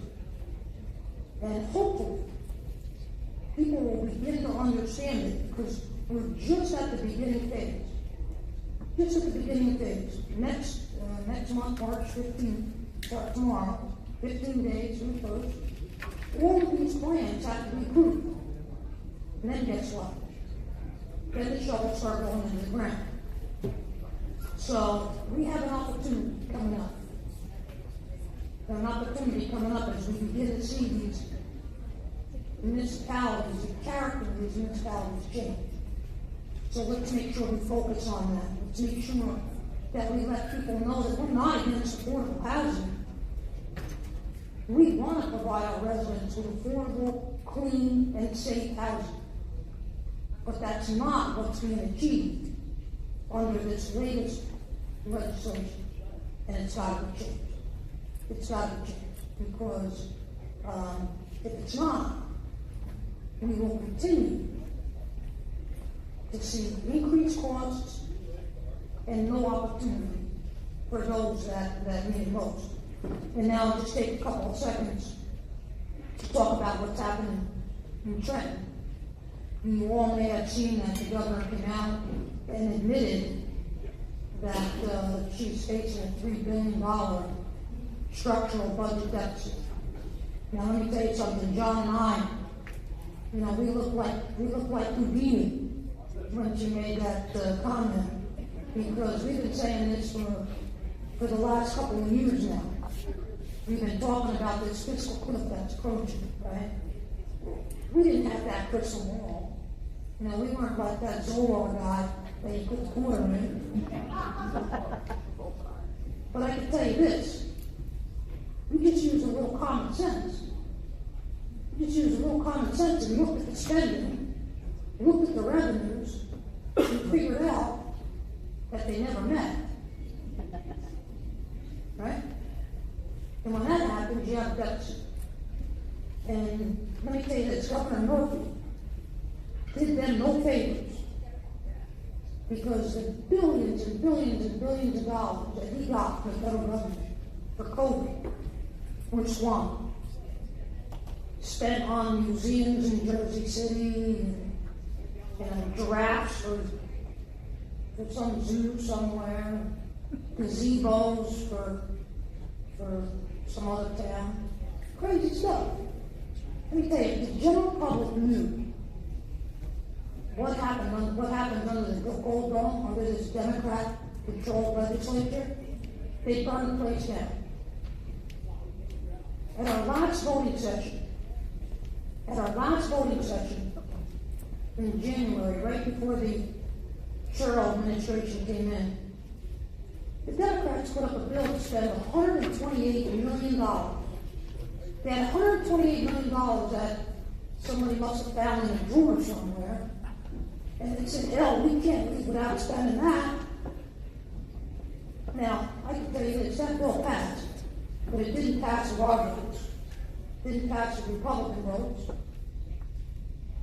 But what really, really ticked me off was a couple of days later, I'm on call with the Department of Community Affairs.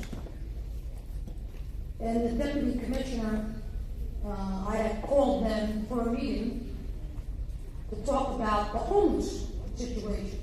Homeless rates are rising all over the state.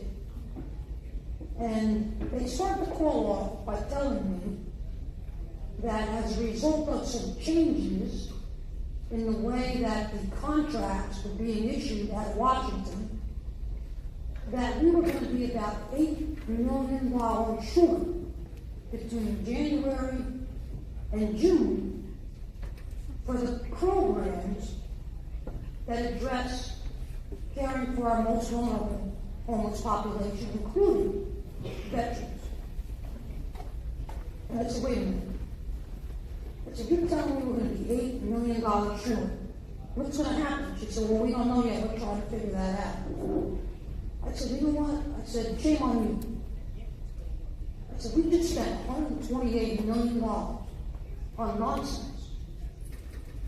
And you guys didn't let any of us know that we were going to be $8 million short to save people from being out in the cold? What the hell's going on? Right? What the hell's going on? But this is the stuff that we fight every day. This is the stuff that we fight every day. And it's not easy, folks, let me tell you, it's not easy. But I'm going to end with this. We had a rough election cycle.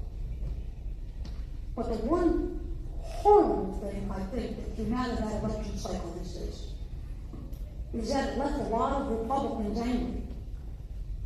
And yeah, we should be angry. We should be angry for the results. But not angry with each other. Not angry with each other. Each and every one of us in this room is doing the best that we possibly can to convey a message, to set a common sense policy, to make it more affordable for New Jersey, and to do the best we possibly can to lead our party. And for those folks that think that it's beneficial to point fingers and divide, couldn't be further wrong.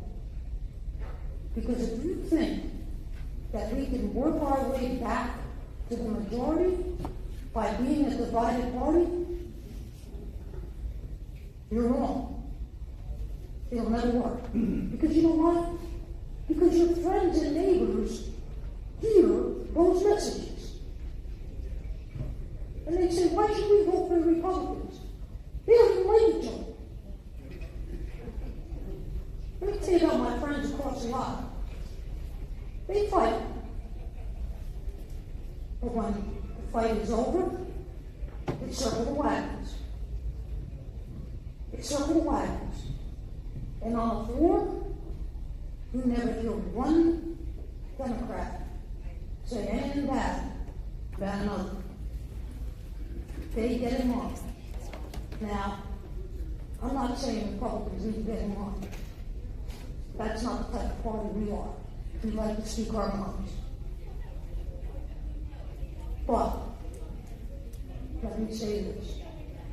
If you want to be back in charge, We have to be a united party. And we have to find the things that we all agree on and then move forward. And that's exactly what we are doing and we will continue to do, and we need your support to get us to the finish line. So thank you and God bless you.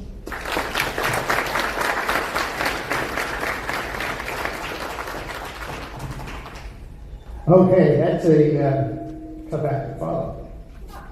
And I may repeat him a bit because there's a lot of things we see in common here with regard to what happened. But first of all, I'd like to say thank you to Chairwoman Pat Johnson for arranging this meeting today.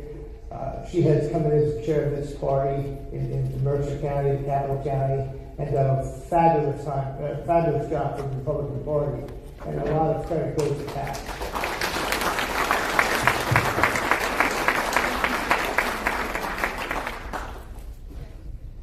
We will never give up. We're looking forward. Things happened in that last election cycle I didn't think were possible. When you see the Democratic senators in Washington, D.C., and now that the average person on the street doesn't understand the filibuster rule, the 60-vote rule, but when you watch them shut down that government for that long, to the point where SNAP benefits were going to be taken away and people were not going to have their food, they were the ones that held up that shutdown. The Democrats in Washington, D.C. of the Senate held up, because if they weren't holding it up 4 or 5 days later, when 7 of them decided suddenly, oh, we can vote for this continuing resolution now. Everything's good. Shutdown ended, and SNAP benefits come out. So when you threaten the people that you're supposed to be representing them as Democrats with losing food, they came out angry at us, but in reality, they should have been angry at their own party for what they did to them, using them to leverage an election. It was probably brilliant politics, but it was miserable politics. It was ugly, nasty politics against the people that they were supposed to represent and help the most, so they claim. We're not going to quit. Yeah, we got punched in the nose, but we're going to punch back. In 27 midterms, we're up together. But now this new governor, who ran on essentially very little detail as to what she was going to do, has got to actually, the rubber's got to meet the road. And already she started to warn people with the Treasury that are coming out saying that we're going to have this structural deficit. Well, we knew this structural $4 billion deficit was there. It's been showing up because there was money for COVID that suddenly is not there. And the former governor has been, as Tony said, kind of going along with everything. And the legislature, again, I'm going to repeat what Tony said, think of this. $128 million they didn't spend the last day of the session. Could have let that stay for future needs in this fiscal year budget. So it's on them. They own both houses, convincingly, and the governor's seat now, even more than they did before. Let's talk a little bit about affordable housing, which is one of the most ridiculous programs you'll ever see. You can condemn farmland within it. Fortunately, they were able to stave that off. But it's just such nonsense. I have this thing that I've come to recognize about affordable housing. You know, in our town, they built some 3-bedroom townhouses, and some of them were most were market rate, which have to be artificially inflated at a higher price. They were selling over $500,000 each in Hackettstown and Warren County. We have 4-bedroom houses selling for about $4.25. What's that do to the 4-bedroom house? Makes you go up more, go to a higher price than that townhouse. So they're driving prices up artificially with this program. And rental is not a housing thing that you really aspire to live in. That's like a first stop at a garden apartment, and then you move on and buy a house and gain entry to the market. And one of the things that the president said the other night that makes a lot of sense is a lot of these corporations are buying up homes like they're a commodity and holding them, and they're driving up the prices, and he'd like to get his hands around that and figure out a way to stop that from happening. Frankly, the housing market should be owned by homeowners and people who really want any place to live. It's just ridiculous. And another thing that happens, and Tony alluded to it a bit, we really need to redo and rebuild our cities. Why are we not building new affordable housing in the cities where you have the buses, the trains, you have water, sewer, and the concentration of the infrastructure that already exists? Yet they're letting them decay and fall off the face of the earth, moving people further and further out into the farmlands. Then you get to jump back on Route 80 or 78 or whatever highway to get to work, have more people in traffic, more pollution, which they claim to be against. So it's so counter to what makes good planning sense, really. You want to have residences near workplaces, and it's less time traveling back and forth. Frankly, this whole thing is nothing more than moving people from Democratic areas to our areas and hoping they stick. Hoping they stick with that party. Most times, they're not smart to realize it, so most times they switch parties when they realize how much nicer it is for them. But the reality is, good planning principles would have you rebuild your population centers first, create units there, and then grow out from there. To move people 30, 40 miles out west or down south, down the Parkway or whatever, and then travel every day to work, and clog up the highways is just not good planning. A lot of this whole thing is more about social engineering than it is affordable housing. If you really peel the onion back and look at what it does in reality, it is certainly not creating good quality affordable housing that you can own. It's putting people in a trap that they may never get out of and end up being renters for their entire lives, which is really not what the American dream was built on. The American dream was built on having that home. Even when people did move out our way organically, in the 50s and 60s and 70s, it was a 3-bedroom ranch. They moved out. It was less expensive by market because our market was less expensive, and they realized if they were working in Newark or New York that they had to make that hour and a half, 3-hour round trip every day to have a good life for their family and be able to afford a house. But there was certainly affordable housing away from the centers. But it was done naturally. It was done in a way that people could actually still own the house. But the way it's going now, it's not good. It's not going to be good for the economy, and it's not going to be good for generational wealth, as Senator said.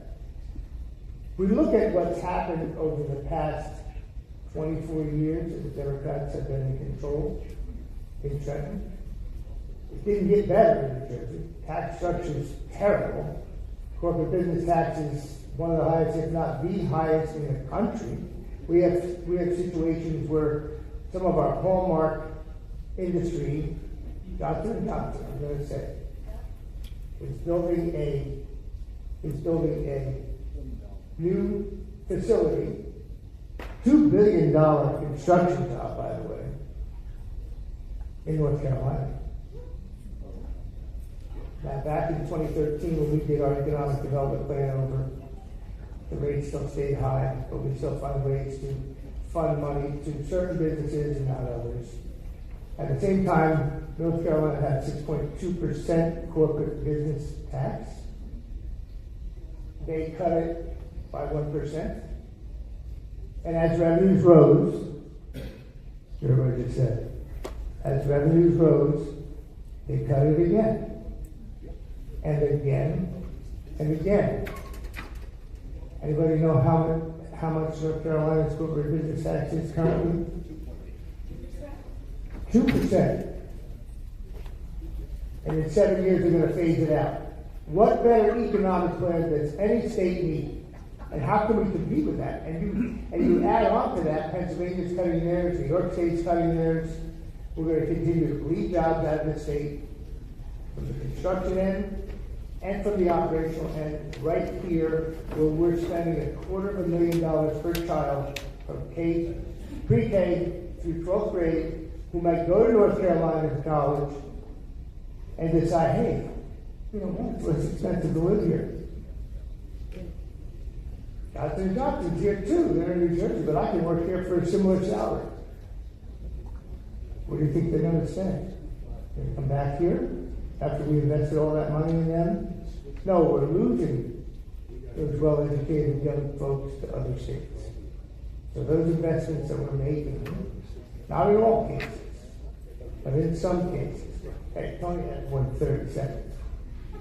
What is that? Put that away. But we're making investment in our young folks. We want families to stay together, but they're ended up scattered all over the place. Some of it happens anyway. You might have a job becomes, in another state. That does happen. But we would like to see families stay together. Those investments that have stability in New Jersey. But everybody's just waiting to retire and leave. It's just not good. In the time of Governor Murphy, a working family of four making $104,000 or $106,000 qualifies for Section 8 housing. Can you imagine that? It's become so expensive to live here. You know what would really make housing affordable? How about we properly fund schools and municipalities and cut property taxes down to what they should be and cut that property tax bill by 2/3 and stop loaning the money to the state? The reality is, the state decided now they're going to aggregate the energy tax receipts, which each municipality has property tax. Oh, we'll collect it, and then we'll just send a check to all the counties. Guess what? We don't get municipalities. If you're a municipal government, you know you're not getting all of those tax receipts anymore. The state is taking some of those, and they're spending them at the state level. We need to spend money and properly fund the education formula, properly fund our municipalities, and then limit them with levy cuts for the return of revenue that forces a tax cut so that property taxes are lower. It's the most difficult tax to pay. Income tax, you're working, you make whatever. You have the money to pay based on how much you make. Property tax is an arbitrary number and value of that property, and you eventually can be forced out of your home because you don't have the income to stay up with that property tax bill. There's so many things that we've offered in the Republican Party to cut taxes, make it more affordable, and they just do not listen to us. And yet they'll bleed out hundreds of $millions of pork the day before the budget is adopted. They'll do something like we did at the end of the last session and spend $128 million on the last night, where those monies could be really refocused instead of spreading it all over for Christmas tree items. We need to get back to doing what we need and funding the basic programs that we need in New Jersey and taking care of our schools and municipalities, but telling them at the same time to limit their spending. Okay. But I'm getting the hook. But the reality is, we will continue to fight these fights, and sooner or later, people are going to get tired of it and say we've had enough, and we will get our chance, and then we will show you how to lead in the state of New Jersey. Thank you for being here. I'm going to allow 5 questions. Yeah, 5. So that's it. Let's go ahead. Who's it to? Anna, go ahead. If there's such a housing crunch in New Jersey, how do municipalities justify still building warehouses and data centers? How many large-scale data centers are being built? I know they're being proposed. I don't know how many are being built. I went to a technology and energy summit in D.C. last year in October, and they're pretty much telling us they're not coming here. You know why? We don't have energy supply. Yeah. We've now shut down a lot of our plants. I don't think we're going to have a big problem with data centers now. But the President said another good thing the other night, that if you're going to build a data center, you have to power your data center. Because we're competing against that.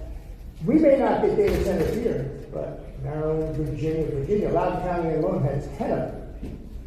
And that energy is coming off our grid, and that's part of the reason our energy prices are going up. Plus the fact that we've cut our peak supply down 57%, so we have to import.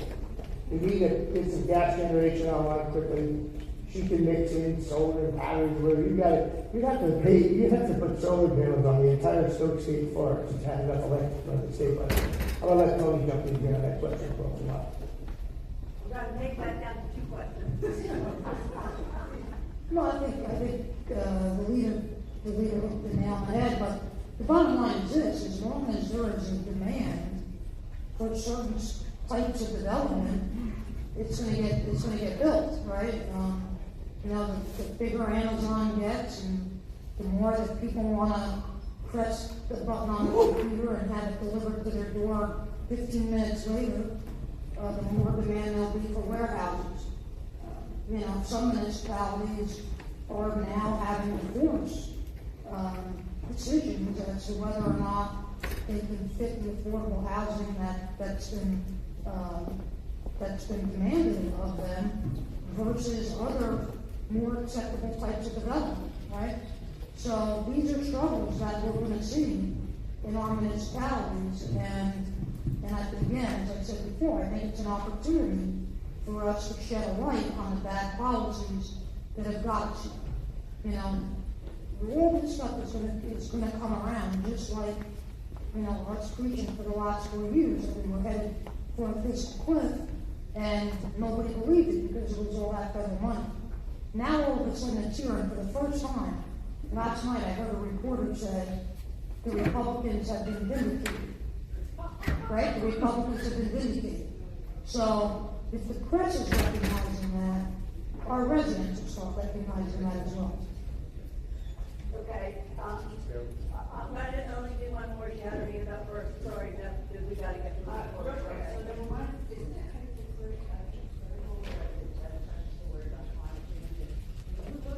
What is creating a larger carbon footprint on family dwellings or single family homes?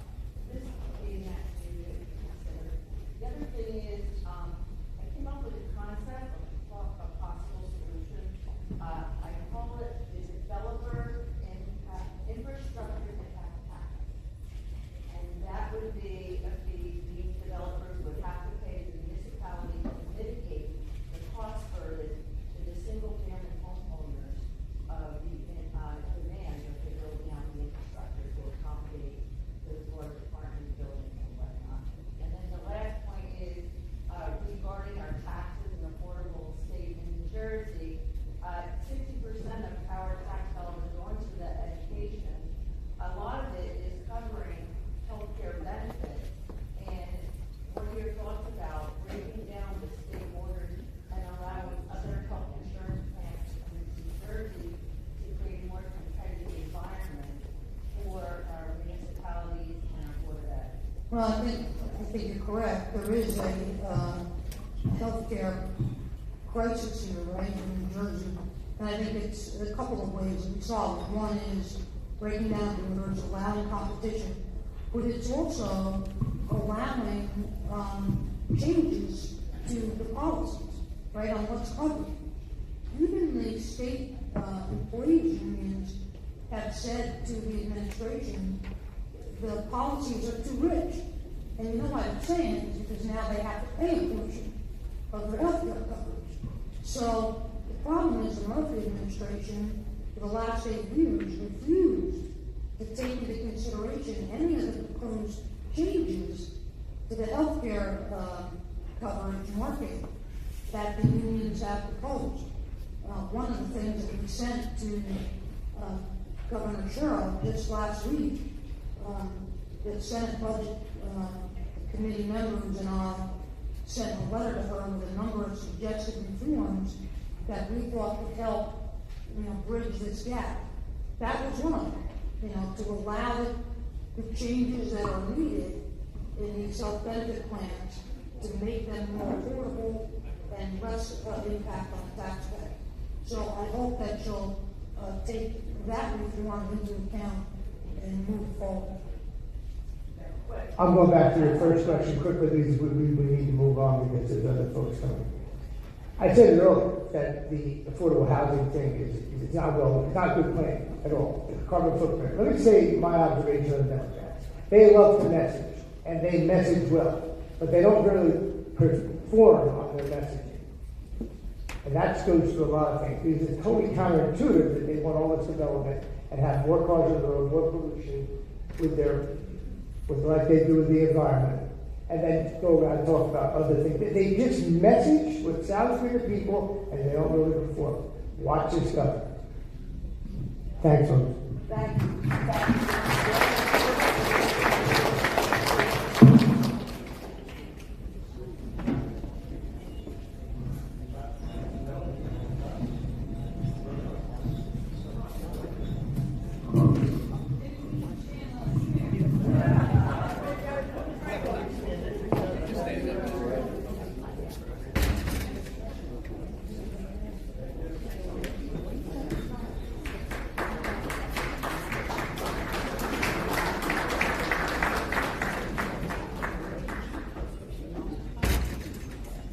The next group that I'm going to introduce is one of my favorites. I have to tell you that. I've been working with the Carpenters Union since I came into trying to run for Assembly and then Senate and now I'm the chair. So God had a plan for me. But during my first run, I met the Carpenters. My dad was a carpenter. My dad was a union. And my dad taught me that that's how we survive. But you know what? When I went to the Carpenters and everybody thought I was crazy because I shouldn't go there, I walked into their office that day and there was this long, huge table that they made. And I was so intimidated that I thought I have to talk quick and hard because if I don't, and I let them speak first, they're going to take me down and I don't know what I'm going to be able to say. I met friends. I didn't just meet carpenters. I didn't just meet union. I met people that I cared about, I worked with, and they worked for me. So I'm going to introduce first and foremost the leader, Anthony Abrantes. And I want to say it's truly an honor for me to introduce not just a respected leader, but someone I'm proud to call a friend, Anthony Abrantes. Anthony serves as an Assistant Executive Secretary Treasurer of the Eastern Atlantic States Regional Council of Carpenters, representing approximately 43,000 union carpenters across 7 states and Washington, D.C. He oversees 25 local unions, 18 training centers, 15 regional offices, and more than 200 staff members. But what makes Anthony exceptional isn't just the scale of his responsibility, it's the heart and the purpose behind his leadership. Over the years, he has worked his way up through nearly every level of the Carpenters Union, from organizer to political director to director of organizing. The journey matters because it means he understands working men and women firsthand.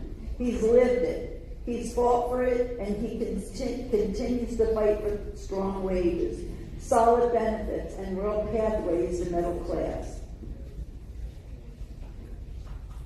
On a personal note, Anthony and I have built a friendship over several years, grounded in shared values.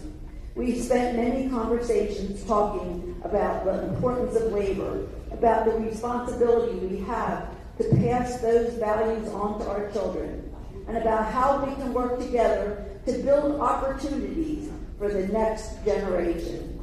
We both believe deeply that the strength of our future depends on the teaching, our kids, the dignity of hard work, and the power of standing together. I believe in unions and what they represent for working families. And I believe in Anthony because he truly cares about the people of New Jersey. He cares about our communities, our workforce, and making sure the next generation has even greater opportunities than we did. New Jersey is stronger because of his leadership and because of those like him. Before I move on to introduce you to the next, we all need to know our children, a whole generation of our children, have lost this.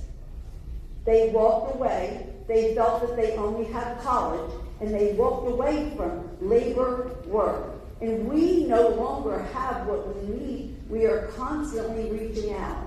This is a way for us to rebuild so we can keep our work here and so that our children have something to stay here for and something to come back for. We need this. Now I'm going to talk about Cyndie Williams because I met her on that same day. It's truly an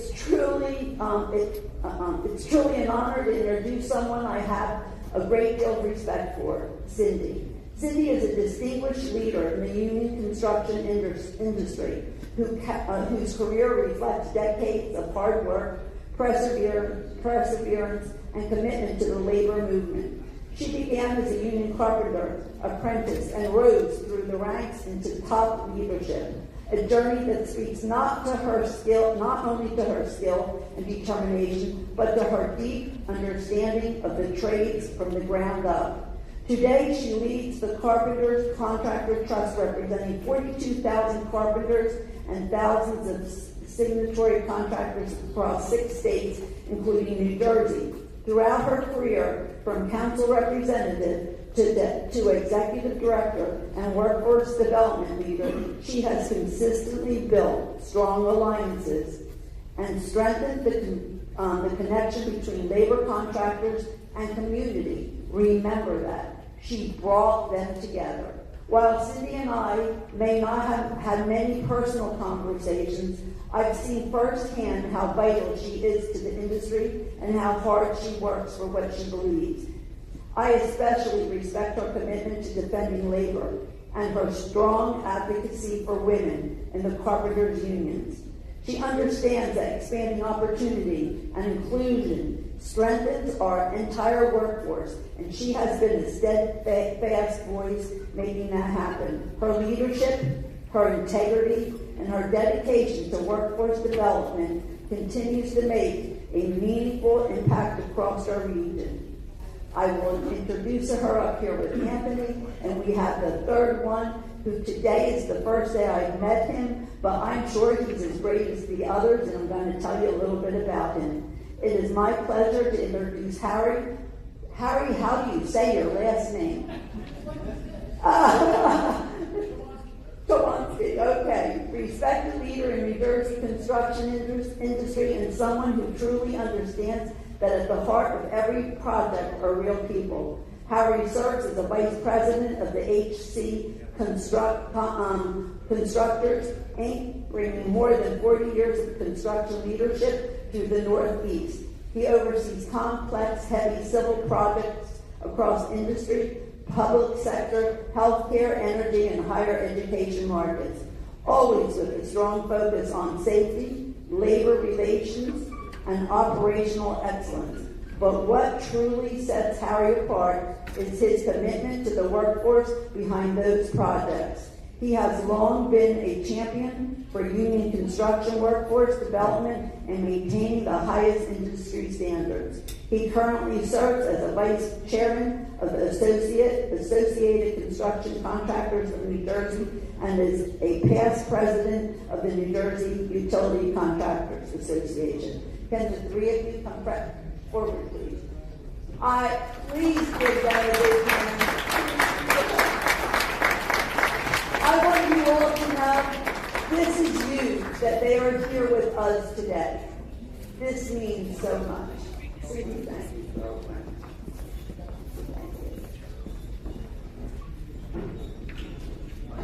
Yeah, you can sit. You can do whatever you want.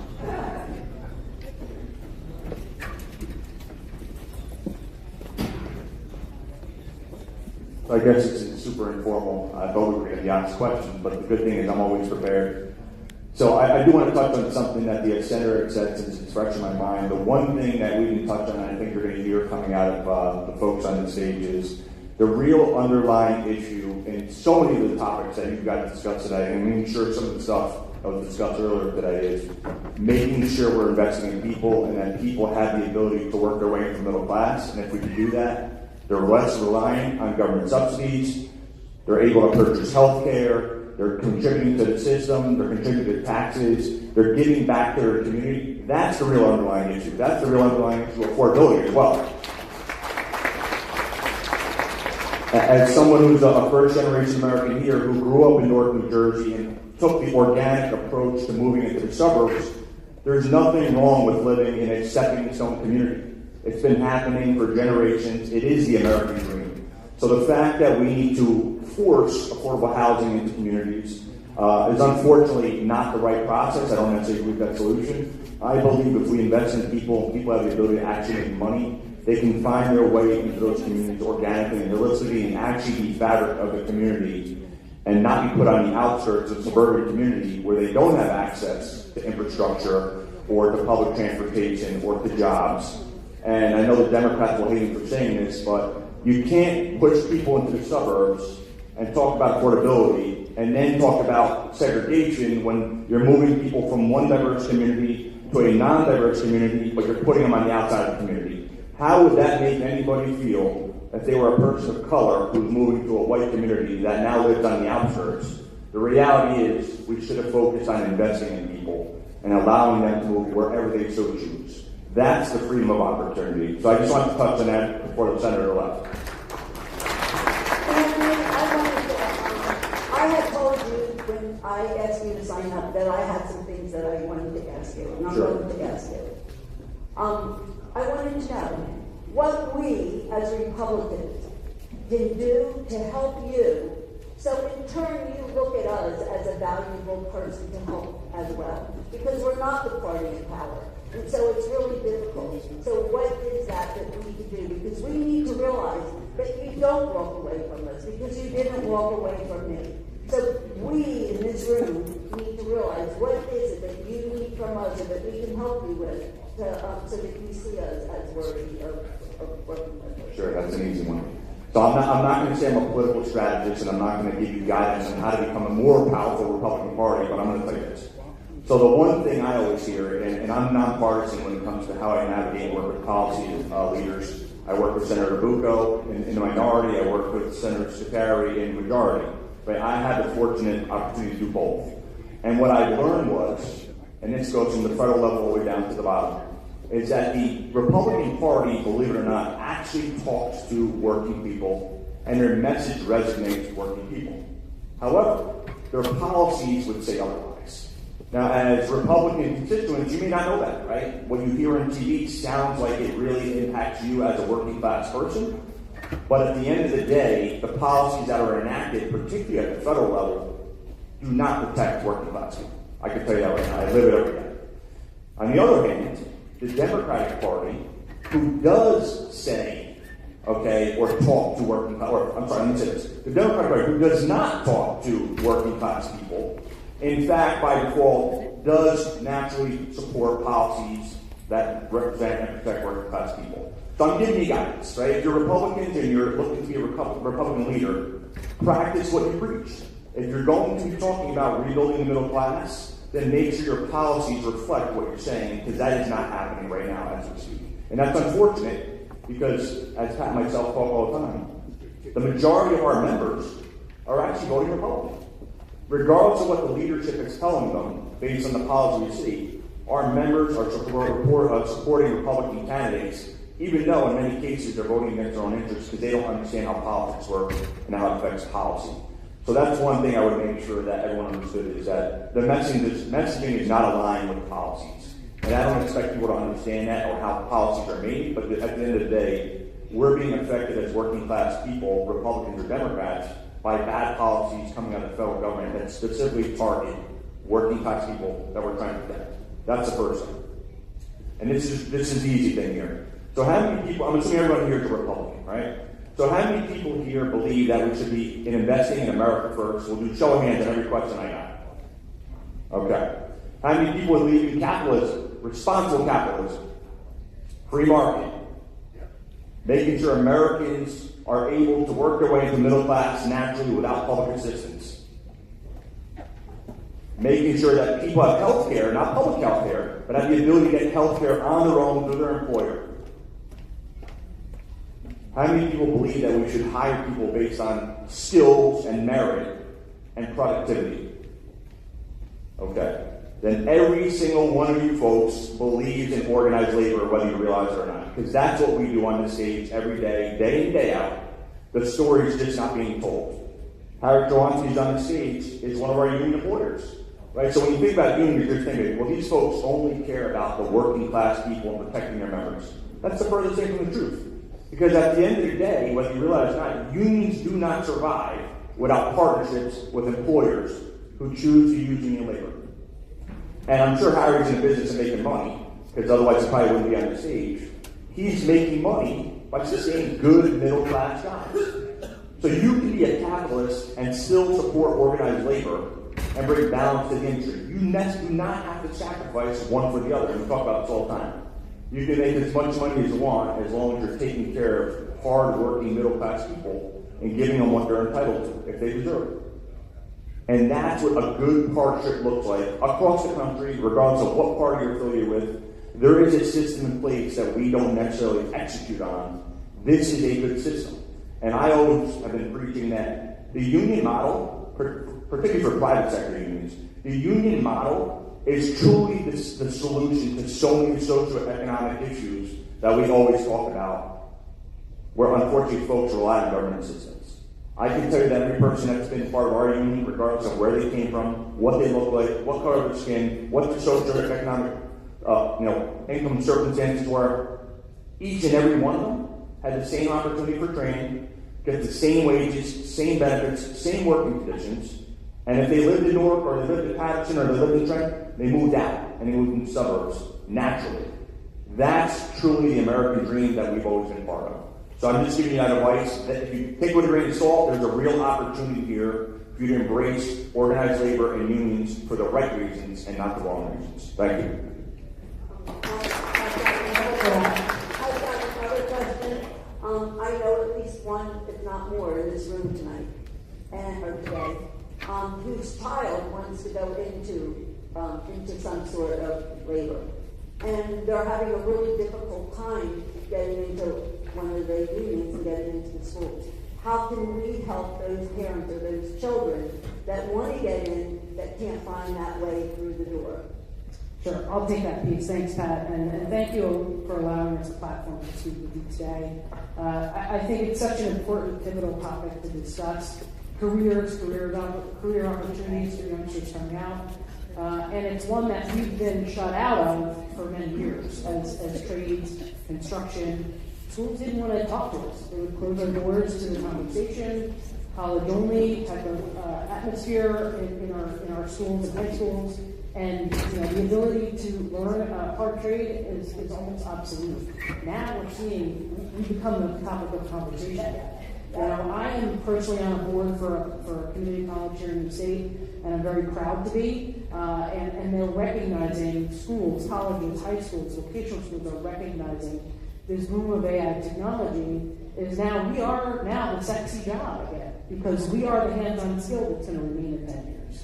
And they're seeing AI is taking over a lot of these jobs that we never thought would be obsolete in 10 years from now. So people are pivoting and thinking about what the opportunities are to talk about careers that are going to be around in many years. And for the state of New Jersey, we have failing bridges and roads. We have the ability to, with organized labor, to be able to build your hospitals, your schools, your community ecosystem, and do it at a rate, as Anthony mentioned, that sustains people in their health care, their benefits, the affordability for the state. And with the right recipe for the state of New Jersey, we pay our folks and have them with the ability to live here in the state and be able to raise a family and be a part of that ecosystem and have the health care, the benefits, and retirements that unions provide. And it's such a race to the bottom to the atmosphere that we live in nowadays that thinking about how we support our folks that live here in the state is absolutely critical and important.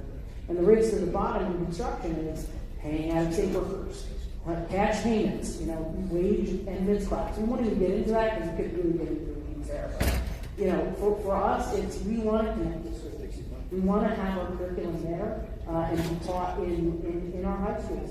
And they're starting to open up that idea to come and that would be amazing. We need that. I appreciate that. Yeah, and for the unions, we want, and Anthony sort of touched on this too. There's a misnomer out there that the workforce is not there. The workforce is there. We have thousands of people that want to get into the union. And why do they want to get into the union? Because we pay them a little wage. We had 3,000 to 4,000 people on the wait list for the corporate union last year. But there's narrative out there that we have a workforce that doesn't exist, and we're going to need to pull in labor from temporary workforce. That's just not true. We just need to have the narrative that we can afford to pay livable wages and sustainable wages. And the state of New Jersey deserves it, especially on public projects. Thank you.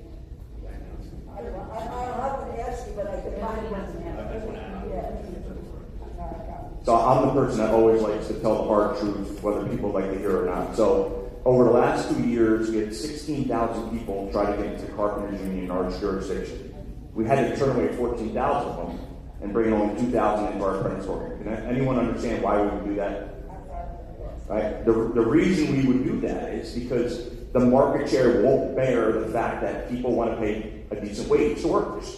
So we're doing a disservice to young people now who are actually now pivoting back to wanting to get into the trades because employers in and around the country do not actually want to pay people a good wage, provide some safety, give them health care, maybe give them the ability to retire. But now we're talking about affordability, or we're talking about having health care. Right? If employers don't want to do that, we're going to continue to have these issues related to socioeconomic status and affordability. Unfortunately, and this goes back to America First, and I mentioned this, and this is where we need to hold people accountable. Unfortunately, we have an immigration crisis across the country, right? If you don't think immigration plays a role in the suppression of wages, in worker exploitation, in worker safety, in the lack of middle-class jobs, then you're misunderstood, or you're mistaken on what you're hearing. And to Cyndie's point is, there's a narrative out there in the industry that there's a worker shortage. If you did a little research, and you read all the articles on who's telling the story about a worker shortage, it's the employers that are hiring immigrant workers who are exploiting them. They're telling the story of American workers so that they continue to bring in workers from overseas. They continue to bring in workers on visas. They continue to exploit workers. And none of us are in the room are probably being aware. But that's the underlying issue. So if we really want to change things in construction, and if we really want to address affordability, and we really want to address healthcare costs, we want to make sure more people have access to health care through their employers, have good wages through their employers, have the ability to retire through their employers so they can afford to live here, so that we're not inflating rent prices and home prices, because people can actually sustain living in their own communities. Like it's the chicken or the egg. Do you bring people into the union and train them and invest your own money in them? Or do you make sure there's a pipeline of work and then make sure people are readily available to take those jobs? That's the misnomer that's in the industry. That's what we need to focus on. And we got to stop pointing fingers at certain groups when at the end of the day, there's people manipulating the system to suppress wages and workers. And we're all here, middle-class workers or middle-class Americans, basically absorbing the cost to do all that. And we don't even realize it's happening. And it's both parties, unfortunately, are responsible for this mess. And at the end of the day, we need to hold elected officials accountable, regardless of what their party is, because the middle class is being squeezed. And when we talk about affordable housing, they never talk about workforce housing. We talk about low and moderate income. We talk about market rate. And the senator said, market rate you can't even afford, even if you're in the middle class. And low and moderate income, unfortunately, is a disservice to those communities. And then when do we talk about the middle class Americans that still need housing? We don't have that conversation. Because they're the ones being squeezed to fund the operation of all the misdeeds of everybody else. This may be a tough one, and there may not be an answer. You may want to move on to the next question. But is there any way, because you know that there's always a conflict about union versus non-union, okay? Is there some way that we can find a way to join both together, to work somehow together, so that that can end the division? Because this is what we're running up in politics and in everything. I fight for you guys all the time, you know that. I feel that there's got to be some way that we can work the two together. So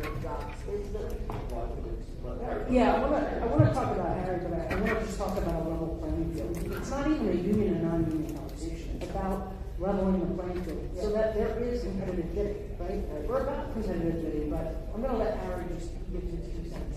That's become a contractor. Thank you. Yeah, I would say I've been doing my business since I was 22 years old. Didn't know anything, but to be honest, as things went on, shiny equipment, shiny trucks, meant a lot when I was young. Now, good people are my favorite thing. And the partners I have in labor, how many people in some use a headhunter in their businesses? Anybody use pay 20%, most times doesn't work out, they never pay back. I don't pay 20% here. I get good people, I like to interview them, they promote them, we talk about skills. I mean, just in the concrete work we do, we're building work at a power plant. Not just anybody work there, you gotta go to an electrical substation, dangerous conditions, and you need people who are skilled at working, know how to do layout, there are people who work on robotic layout, they do GPS. I mean, all the stuff we do is high nowadays. Our operating engineers use GPS equipment. We do the stuff we do is crazy from what I did 40 years ago. You know, with a level of mind. Yeah, keep that in mind. So, I mean, what we get for that money is a totally different object than what you see. I drive through projects, I live in Monmouth County, I drive through Long Branch, cities high-rise, condominiums going up, and they're a mess, the jobs. They're nothing like our jobs. They're an OSHA would have a field day, right? In the job, you look at the condition area. I mean, it's the safety of our employees is important. We have employees that are union employees that work for us over 26 years. I watch their kids grow up, I watch them send all their kids to college, and I damn sure know when they get in retirement, they're going to do pretty darn good when they're done. And they gave their best for me, and they're going to get their best out of them when they're done. I just think the union, non-union thing, we are working on some projects, and we have a mix. And to be honest, it's like 2 different cultures. You know, the safety culture is different, quality. They normally will have, I would say, at least 30% more people doing the work we do with our workforce. And that's a big difference, you know? So, I mean, I just looked at for 40 years of successful business with our partners. I mean, they invited us out to Vegas to go to at their training center, and I was floored. It was, for me, I learned so much of that thing from my own business. It was amazing. It was an amazing event. Just the way they talk, you would think you were in a group of people who are contractors. They talk like money, like business people. Fantastic partnership. If I could just talk just quickly, I don't know how much time we have, but I really just want to talk about the idea surrounding 3 minutes. Okay, quickly. Just part of the programs that I've been a part of in my career is career partnership. And we have several programs over the years that we've supported through the Carpenters Union that allow this lift to individuals that could use the hand, the mentorship, etc. Those are the folks that we are bringing into the middle class. That is the ways that we plug and play in communities in areas that they have folks in the community that need the good job, that need the mentorship, that need the 4-year training that we offer. And that is a way that we also just contribute to communities because we're allowing these folks at no cost to come through our apprenticeship program to learn, no matter where you live in the counties, right? We're bringing them in, we're teaching them, they're going to work right away and getting a paycheck, and they become productive members of society. They don't have to go to college, but they can. We're connected to Rowan University, to ESU, the community colleges, that can come out of their 4-year apprenticeship with a bachelor's degree. We have so many different programs that allow them to elevate themselves in their career, but also just be productive members of our community. So when you're talking non-union to union conversations, you're talking about career instead of temporary jobs. And so, you know, it's just a piece to the puzzle of fixing the problem in the state. And we contribute to that, you know, in many ways. So thanks. Yeah. You were talking about how does a non-union union bridge the gap. We get a lot of people that approach us to come work for us. And we'll interview, if they work out, sometimes their union partners will actually, I'll say, listen, this person obviously has a lot of experience, they're not up to snuff, and we work it out. We maybe get them in, they start working. Usually from the safety side, things like that, project controls. But our, being partners, and we don't even use paper in our job anymore. Everything's on iPads, it's electronic. What do you think? Can a journeyman carpenter go out and fill out a full report every day with pictures and things, and, yeah, we do it all the time. They're like business people, they run their own darn job, I'm going to close with, I think, the importance between the union and non-union sector. Cyndie kind of referenced it. At the end of the day, the reality is, it has nothing to do with non-union or union. And I had mentioned immigration as probably one of the biggest problems in the construction industry. At the end of the day, it comes down to this. All we care about is that people are following the laws of the land, paying their fair share, paying taxes, paying workers' compensation, just operating like a legitimate business and paying their people fairly. They don't have to be part of the union. We deal with that every day. Our employers believe that they can be just as competitive, if not more competitive, than our non-union competitors if it's a level playing field. And I know the Republican Party is a party of law and order. Well, if we like law and order, then we would hold bad employers accountable for exploiting immigrant workers so that more Americans can have jobs in the construction industry.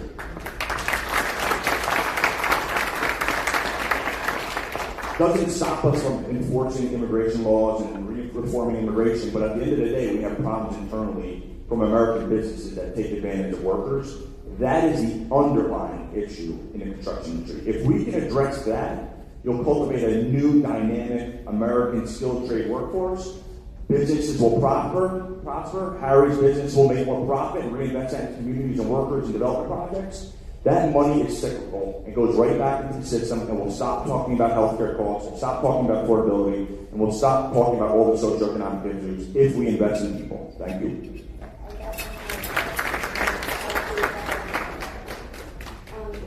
I'm sure many of you have built a house or you had somebody do something that you needed a permit for. I've got a question for you. Permitting is so difficult through the state. We talked a little bit about this, but not in detail. Do you think because you have training schools, that we could, as Republicans, try to get a bill put through that the permitting is done through the unions because you know the jobs, you know how quickly you need a permit. They can hold you up for months on the permit. And so it does seem like because you have that knowledge that you would be able to do it. Can you see anything that you would talk about? I think part of the problem is, Anthony talked about laws and following them. The municipalities do not follow their own laws now.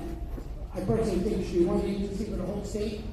Every job we do is held up. I can't tell you one job that went on time with permits. We're doing a job for JFK Hospital in Edison right now. Permits went in 4 months ago. We haven't touched step foot in the job. And it's for the good of the community. I don't know. So when you slow things down, people make money off of the process, right? That's the real problem with the system. And it doesn't matter what time you're in. It could be Republican now, Democratic now. The reason permits take so long is because you want to have engineers come and testify. You want to have architects come and testify. You want to have attorneys come and testify. You want to have road studies and traffic studies.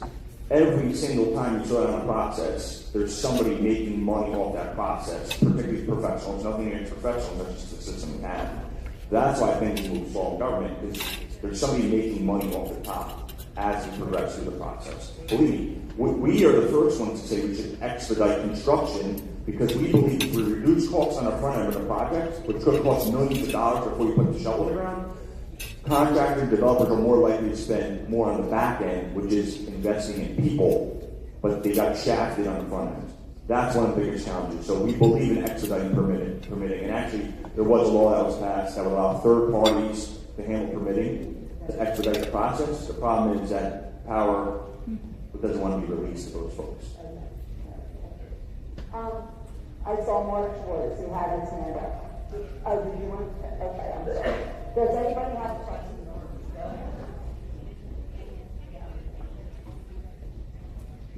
Hi, I'm in the Hopewell Valley School District, and so we recently lost our auto shop program because they said that it's very difficult to find people who are trained to teach. And school, the salary for a teacher is so much less than what a trained mechanic would make. So how can you address that issue so we can get wood shop, auto shop, and those things back into schools?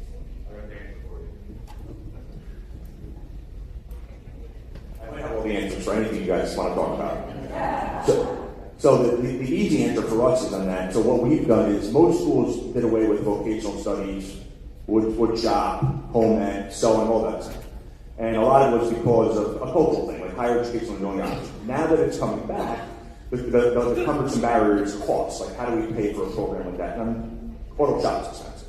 But let's just take carpentry, for example. What we've done is we've made it easy for school districts, and now we're in 40 school districts in New Jersey, basically, with a plug-and-play program that's project-based. So a school district could say, we want to do a carpentry program. We'll give them our curriculum from our international that's tied to our apprentice program. We'll give them project-based studies for $2,500.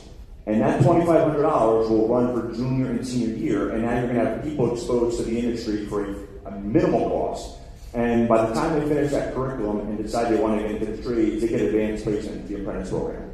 Now the challenge of the teachers is finding qualified people. What we've done in our industry is we've taken retirees that have been in the business 20 to 30 years and plugged them into the school districts to fill that gap that's needed to teach young folks about the trades.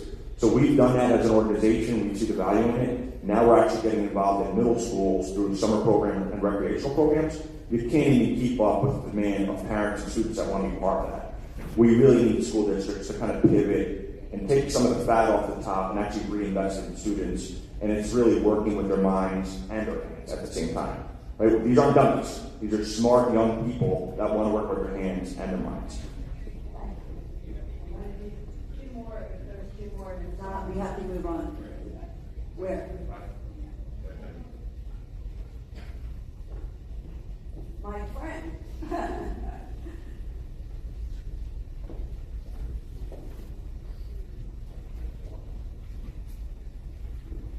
Everything you talked about makes perfect sense. And the question that I have is, what do you think the barrier is so that the message can resonate to a broader demographic? So, say that again, the last part. What do you think the barrier is so that the message can resonate to a broader demographic? Okay, and you're talking, when you say demographic, you're talking about racial demographic Yes. or socioeconomic? Mm-hmm. Okay, so here, I got the answer for that too. So, let me get the mic, because this is important.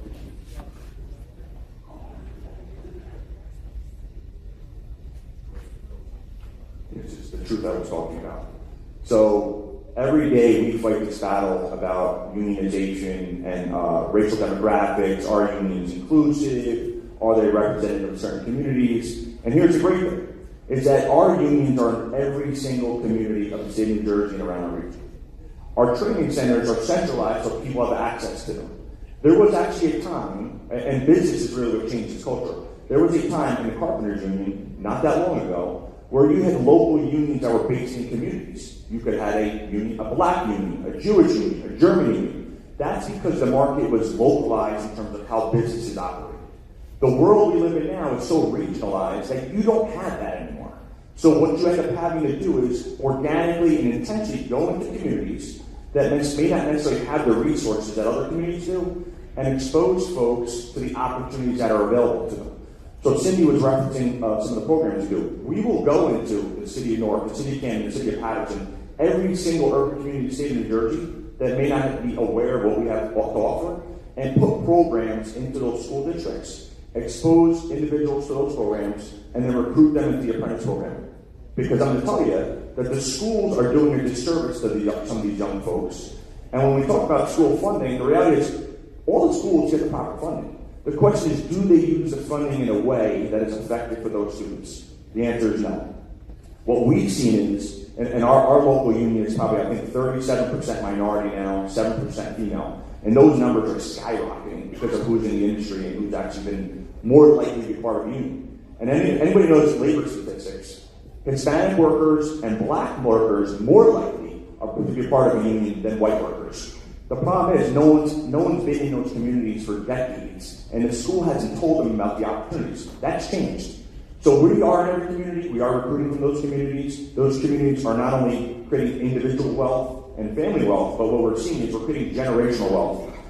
And one of the things that's happening in those communities that I think Senator DeMaio or Assemblyman DeMaio was kind of referring to is we're basically taking people of color out of cities, pushing them into the suburbs, which is nothing wrong with that, and then gentrifying diverse communities with wealthy, white, young people that can afford expensive rents. That's what's pushing people out of the communities. No one's talking about that. So if we stop that and we give people an opportunity to stay in our communities because they have a livable wage with benefits, they can redevelop their own communities. We create generational wealth where they are instead of pushing people out. And the last thing I'll say is this, and this ties into who controls the narrative. We deal with certain groups around the country that are just anti-union. These are business associations. And meanwhile, we have a business partner here that values what we do. And we have associations that are based with employer associations that only hire union labor because they understand the value of the skilled craftsmanship that we bring to the table and the profits that we make. The alternative is there's associations out there that are very vocal, and then what they like to do is they like to marginalize working class communities against one another, right? So we'll take hardworking white workers, I might be part of a union, and you pit them against black low-income workers to say that they're each other's problem, when at the end of the day, that is not the problem. It's the wealthy corporations that are making them fight amongst each other while they're making more and more and more money while we're fighting for scraps. So union market share in New Jersey, and we'll call, for the sake of this conversation, New Jersey is supposed to be a union state. What would you think the market share in construction is for a union state? What do you think? What's a strong market in a union state? We are 0.1% of construction in government work is union. Now, government work, you have to pay union wages by law. That's the law of the land, whether you're union or not. We have 0.1% of that work. The private sector, we got nothing. We basically have nothing. So if you want to create opportunity, let's change the culture in New Jersey to embrace better wages, better working conditions, and we'll never have a conversation about all these other socioeconomic issues.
Partnerships with organized labor is extremely beneficial to everybody. So she'll tell you her story, but this is a great partnership we have here. So thank you.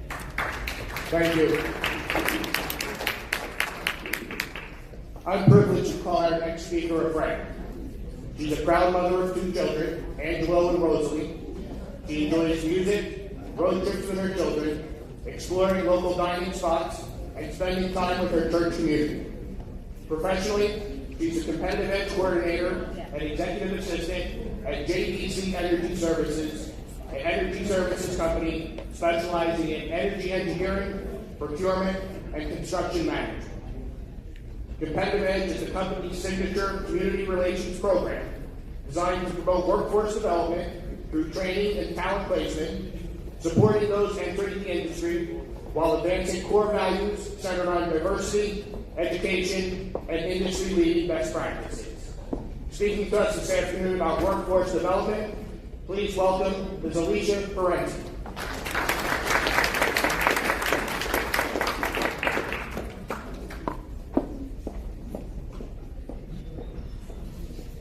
Hello, everyone. Thank you for staying. It's been a long day. I'm not the best impromptu speaker, so I have to read off my phone, just so you know. Okay, so hello everyone, my name is Alisha Frenczi.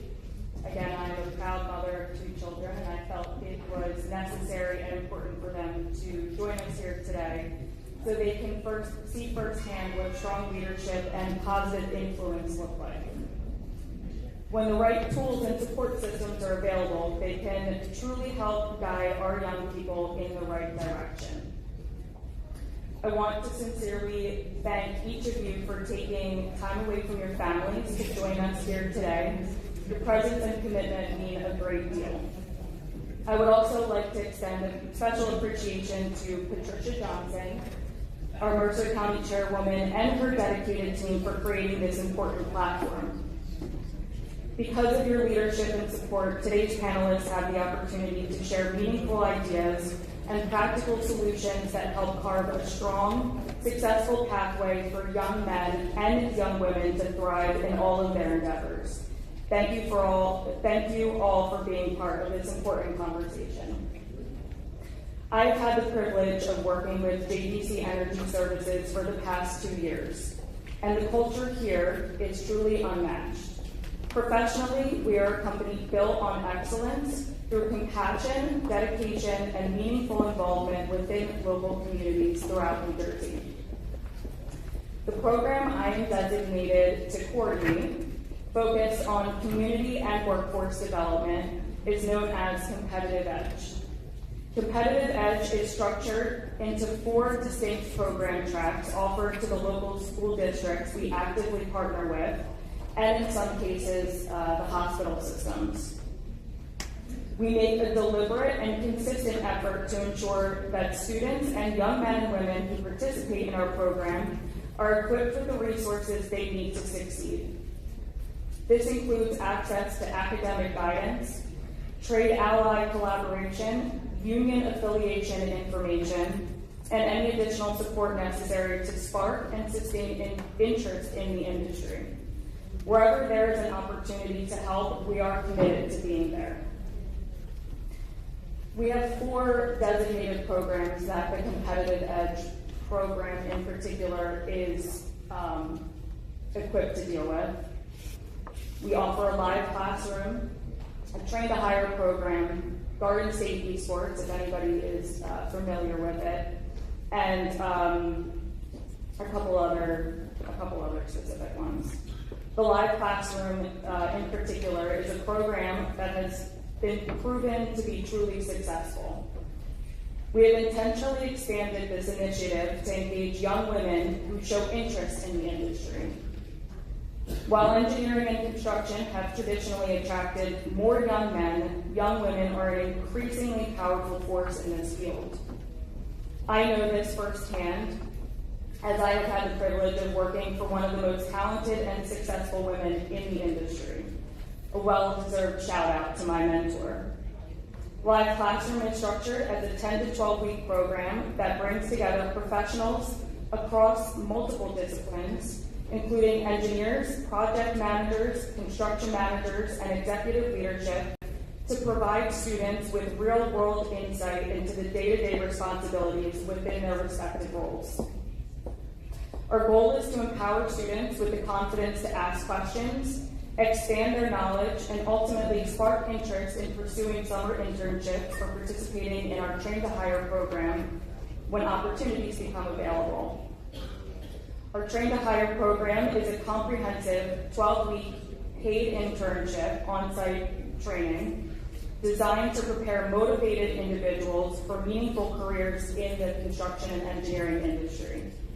Selected participants always receive OSHA training, daily job readiness preparation, necessary tools, and most importantly, the respect and support they deserve as emerging professionals. Our commitment does not end with training. If participants successfully complete the program, we take an active role in supporting their continued growth by pursuing placement opportunities within our company when available, or with one of the many subcontractors we closely partner with. Our goal is not only to train talent, but to help launch sustainable long-term careers. I would like to close my remarks on what my role with Competitive Edge is to make everyone aware of how I feel personally as far as what I do and why we do it. We're fortunate to have influential leaders here from both sides of the aisle. Anthony Abrantes is a fantastic partner of ours, and he works very, very hard. And Cyndie is actually part of an organization called Professional Women in Construction. And she's been a wrecking ball in the construction industry, and she is utterly dedicated to helping women specifically in the industry. So, having said that, meaningful progress requires all of us to engage our communities and work collaboratively for the benefit of future generations.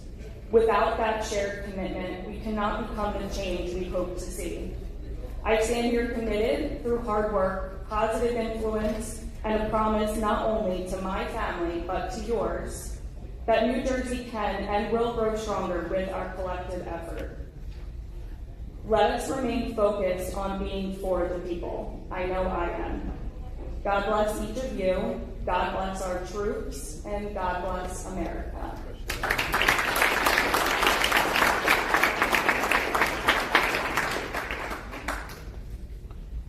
Anybody have questions? Sure. Come on, kids. What up, Jeff? Who's faster? Who's faster? Oh, no. One of them will fall. No, they're in the chat.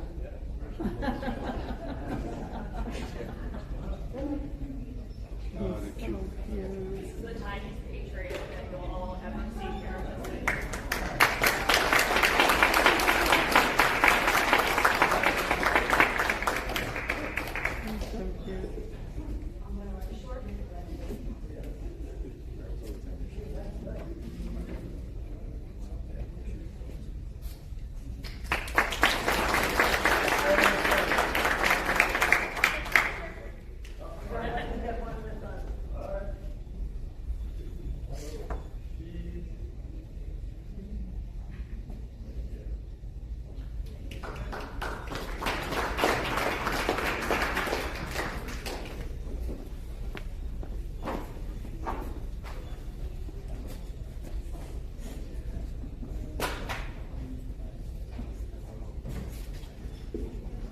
Thank you, Alisha. Our next panel is affordability in New Jersey. And most would say New Jersey is anything but affordable. But our next speaker is aiming to change that. A former congressional candidate, she's a leading business and tax policy lawyer and specialist, presently living in Short Hills, New Jersey with her husband Scott and their daughters Fantasia, Isabella, and Giordano. Previously a government relations executive at Citigroup and Fidelity Investments. She's now a shareholder with Brownstein, Hyatt, Farber, and Shrek, dealing with clients on a broad array of regulatory and legislative issues in Washington, D.C.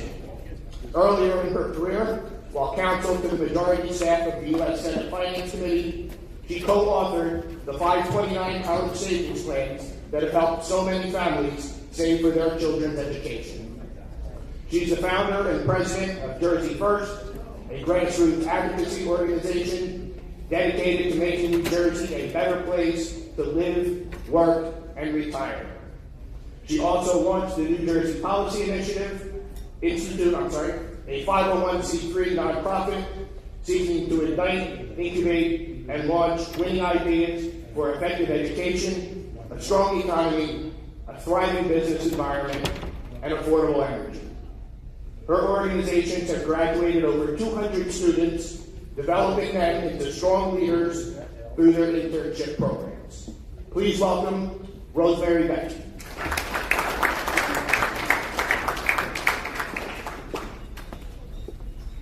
Hey, good afternoon, everyone, and thank you for staying. We're going to do something a little different here today. I'm going to ask you to pull out your phones, and we're going to talk a little bit about affordability using Cahoots and talking about kind of some of the messaging around it. These are some of the things that I'm hoping that you'll take away with regards to what is affordability and why is our state so not affordable. So if you use the QR code that's up there, right, and log in, or on some of your tables there should also be the QR code as well.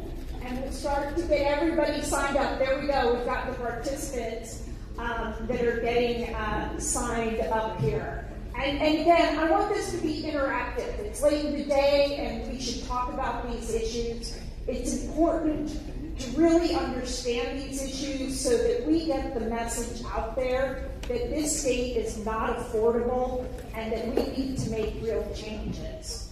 And so while we'll just take a minute to get everybody signed up here, but I just want to give you a few minutes about Jersey First. So Jersey First is an advocacy organization. And so what do? Well, we are out there advocating to make New Jersey a better place to live, learn, work, and retire. I don't know about you, but I don't want to live anywhere else. I love this state, right? My kids are grown, and everybody looks at us, and where are we going to go next? Well, frankly, I love my neighbors. I love talking to all of you. I like being here in the state, and so it is my mission and our board's mission to make this place somewhere we can all retire and stay. So with that, let's kind of get started here. Put the first question up, and this is going to be a quiz, all right? So what impacts affordability, okay? Go ahead and everyone can start voting on their phones. If you...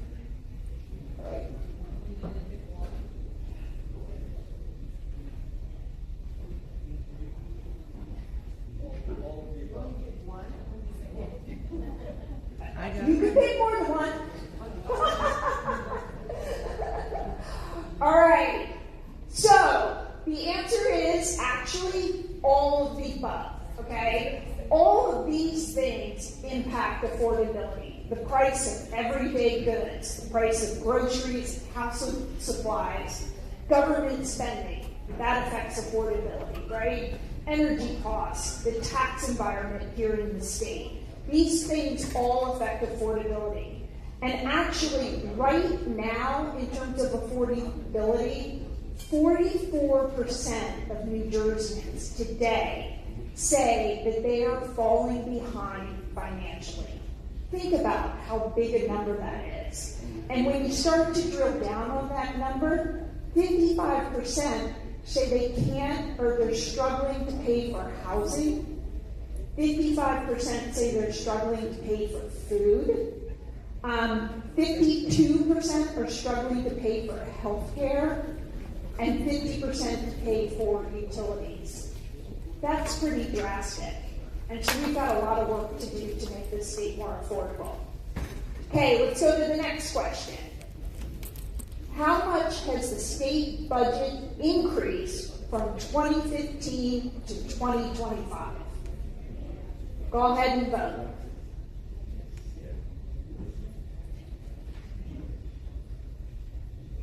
I totally get it. I don't know.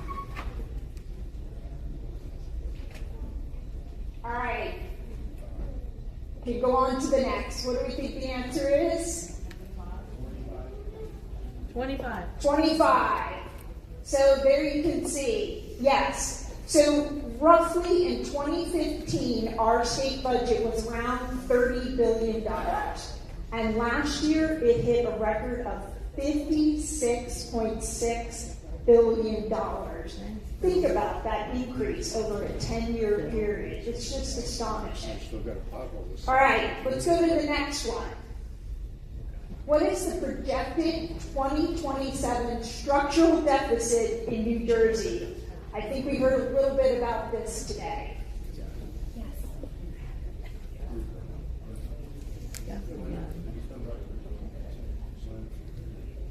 All right, what's the answer? There we go. Everyone was paying attention to this morning and paying attention to what Governor Sherrill was talking about this week. That is astonishing. Our surplus is going to be depleted within a period of 2 years if we keep at the current rate. Again, this makes our state completely unaffordable. All right, let's go to the next one. What is the highest marginal tax rate in New Jersey? Go ahead and vote.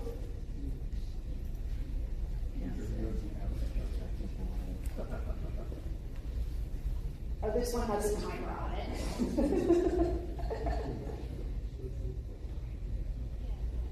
All right, survey says, so everybody thought it was 11%. It is actually, correct answer, 10.75%. And that is one of the highest in the nation. It actually ranks fourth. So California is at 13.3%, Hawaii is at 11%, New York is at 10.9%, and DC and New Jersey are at 10.75%. There are 9 states out there that have zero income tax, zero rate. Okay, think about that. That is where we need to be moving towards. We heard earlier today, North Carolina, a lot of different states out there moving in that direction. And how are they moving in that direction? They're lowering their expenses, and they're slowly and methodically lowering their rates. All right, what's the next one? New Jersey relies on what percentage of its income tax base for roughly 1/3 of its total income tax revenue? So what do we think here?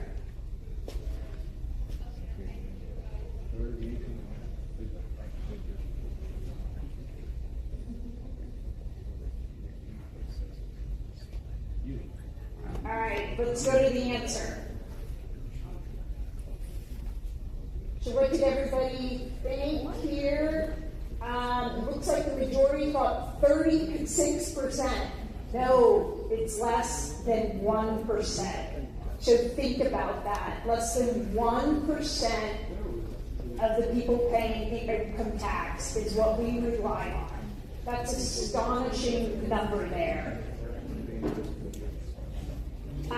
Let's move on to the next question. In 2015, the price of a pizza pie in New Jersey was $14. How many slices of pie could you get today for $14? What do you think?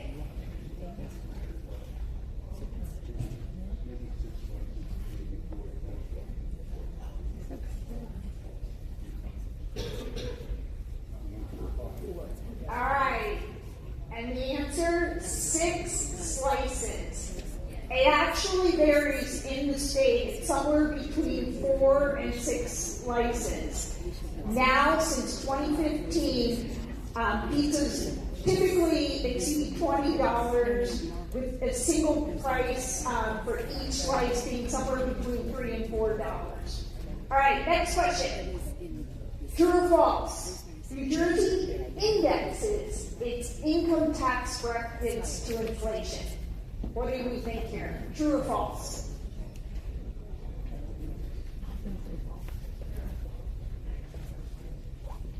All right. What do people think? False. That is absolutely correct. That is actually something Senator Bucco has advocated for a very, very long time. We are one of the few states that does not index our brackets. And so what does that mean? That means when people get cost of living increases, they are slowly moving into the next higher bracket quickly. And that is something that really needs to be remedied. Most states index those brackets to inflation.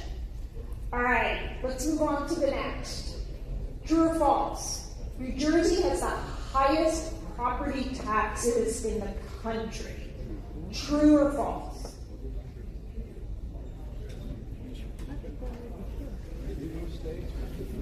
True. Isn't that astonishing? And I actually had to double check it because I wasn't totally sure. I knew we fluctuated a little bit. And so I started to dig a little bit deeper. And this is the part that I think gets a little bit scary when you start to look at each individual county. Okay, so overall in the state, the average property tax bill across the entire state is $9,000. But in Essex, the average property tax, the highest in the state, $14,460 is the average for 2025. Bergen, the average is $13,992, and in Morris County, it's $12,259. Think about that.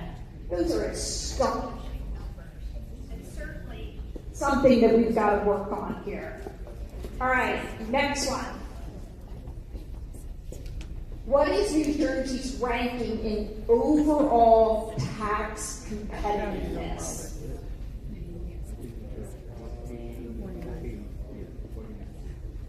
It's got to be. It's got to be. 49. All right, what does everybody think? You're right, you're absolutely right. It's 49. And what's scary is we typically fluctuate between being 49th and 50th, dead last. I will share with you, with regards to the Tax Foundation, New Jersey is ranked 50th in the 2024-2026 State Business Tax Climate Index. That's pretty scary. We are the worst place to do business in this country. We have more companies that are than staying here. Whoops. Okay. Next question. New Jersey, let's see. Oh, multi-select. New Jersey has a 2.5% surtax on corporations that make over what dollar amount annually?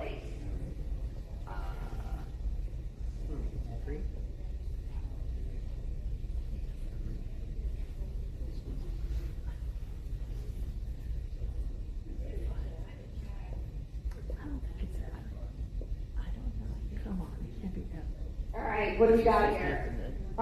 All over the place. Okay, the right answer is $10 million. So we have a surtax, a corporate surtax that was enacted last year. Again, sending our corporate tax rate through the roof. All right, next question. What is a corporation's overall tax liability in the state of New Jersey?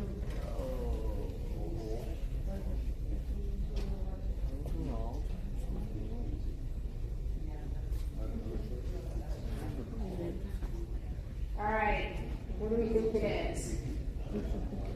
There we go, 11.5%. So you take that 2.5% surtax and you add it to the 9%, and that's where we get to the 11.5%. It's, again, one of the highest in the nation. Actually, it is the highest in the nation. What am I saying? New Jersey is at 11.5%. Guess where the next highest one? Minnesota. Not sure I want to be ahead of Minnesota. Minnesota is at 9.8%. And coming in third is Illinois. Oh my God, we're even worse than Illinois, 9.5%. And you know, the interesting thing here, and again, I want to emphasize it, we have more companies leaving this state than staying here. In the last 10 years, we've gone from having 21 corporations headquartered here in New Jersey to only 15. And one of the most interesting phenomenons that us at Jersey First and the New Jersey Policy Institute have paid considerable attention to is watching how these companies are leaving. Somebody talked about it earlier. J&J. J&J is slowly moving its businesses to Pennsylvania and to North Carolina. Multi-billion-dollar campuses and things are slowly leaving the state. Honeywell is another one, slowly moving out of the state. So not are they just leaving the state, but they're expanding elsewhere because we are so uncompetitive. They just don't want to stay here. And again, if we ever want to get affordability under control, we have got to make our businesses more competitive here in the state. All right, one last question for everybody. When David Tepper relocated Appaloosa Investments to Florida, how much tax revenue did New Jersey lose? And this goes to the question of we can't rely on just a few to pay our taxes. What do people think here?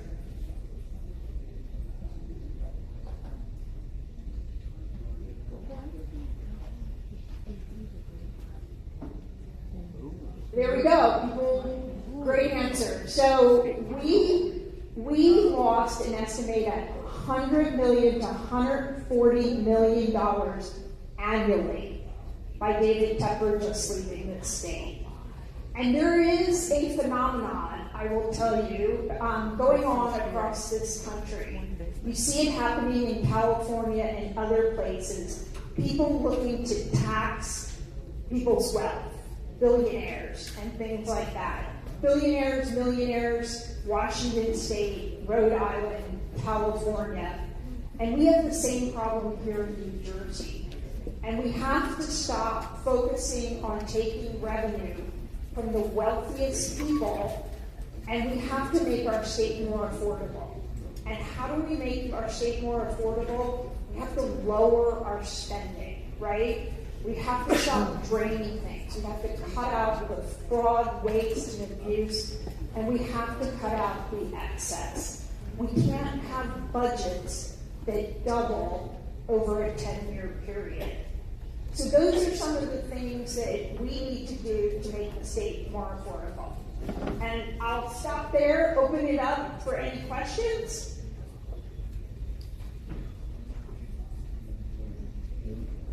Come on, one question. All right, there you go. Over here. Yeah, Rosemary. All right. Do you see any quote for us? Yeah, that's good. Positive.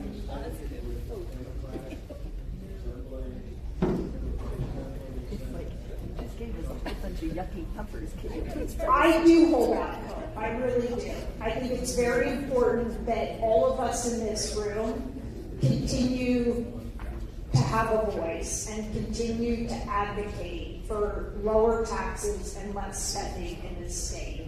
Because as our new governor, Governor Cheryl, has found out, it's not sustainable, right? She's got a structural deficit and she's got a surplus that's going to expire within 2 years. And so we need to still continue to be very, very vocal about the need to get our fiscal house in order. All right, and with that, thank you, Pat.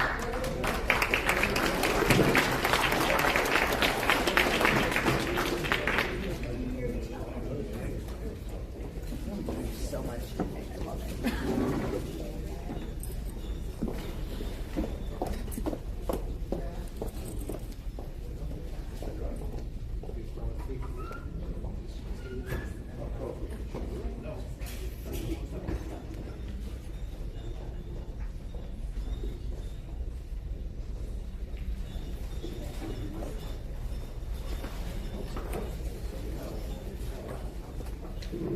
I mentioned him earlier, but I don't believe he was in the room. District 3 congressional candidate Jason Cullen.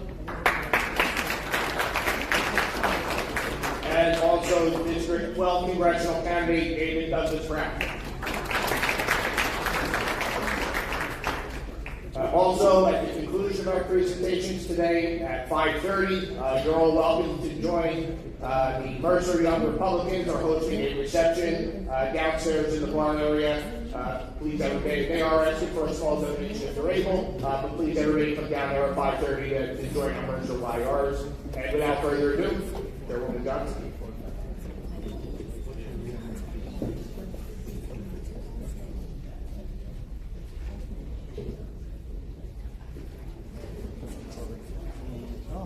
See, I'm going to.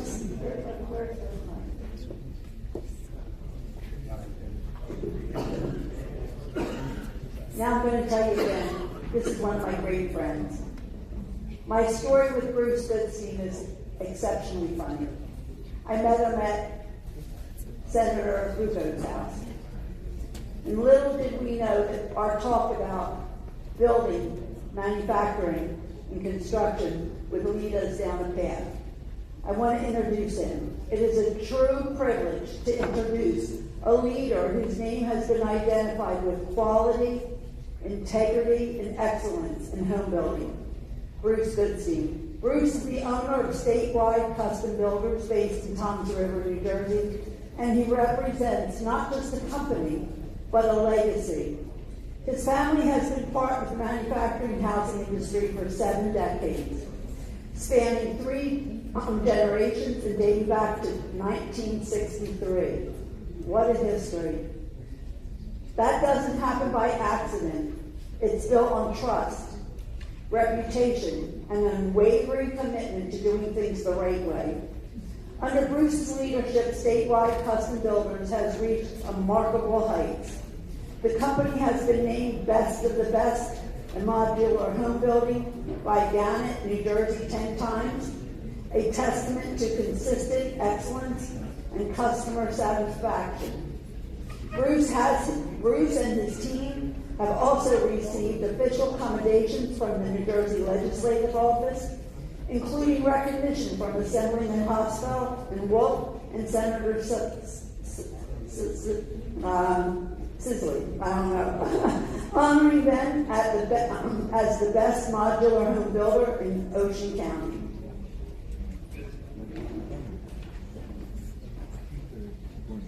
And the awards don't end there. With over 25 industry honors for sales, achievement, and customer satisfaction, Bruce has shown that success isn't just about building homes. It's about building relationships, communities, and dreams. I had the chance to meet Bruce about 3 years ago, and since then we've exchanged many conversations about the future of our state, about how we build not just houses, but stronger communities. We've discussed what it takes to create bigger, better, stronger New Jersey, one built an opportunity, smart development, and dedication to working families. What struck me immediately was his vision and his genuine passion for doing things the right way. What truly sets Bruce apart in his dedication to the families he serves, he understands that a home is more than the walls and a roof. It is where life unfolds. And for decades, his family has helped make it possible countless New Jersey residents. Please join me in welcoming a true industry leader and partner in building a stronger New Jersey, Bruce Goodstein. I want you all to realize we have to bring manufacturing back to this state. We have to. Without product, without manufacturing, we are going to continue to go down. So he's known, he's made it. So Bruce, please come forward.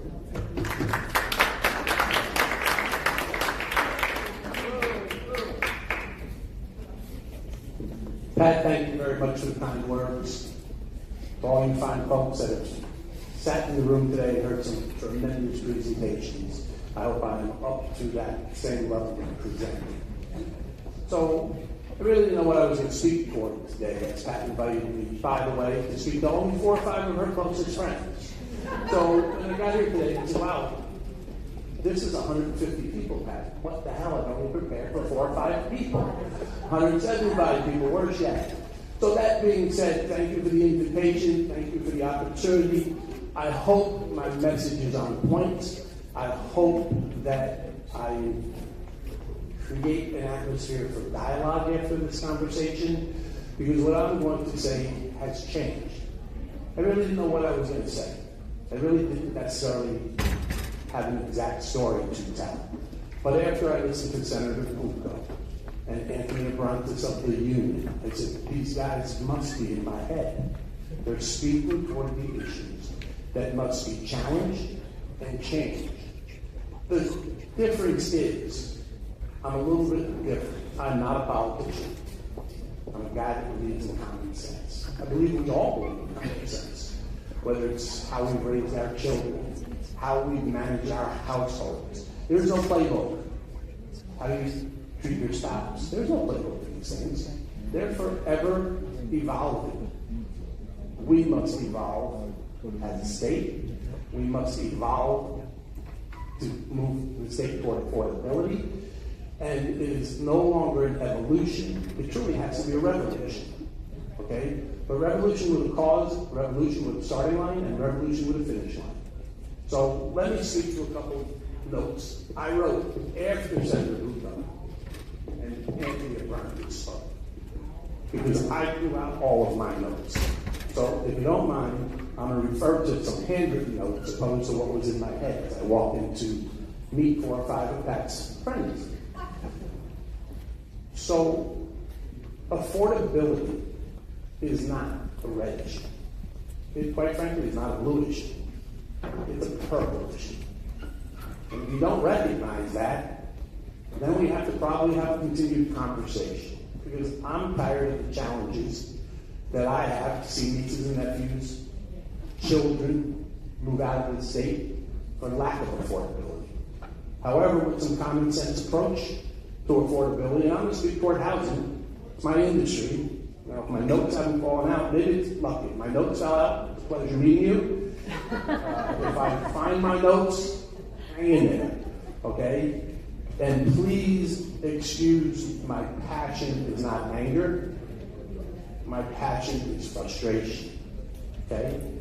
So, I don't know, and I'd like to see a raise of hands because it's going to probably take me to a different thought process. Does anybody understand what off-site construction is? By show of hands. So, there are 50 people that stayed with us, and 4 people raised their hands. 5 people raised their hands. So 5 out of 50 people recognize off-site construction to be something special. Well, off-site construction really is nothing more than modular construction. Product that is built in a factory, delivered to a site, and finished to be a turnkey house. The problem with affordable housing is nobody understands the definition of affordable housing. Okay? Because there really isn't a true definition of affordable housing. Because now the fancy word possibly is attainable housing, missing middle, workforce housing. None of those words existed 1, 2, and 3 years ago. So instead of driving this message right down the middle, everybody has thought, because everybody has a different platform to speak toward, that, well, if we go wide, we may fix the problem. Well, truth be told, no, we have to go right to the middle to fix the issue. It does not matter if it's affordable, it does not matter if it's attainable, it does not matter if it's workforce housing. The bottom line is housing. Okay? So that's what off-site and modular is. Now to speak to Senator Bucco, common sense. I built in Ocean County, New Jersey. Now occasionally I'll find my way to Mercer County, Middlesex County, Atlantic County. I mean, I don't know where my clients choose to buy their property, but I follow the product and the deal. Let me tell you why housing can never be affordable in New Jersey. I cannot continue to understand why I go to a given town, and perhaps I'll name the town, why I go to Brick Township, and my young couple has to pay $25,000 for the right to hook it up into their water and sewer system that's been paid for 75 years. Now, perhaps everybody can rationalize and say, well, we're still paying tolls on the parkway. I guess that's a rational thought, but it really is an unfair thought. Because that's spread out amongst many drivers when we drive our $2 in. Put that burden on that one family of $25,000, and it adds $125 a month to their mortgage payment.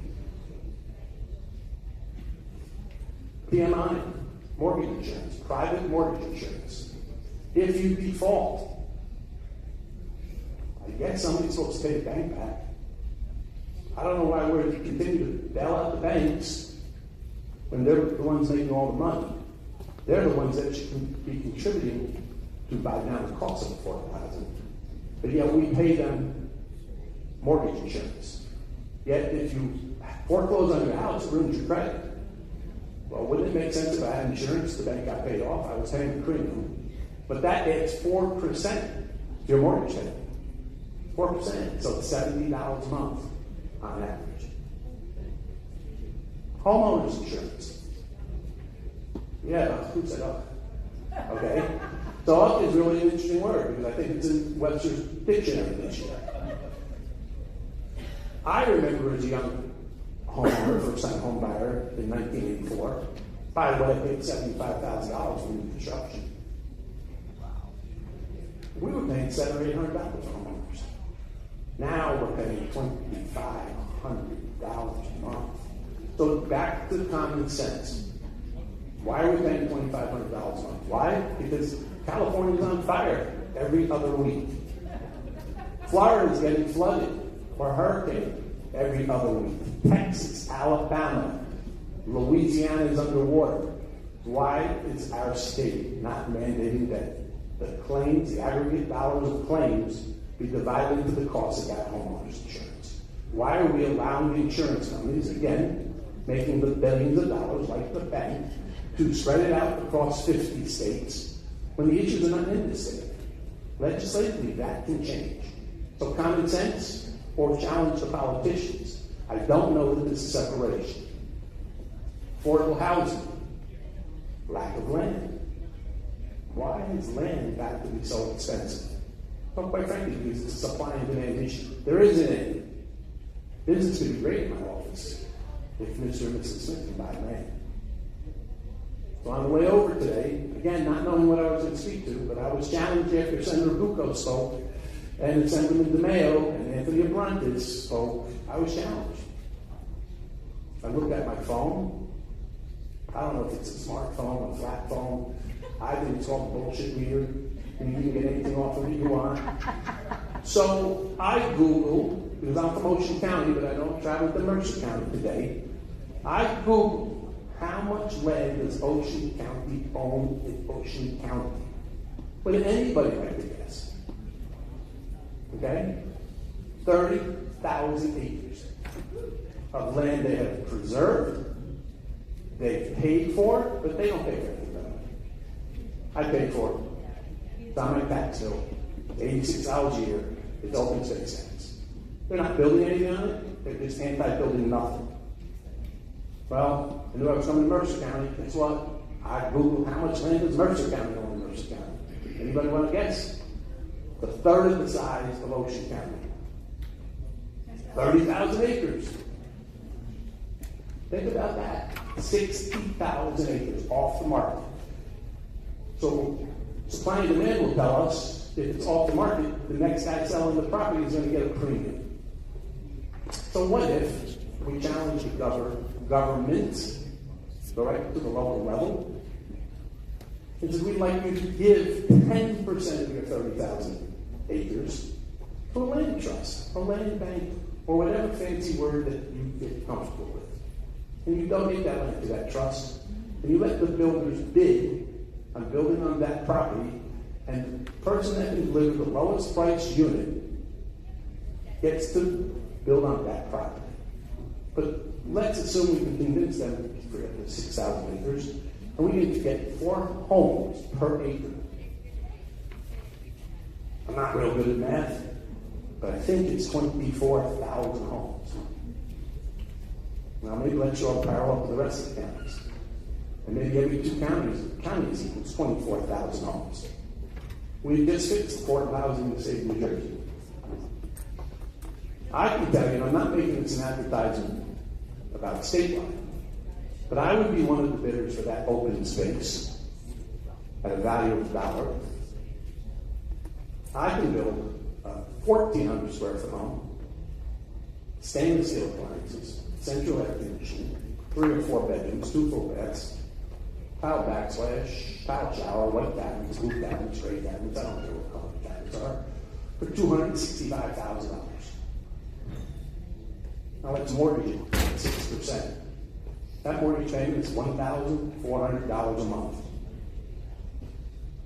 To get to a 2-bedroom, 2-bath apartment, I'm going to guess in Ocean County, the average is absolutely $2,500. We are now below renting a home. To speak to Senator Bucco's message, what good is building vertical other than the need to check off a box? And that box is not a mission, that's a mandate. Nobody came up with the idea that affordable housing should be fixed by building vertical. Every township said, well, we can get the most density by using the airspace. Let's build up. But that doesn't grow a family. That doesn't grow generational wealth. Building a home for $265,000 builds wealth. Now, here's how I think land bank works, land trust or other works. You can only gain the appreciation, and I've got the appreciation that you can earn, perhaps 3, 4, or 5% a year if the market would bear it. Okay? That's your equity position to go to your next house. Or perhaps you stay there forever. So we don't assess any land value because we own the land already. We've paid for the land. Okay? We let people live for $1,500 a month. They pay their fair share tax of assessed value, like we all pay taxes. They pay their utilities. They pay their unreasonable, well, perhaps on that TMI because you're below the 80% threshold of equity. And homeowners maybe get to address legislatively if somebody has the nerve to speak toward that. If they don't want to frustrate people that are paying them, maybe the insurance companies. Is that a solution? Perhaps. It certainly should be a talking point. Not any one person that stands here today or sits out here today, because I've sat out there many times. This is quite frankly the first time I've ever spoken in public. It's the truth. It really is the first time. I'm really having fun. But how many people would love to, regardless if you're downsizing, regardless if you're speaking toward your niece, your nephew, your son or daughter, by raise of hand, who would like to live in a brand new 1,400 square foot house with all the amenities I spoke to, with your own backyard, where you can have your fire pit, your cornhole game, invite your friends over, invite your neighbors over, have a pizza party for your first birthday, for your grandson, granddaughter, niece or nephew, for $1,400 a month in the state of New Jersey. Pat, you raised your hand twice, okay? So it's everybody in the room. But you know why everybody raises their hand in the room? Because it's common sense. I'm not saying it's a solution. It's perhaps a heavy lift. It shouldn't be a heavy lift. And here perhaps is the revolution part. We pay for that open space. Paying $86 a month on my tax bill in Ocean County. I didn't have a choice for them to buy it. I didn't have a choice for them to, by the way, do nothing with it. It's just open space. It's not another park. My goodness, we have a park on every corner. All right, that's a good thing. That's government working smartly. So common sense makes sense.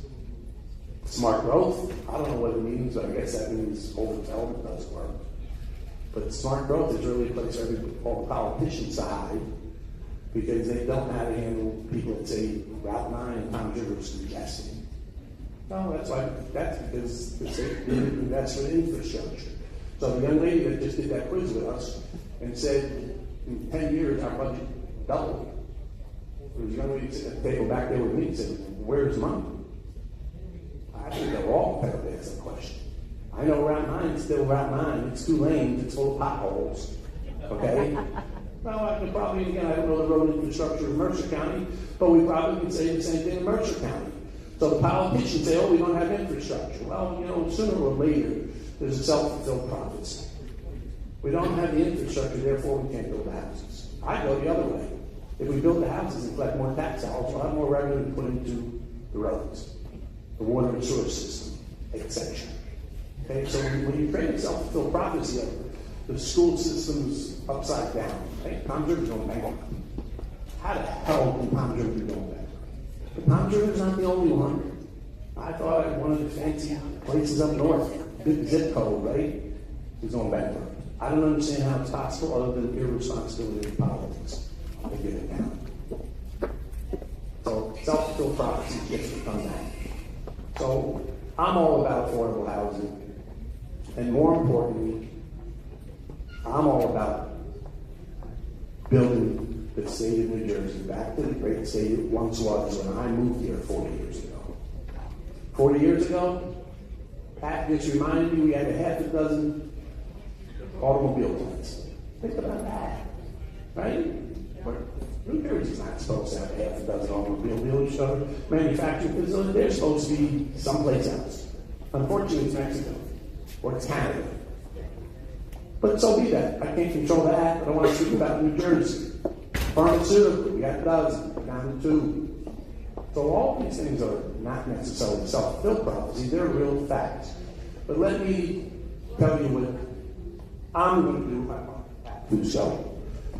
We, in the next 120 days, are going to identify a township that we are going to plant our flag in. We will build a 100,000 square foot manufacturing facility to build manufactured housing in this great state of New Jersey. Now, if that doesn't get the ears of the politicians, shame on them, it's time to vote a little bit different than we've been voting. Okay?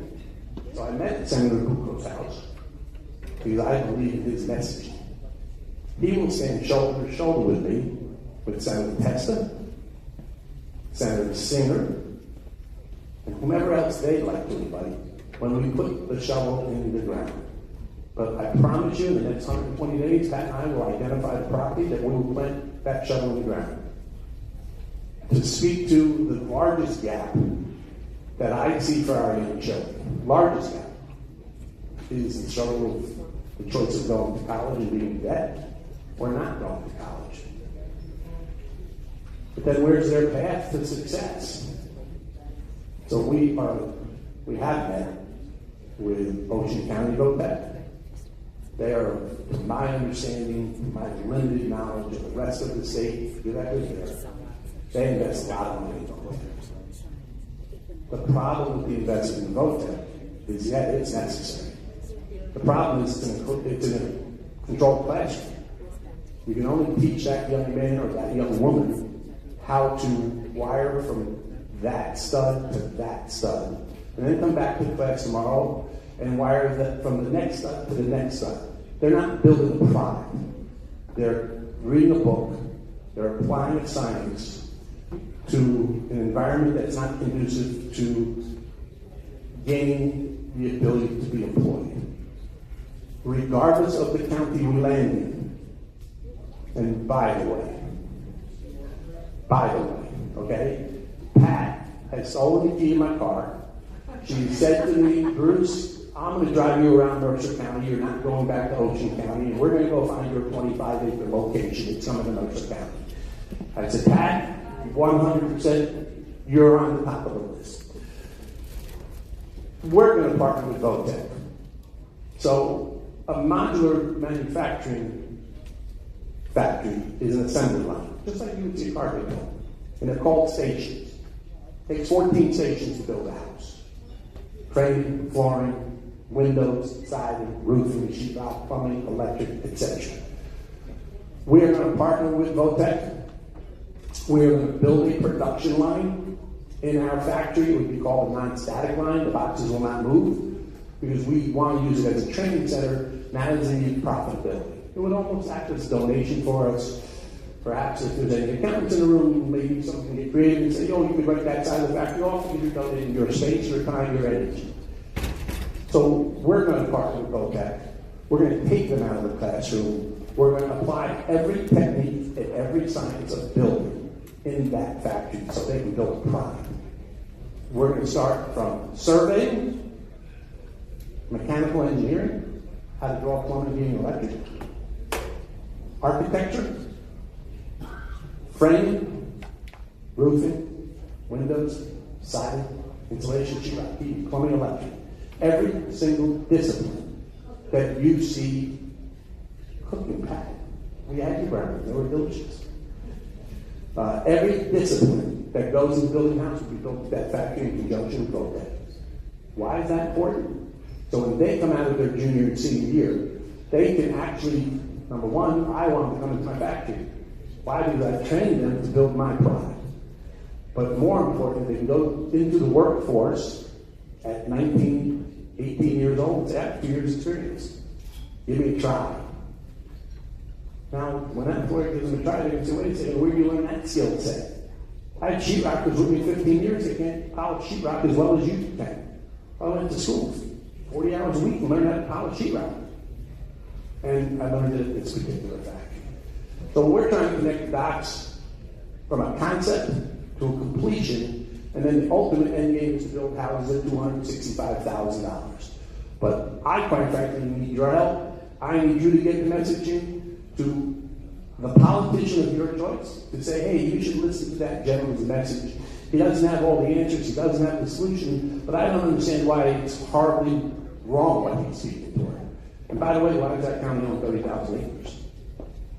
Okay, now really, because you're going to go home today, and everybody's going to look for the sign. This property bought by the chosen freeholders of Mercer County. I drive by it all the time in Mercer County. And it's a goddamn swamp. Well, it was DEP sensitive. Why the hell did we buy it? Because it was a political patronage payback to the landowner that donated some sum of money to the politician. How silly is that? But again, that all leads to the issue of affordability. So, appreciate your time. We're coming to Jersey. We're going to hire 150 clean manufacturing jobs. Those are direct jobs. The indirect jobs, when we go to the field, is going to add another 500 jobs. So between direct and indirect, we will engage 650 people in this great state of New Jersey for every single house we build. Pat, thank you for the invitation. Thank you for your time, and God bless our troops.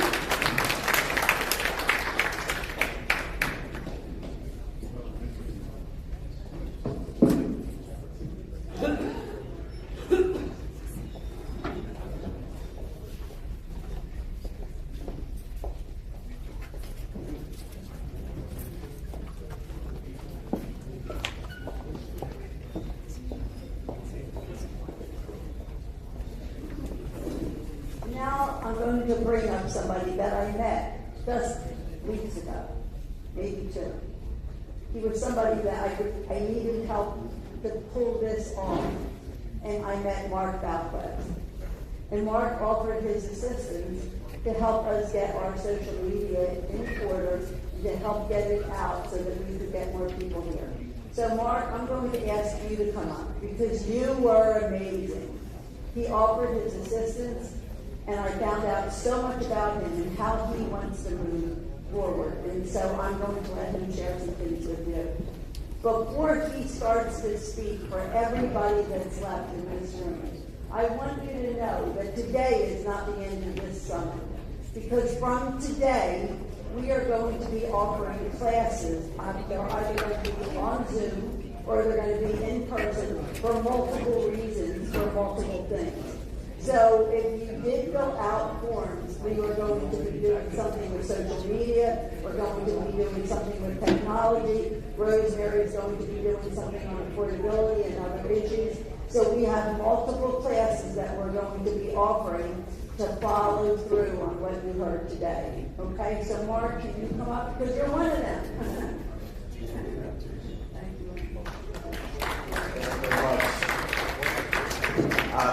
First off, I don't know if you heard, but yeah, before I talk about myself, but I just want to give a round of applause to our military and Republican leadership because the Supreme Leader of Iran was taken out and was just announced. So let's give a round of applause to our military. So as Pat said, we met a couple weeks ago, and I have been working in Ocean County because I realized in 2019 that we were behind the ball. And as a person who's done a lot of business and operation management and consulting and marketing, I recognized there was the biggest gap the Republicans had because we had good ideas, we just didn't get the message out to the right people at the right time. And so today we're going to go through a lot of different slides pretty quickly because we don't have a lot of time. Before I do that, I want to stand up and stretch real quickly. Come on, get up real quickly, just stretch it out. You can sit for a little bit. There you go. I love it. He's like, while you're stretching, I'll tell you a little bit about myself. Again, I come from the wonderful county of Ocean, the reddest county in the state. but I live in Brick Township, which we like to call the People's Republic of Brick. It is the last stronghold of the Democrats. They've had control there for the last 10 years plus. And I'm proud to announce that using the things that I'm going to show you today, we were able to flip the school board to conservative, and we were one of the 2 elections in the state that took the most amount of seats away from Democrats. And next year, we're on track to take control of our town again. So using the methodology which I'm going to share with you today is going to help you get there. So let's go to the next slide, please. I own a company called Wingman Planning. I'm a franchise owner. We're a marketing firm that started back in 2009. Last year, we serviced over 650 clients. This year, we're on track to service 1,200. The reality is we help small businesses, nonprofit organizations, and in politics, whether it's organizations or the elected official who's trying to run or someone that's campaigning, how to successfully message and market in today's modern and changing world. I met with a Meta team that owns Facebook and Instagram, and with their AI program, they told me very simply, and they gave me an example. If we wanted to take over the milk market, in 3 days, their AI systems would be able to figure out logistics costs and dominate the entire Northeast in a couple weeks. And so this is the reality that we face. Things are changing so much that if you're not getting with what's happening, if you're not paying attention, you are going to fall behind. And we're going to see that in these next few slides here. I'm going to skip this one just so we can move along. This year alone, it's expected that in political campaigns, $10.8 billion will be spent on digital marketing. We went from 2020 to 2026 from 14.1% to 28% jump in digital awareness, right? So what does this mean? The eyes are coming off of the old school TV. They're looking at some print, but they're starting to go to digital completely. And we're seeing that huge jump. That means the eyes are moving. So we'll move on from there. So again, we see that we have 6.6 million registered, 6.6 million registered voters in the state. That's not correct. I apologize. There's 433,000 registered Republicans as of October. And the thing that we're noticing here is we still have a huge gap, as you saw in some other presentations, by 800,000 votes against the Democrats, right, registered voters. So we have a lot of work to do. But the reason why I'm pointing this out is because sometimes we're too focused on the wrong people to advertise to.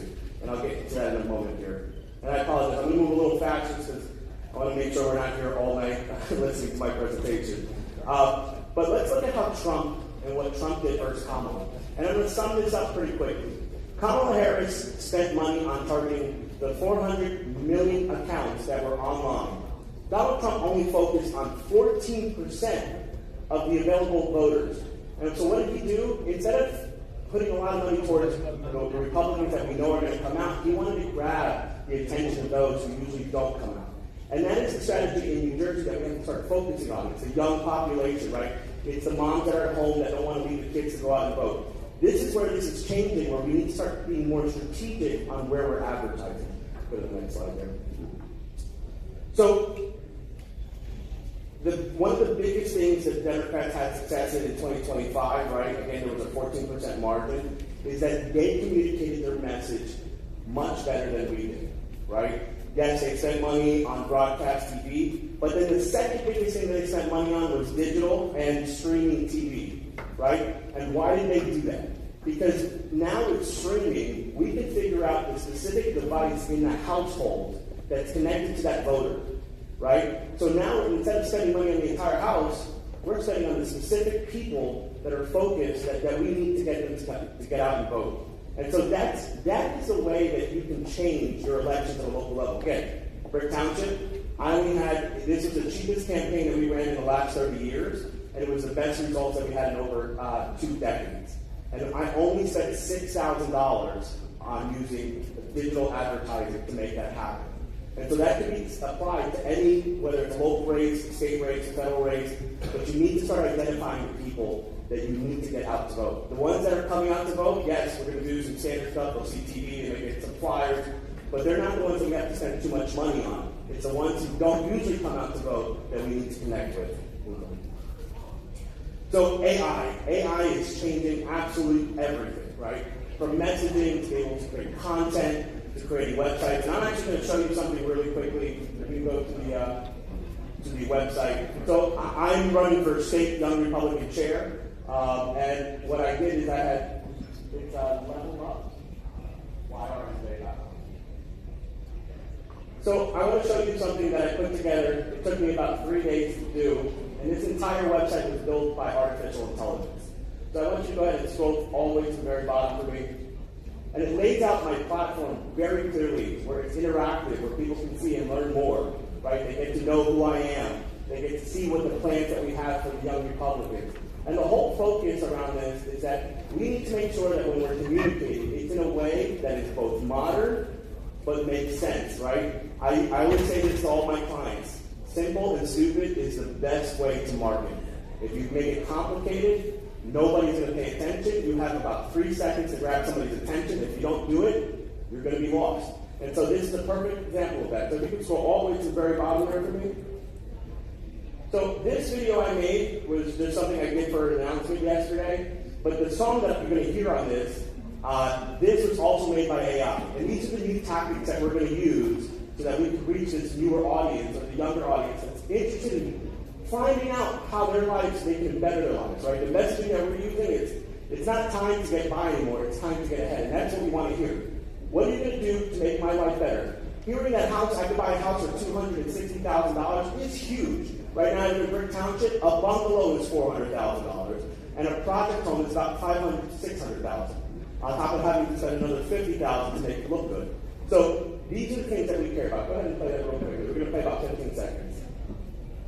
New Jersey, our Republic. Integration, rising renovation, focus on nation. Let's level up. New Jersey, our Republican. Feel the room when we step in. Energy, momentum, get up to the dead, Thank you. So that entire video and the slides and the pictures and the music was all done by artificial intelligence, right? It would have taken weeks or months to produce. We'd be doing days. And so that is a huge advantage if we start using that. Because what would have cost you thousands of dollars to produce now costs you about $20 a month. And so imagine what you could do is instead of spending thousands of dollars on the old way of doing things, and you're now spending $20 on smaller projects that reach a lot of people much further. So we did that in Brick Township, and I'll give you a quick example. There were roads are one of the biggest issues in Brick, right? We have a lot of potholes that are not being taken care of. So what we did was we had put out some messaging that I had made through artificial intelligence, and we found out that one of the strongest Democrats in Brick, her development was being paid. AI gave me a suggestion to start talking about that specifically to go after her. What did it do? The entire town went in uproar. And the strongest and most well-known Democrat in Ocean County got unseated. And she lost by over 3,000 votes in that election, right? And so these are the small things that you can do with artificial intelligence. You can create videos, you can create content. At the same time, you have to be careful because it's not always right, it's not always perfect, and you have to do it quite a few times until you get there. But it's extremely simple. And I have to give it up to Pat, because Pat is recognizing that we need to start using those tools. She's using those tools herself. And so because of that, we're going to be able to advance our party quite quickly. The problem is that Democrats have a lot of young people, but not a lot of wisdom. We have a lot of wisdom, but not a lot of young people. And if we start combining those two efforts together, we're going to succeed and take back our state. And that is the focus that we have. If we can go to the next slide there. Social media, and this is something very important because I want you guys to know what you need to look at when you're doing different platforms. When it comes to Facebook, that's your 55 plus, right? Those are your solid voters. That is where most communities sit at. So you should be focusing on creating small, short videos, right? Still images, and talking about your message in a way that connects with people. It's not just saying, hey, I want to lower taxes. It's bringing a bit more into that. How are you going to do that? What are you going to actually do for me? Instagram, again, that's more visual. X is just more small statements. TikToks, it's all those short, beautiful videos that you like. Sometimes that's fun and organic. YouTube, that's your longer podcast platform. And Truth Social is just like X, where you can do more of your long statements. That's what Donald Trump likes to put his really long paragraphs, and then he puts it out everywhere else in the world. That's what that's for. So that's some things for you to know. And again, 38% of young voters, they get their news off of social media. So if you or you know someone that's running and they're not really paying attention or they're not investing in that, you need to tell them to do that right now because there's no way you win without it. You go to the next slide. Some of the things that you should know, right? If you are into social media, right, you don't want to do 1,001 hashtags. You want to focus on specifically what you're talking about. And if you don't know what a hashtag is, it's a way to specifically label your post with something that people are interested in, right? So if I tag hashtag America First, as people search or they're interested in America First things, they're going to start seeing that on their social media. And again, what I'm going to do is I'll provide this for anybody who would like to have this, because there's a lot of details on here, but again, to save some time, we're going to kind of go through this pretty quickly. We'll go to the next slide. So here are 4 things that you must start doing. And whether you're a small organization or you're a powerhouse, it has to happen. Digital ads, they're extremely cheap, right? Again, if you look at TV, that costs about like $50 a person for one view, right? Where one view can cost you anywhere from 5 cents to 36 cents if you're doing it right. And so that's a huge difference, right? Because your dollar can go a lot further. And if we saw in the last gubernatorial election, or campaign, excuse me, the governor's race took a lot of money away from the local races, which is why our race was extremely affordable and we have to be really mindful of our budget. So using digital ads, huge. Podcast strategy. Donald Trump won because he was on podcasts. He was reaching those voters who usually don't come out. And people like to hear, they don't want to just hear about politics or things. They want to hear about your life. They want to know who you are. And that's a great way to talk about your story. How did you get here? Why are you running? So those longer formats are really great for that. Influencers, right? Donald Trump used a lot of this. He found local influencers that were really popular, and he used their social media platforms to reach new people. So that's something that, as the Republican Party, we need to start looking at. Who are the people that have big followings that we can partner with and work with so that we can reach people through their audience? And then again, video testimonials, user-generated content, just like having the neighbor that you knock on the door and says, heck yeah, I'm going to support you. Get them to do a quick little selfie video. Hey, I'm with so-and-so. They came to my door. I love their plan. I love that they asked me what I thought instead of just telling me what they think, and then you post that. Why? Because it shows people that it's authentic, it's real. We'll go to the next slide, please. All right, so show of hands real quickly. How many people in the room have at least one social platform? Okay, at least one. Okay, good. And then for those that post or are trying to, one day run for election or office, are you posting at least 3 times a week? Show of hands, 3 times a week. All right, good. And are you getting in front of the camera? Okay, good for the 2 people that are getting in front of the camera.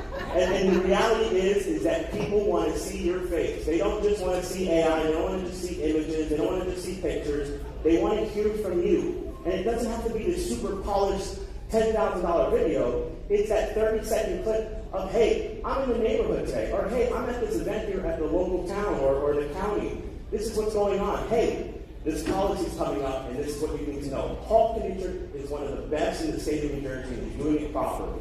And me and him talk all the time about how we need to continue to do what he's doing. And I'm glad that politicians are starting to see in the Republican Party that they need to start doing that as well. It's uncomfortable. It really, truly is. Right? Getting in front of any TV screen or any camera is never easy to do, but if you continue to do that, you're going to build up a tolerance to it, and you're only going to get better. But that's going to show people a great authenticity part of who you are and your campaign. Go to the next one. So there's 3 things I want to talk about when it comes to websites.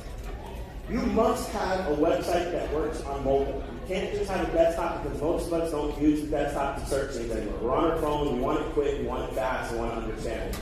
If your website doesn't load in 3 seconds, there's a 90% chance they're going to jump off and go somewhere else, right? There needs to have clear buttons on your website that says donate or get involved. If you don't have those buttons and it's just a long form and page with a bunch of information about it, they're less likely to engage. We're all like children. We want to touch the button and see what happens. And because of that, people on websites tend to engage a lot more when it's visual, it's clear, and it's understood. SEO, simply, and I'll make this really simple for you guys, what SEO means is that when you search on Google for something, right? Let's say you're looking for a contractor near me. What Google does is the best websites that have the most updated information, it's constantly updated, it's all proper, it's secure, they push those up to the top, right? So if you're talking about election in Brick Township, and they go election in 2026 in Brick, you want to make sure that you're one of those first 5 people to be seen. If you're on that 6 and below, you're lost. People are never going to look at your website because there's other things instead that might catch their attention. Then the new thing that's coming out with AI is called GEO.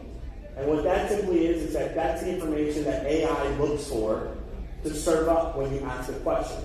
So when you go on ChatGPT and you say, hey, give me the best barbershop that's near me, it's going to start scraping through the internet and it's going to provide you some information. Now, if your website doesn't have that integrated, you're not doing that, it's not going to be able to find the answers. And the one thing that we're starting to see is that people are moving away from Google and starting to use AI to ask questions. And this is going to be huge for campaigns because people are going to want to know, do they stand for certain things, right? Where do they come from? And if they can't find that information on there, AI is going to make it up. It's going to tell them what it thinks, right? And we know that most of these companies are extremely biased against Republicans. We see it all the time. Every time I prompt things, I always have to double check because I end up realizing that they're actually positioning this more for the Democrats, and if I had to put this out public, it would make me look horrible.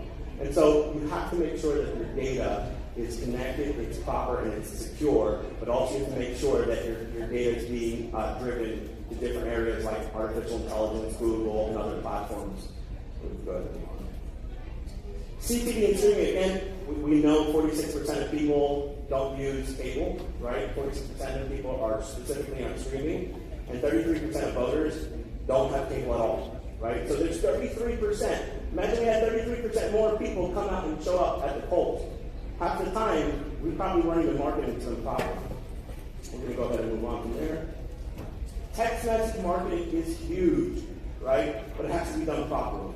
A lot of times we get text messages and we never opted in. It's actually illegal. You can get fined. The fines go anywhere between $500 to $1,500 per text message that you sent out, right? But the big thing here is that when you get a text message, there's a 98% chance that they're actually going to open it up and read it, right? So that means making sure that your text messages are short and clear with a very direct message will give you the better opportunity to engage with them, to get money from them, right? If you're asking for a donation or you're asking them for their support. So make sure you don't write these really long text messages, something short and simple that has some type of action that they can go with it, right? A link to the website or a link to an article or a link to a video.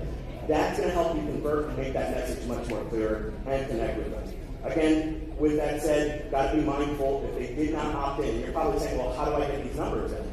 The best way of doing that is going around as you're canvassing or you're doing marketing or you have your website, just have them fill out a form and collect their email, their phone numbers. And when you do that, you then are legally able to send it out. So a lot of companies, unfortunately, will send out text messages on your behalf, and a lot of times 70% of them actually never get delivered. But you paid for 100% of them. And these companies won't tell you that because they're not verified, you didn't get the proper approvals for it. So we're wasting money, and that frustrates me because we don't have a lot of money to spend sometimes. And so especially for a local campaign, if you're trusting a company that says, did you verify that data or did you get a token, and they don't mention any of that to you, you need to run and go the other direction because you are going to waste every dollar that you spend on there.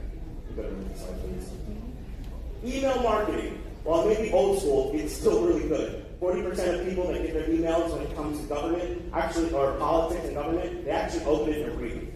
Right? So that's a huge base of people, and those people usually tend to spend money. This is the important part. So email marketing should always be connected to fundraising, because 40% of those people will probably take action and actually give you $1 or give you $100 or max out that $50 to $200. So make sure that there's email marketing in your campaign. Traditional print, it is still good. And a lot of people, they ask Mark, well, you're a digital guy, right? Or you're a marketer. Print is always still important, right? Because what happens is 80 to 90% of them, they retain it. And usually you think that you only have 30 seconds. It's actually days. They usually keep it on average up to 17 days. Now, what you cannot do with print, you can't just send a print with this information on it. You have to have something on there that's trackable, right? A URL is what you type www. Wherever you're going to, or a QR code or a specific number that was just for that piece of mailing. And why am I saying that? It's because then you can track how many people actually scanned it, how many people actually called, or how many people actually went to that website. And then if people are interested, you know that message actually worked because they want to learn more. And if they're not scanning it and you sent it out and nothing happens, maybe that messaging is not that great. Maybe you have to tweak it a bit. And so that is a great way to figure out whether or not your print marketing is actually helping you or you're just wasting money. It's extremely expensive, right? The postage alone kills you. And every election is one of the most expensive things is postage. And so if you're not tracking the data, it's like taking $100,000 and tossing it in the wind and saying, I hope somebody grabs it, right? That doesn't do anything for us. So make sure if you're doing print that there's a way for you to connect or at least track some of it. And that's, again, by adding QR codes, a specific phone number just for that campaign, a specific website or landing page just for that mailer. And that'll help you understand if people actually are engaging your content or they're just tossing it in the trash. Cable TV, banner ads, and press, right? There's still 49% of people on cable TV, but the reality is cable TV should only be used for state and federal elections. They should not be used for local elections. You're going to waste your money. It's not going to really prove much benefit for you. And again, it's extremely expensive. Display target, right? So when you go to different websites, you go to a news page, you see all those little ads on there.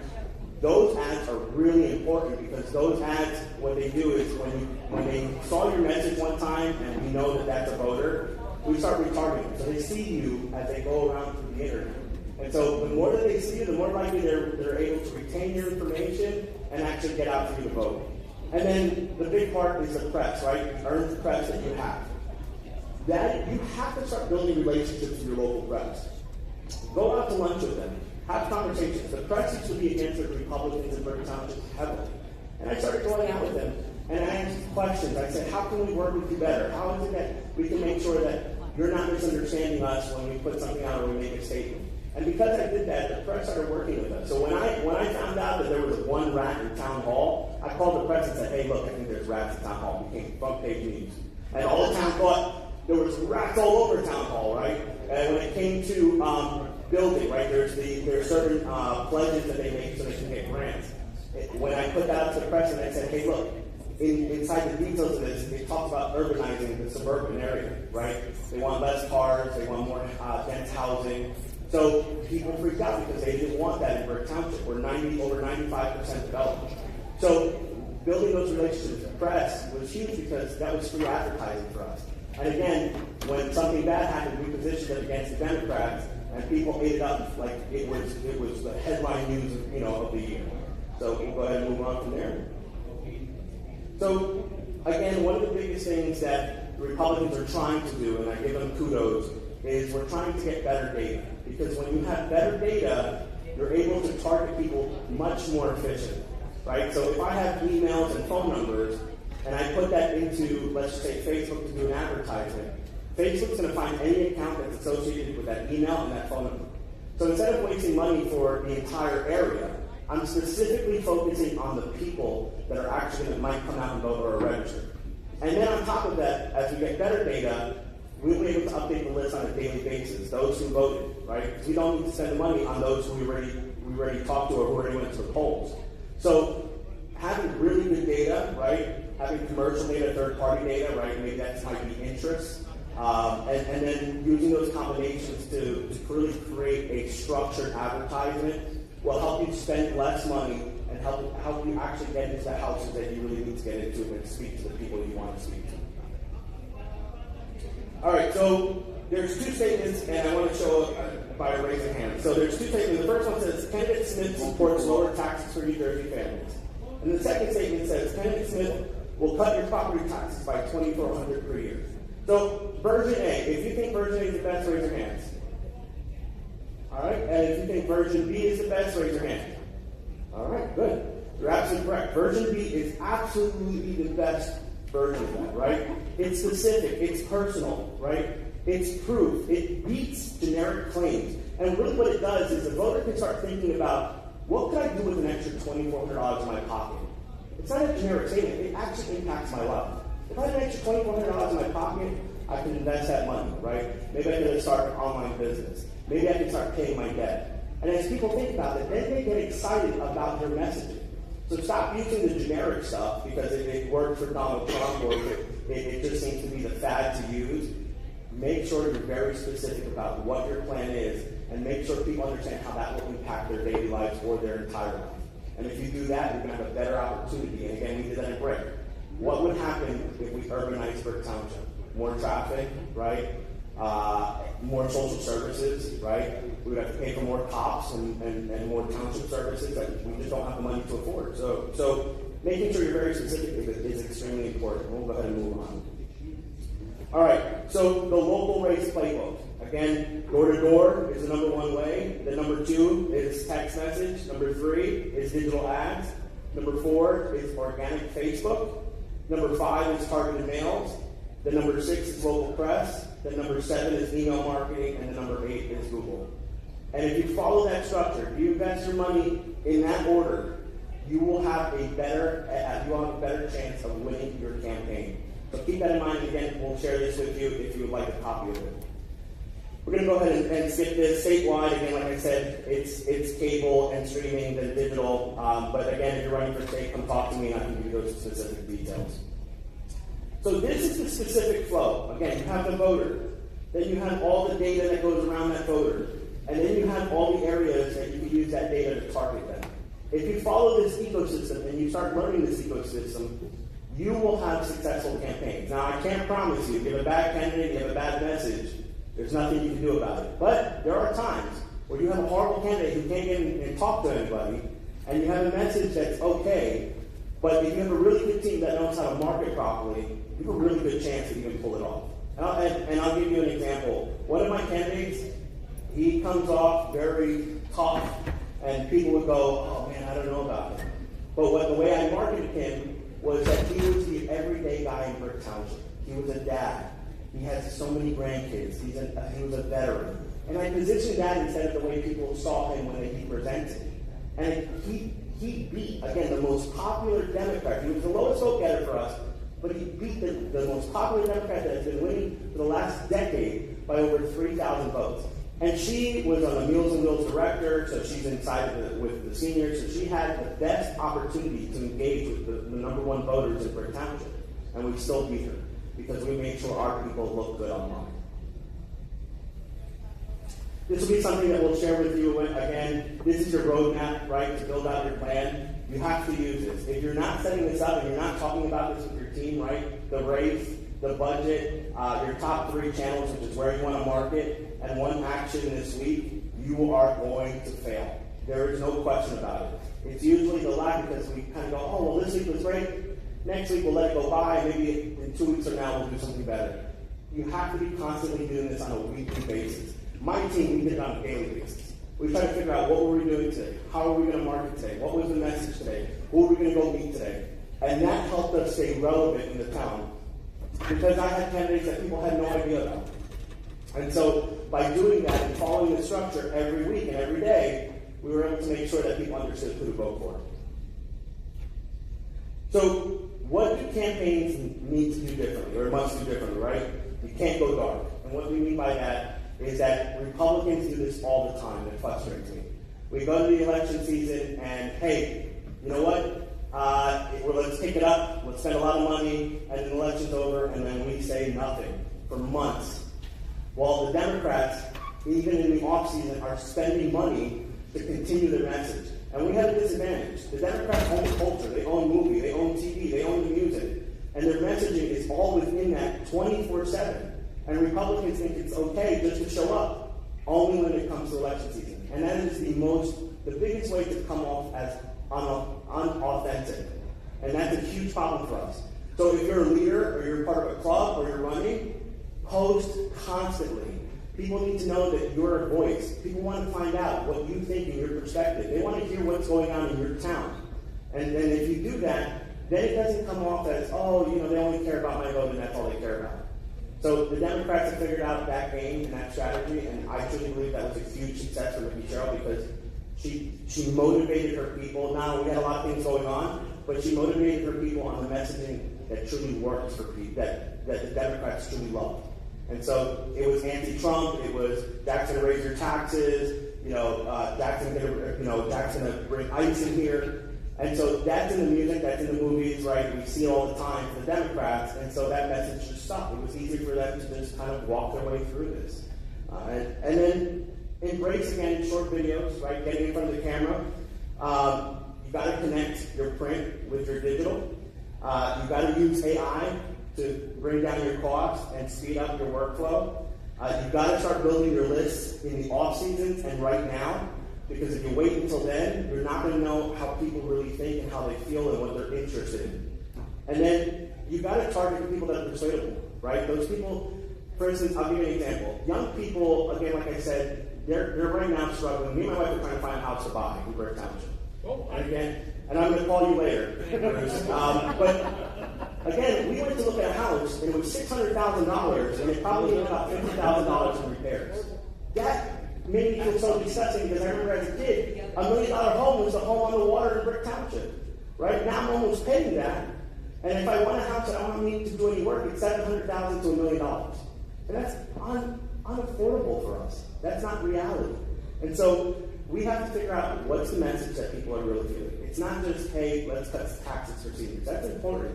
But hey, how do we make sure the entire community, because seniors right now are looking at this and saying, you know what I'm leaving behind isn't enough anymore. So I'm going to start voting in the way I think it's going to help my children in the future. Right? And we saw that in Brick Township. That's why we've watched for the last 10 years, because seniors are saying, Republicans, their referendum, they raise their taxes, and that's just not going to work for my family, or when I leave my kids this house, they're not going to be able to afford it. So all those things, again, you've got to invest in data, show up on streaming, doing all of this as an ecosystem, not just doing one thing, doing all of it will give you the better chance. And again, it doesn't cost that much money. You just have to be very strategic and have a good team that understands exactly what they're doing to help you get there. When we work with small businesses, I get a lot of solo entrepreneurs that only have the ability to spend $500 a month. And I just took on a new client, and who was really struggling. He was like, dude, if I don't make $2,000 this month, he's like, I can't pay my mortgage, and I can't pay for my kids' lunches. And I said, let's take the $500 and let's do it right. Month one, his return of investment was $5,000. Month two was $8,000 off that same $500 budget. So now he's investing more money, and he's feeling much more comfortable. Now, it's not always guaranteed, because it always can be a hit or miss. If your business is not good, I can't help you. But if you're doing what's right for your clients and your business is good and you're following what I'm asking you to do, you're going to have a very good chance of succeeding. And that's what Wingman has done for a long time.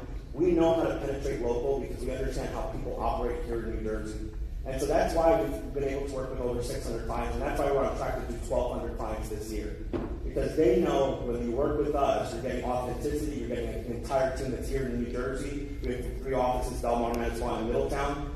And we're always focusing on what's changing, what's happening. We have coders, we have people that we just talk about strategy almost on a daily basis and what's changing in the industry. So that small mom and pop businesses and medium-sized businesses have the advantage that corporations just pay millions for, right? They have the opportunity to buy attention, and most small businesses really don't. But again, if you're doing it right, you'll have the opportunity to get in front of somebody that might actually need you.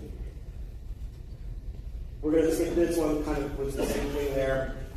This again, and I will share with you if you like later, but resources and tool stacks, these are some companies that you can work with, that Republicans have worked with in the past, that actually get you good information. I am excited to share with you, when I was in Washington, D.C., I met with this organization, and we are going to provide, hopefully in the near future, a platform that has data that's 98% accurate, that's better than I-360, that's better than Numenar, that's better than L2, and also there's going to be an AI chat system that's specifically for Republicans. And so that's going to help you be able to create content that's focused on the right messaging. You'll be able to text people right through there. You'll be able to manage everything in one platform. And so that's extremely exciting because most AI bots will not allow politics. If you figure out how to get by, you can get by. But again, it's extremely biased. This will be a specific AI. It'll create posts for you. It'll create images for you that are based on Republican values and what Republicans actually want to hear in your area. And we'll be able to gather that data, third-party data, and the data that we collect. Not only that, but again, when people go to the polls, it'll be able to remove people that actually voted, so you're not wasting money. And so that we'll announce in the near future, but I'm very excited to bring that to New Jersey. And again, like Pat said, I know I went through this really fast, but we're going to be offering on a monthly basis a way for you to learn a lot more. We're going to take these specific topics that I talked about and break them down in a way that will make sense for you so that you can actually start learning and taking action. We're making this extremely affordable. It's $15 a class. You can come to one, you can come to all of them. And if you're interested, you can scan that QR code, you can fill out the form there. If not, we have your information because you signed up for this, so we can reach out, but let us know if you're interested. Again, I do appreciate the time. Listen, if Republicans start uniting, and we start doing the basic things that the Democrats have been doing for a little while now, we will have a competitive advantage. So if you have questions or you need any information, please let me know. Any questions? I have a question. Yes, sir. So on one of the first graphs you showed percentages of voter registration. It was 30-some-odd% Democrat, 25% Republican, 35% unaffiliated. Has anybody studied the messaging to the 35%? And would it benefit, to your point, stay focused to the message, the $2,400 savings rather than lowering the price, and not tell that unaffiliated person the affiliation of red or blue? Let them make their decisions on the message so they don't go to grandma and grandpa that are traditional to one side or the other, and they're being swayed how to pull the lever opposed to pulling from what they believe is correct to vote. Has anybody studied those 35%? Because that 10% swing is a pretty small gap if you're only trying to get 30 to 35. You're even. Yeah. Yes, it has been studied, and what the data shows is that, again, they don't care about the party affiliation, they care about the message. So why isn't all the money put into 35%? The 25 is given, 25 are going to vote red, 35 are going to vote blue, and then you're putting your whole campaign on 35% that aren't reading any message. So why isn't all the money put into 35? Because you cannot win with unless you get unaffiliated to come out. If you're in a disadvantaged position, right? And so what happens is that a lot of times... promise them a house. Say again? Promise them a house. Right, exactly, right? And again, everything comes down to the foundation. If the message is right, that it's not leaning one side or the other, it's just common sense policy, then those unaffiliated really grab onto it. Unfortunately, sometimes people don't realize that, and they just want to put out the Republican messaging and what sounds good for Trump, and that's the only thing they focus on. And that does work, but for the unaffiliated, they really want to see what actually works for them or what makes sense for them. And so there is a change that needs to happen with messaging that's tailored for the everyday unaffiliated person. But we're not there yet as a party, and that's hopefully over the next few years we will get there. So, but that's a great question. Thank you. All right, Pat, thank you very much.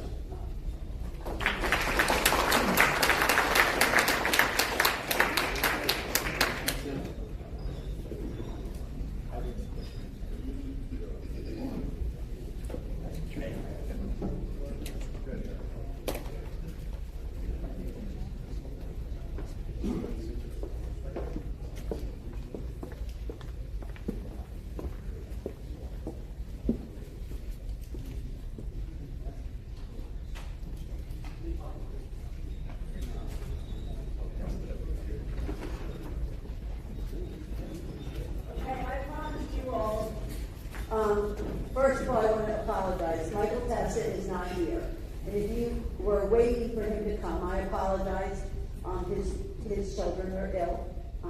It is some type of flu or virus, and he said he didn't feel it was appropriate to come out. So he said he apologizes and he'll be around next time. So I just wanted to let you know that. But I want Subir to come up to those of you that are left and tie together the things that I told you he was going to tie together. And then I'm going to remind you, this is our code. While you have your phones, scan it so that will lead you to us, and I think we'd love to have that. So if you have that on your table, please scan the code. I also want you to know some of the candidates have they need their signatures from you, and they're out in the hallway. If you don't mind signing, if you believe in them, please go out and look at them. And excuse me, Frank? Yeah.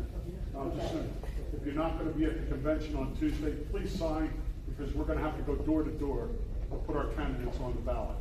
So if you're in I want you to know that the amount of signatures that these candidates have to get now is astronomical. It's so extremely difficult. It used to be so much easier. It's 2000. You know how hard it is. So if you're here, you can do it. Just make sure that you sign up while you're here. So Subir, can you come up and we can finalize this? And I want to tell you how greatly appreciative I am of all of you being here today, for staying till the end. And I want you to know I am working for you. My team is working for you. I have an unbelievable team. I brought them up on stage and I told you, but there's so many in this room that weren't able to come up to the front, up here. So just know we're going to continue to do things, but we need you to be involved. If anything comes out of today, please remember we need to be united. We need to work as a team. We cannot work alone, and that means going out of your comfort zone and going to other places and learning from other people. And you'll be surprised when you go from here to Cumberland and you hear things a little bit differently, but some of those things are going to be the same, and it's going to reinforce to you that we are on the same page.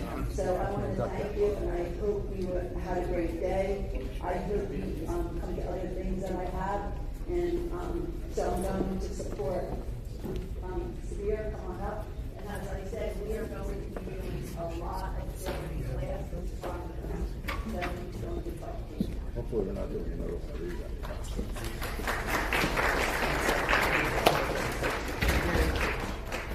I think you're my topic. I'm a little bit jealous of Mark. He was allowed to finish 20 slides. They kicked me at 6. So I'm so glad the time guy is not here anymore. So I'll take up Senator Testa's time. So thank you. I spoke to a lot of people. They asked a lot of questions. I'm going to address those questions a little bit later on. But I want to just continue a little bit more than what I finished in the morning. So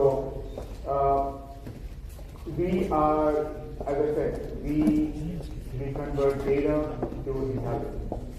Earlier it was human, now it's all taken care by artificial intelligence. What Mark talked about was something called generative AI. It's all about images, videos, sites, SEO, social media, posts.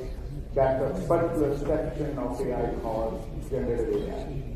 What we deal with is predictive AI, perceptive AI. So we are in the business of looking at data and changing the perception of words. So what it allows us to do is, if you're running for election, whether it's local, mayor, congressman, assemblyman, senator, if you're running for some election, it becomes our job to study your competition. We have to know every move they're doing as far as they're doing it over internet. Of course, we can't do the phone calls, but if they step in, they have a narrative, they have a message, they have a press release. We want to find out, we want to connect the dots. We want to know what are they trying to do. That's what we do. Not only we just give you intelligence on how you are perceived as a candidate, but we also give you competitive analysis. Now, what that allows us to do is, to come up with ideas and narratives, messages, which will counter your competitor. So if somebody comes up, your competitor comes up and they say, well, this candidate did this thing and it's not that thing and everything, we're going to know in advance that is where they're leading to. And we have to come up with counter messaging well in advance. And we wait with those messages which AI has built up, and the data is showing any day now. We sit down with those messages and we wait for it to happen. If it comes out, we go this way. People are buying it. We keep rolling these messages on and on in social media and everywhere. People have smartphones or on the laptops or emails everywhere. But if they're not doing it, we just drop it and we go on with the next message in our line. So that helps us gauge where this campaign is leading to. Next slide. All right.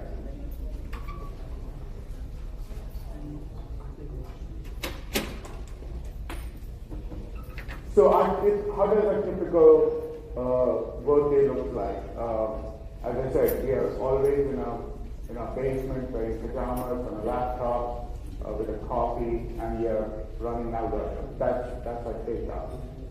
Now, we download data, we buy data, whatever data that, whether it's a township or a county or for Central Jersey, whatever it is, we get those data every day. It's real time. So we get it down by 5 o'clock in the morning, 6 o'clock in the morning, and we start planting our algorithms. So what do? Once we get data, we try to run some data science, some algorithms, and we want to detect perspective.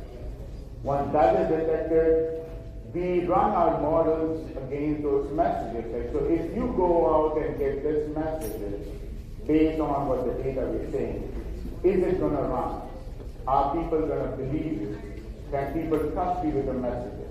So we run a lot of algorithms and saying this message will be believed or not. And once we get some kind of confidence that yes, with the data we see, this may be the right appropriate message to go out and say to the people so that people start believing you or as a counter-reactive message.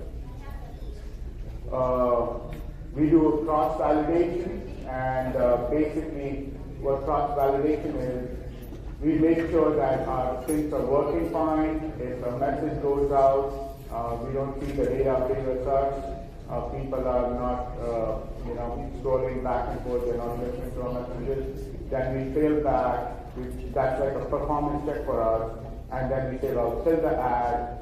Let's go to the next messaging. Let's see how that works out. There have been times when I spoke to Pat and I'm like, Pat, you need to drop that message because I don't see it going anywhere. The data I see, we need to come up with something different.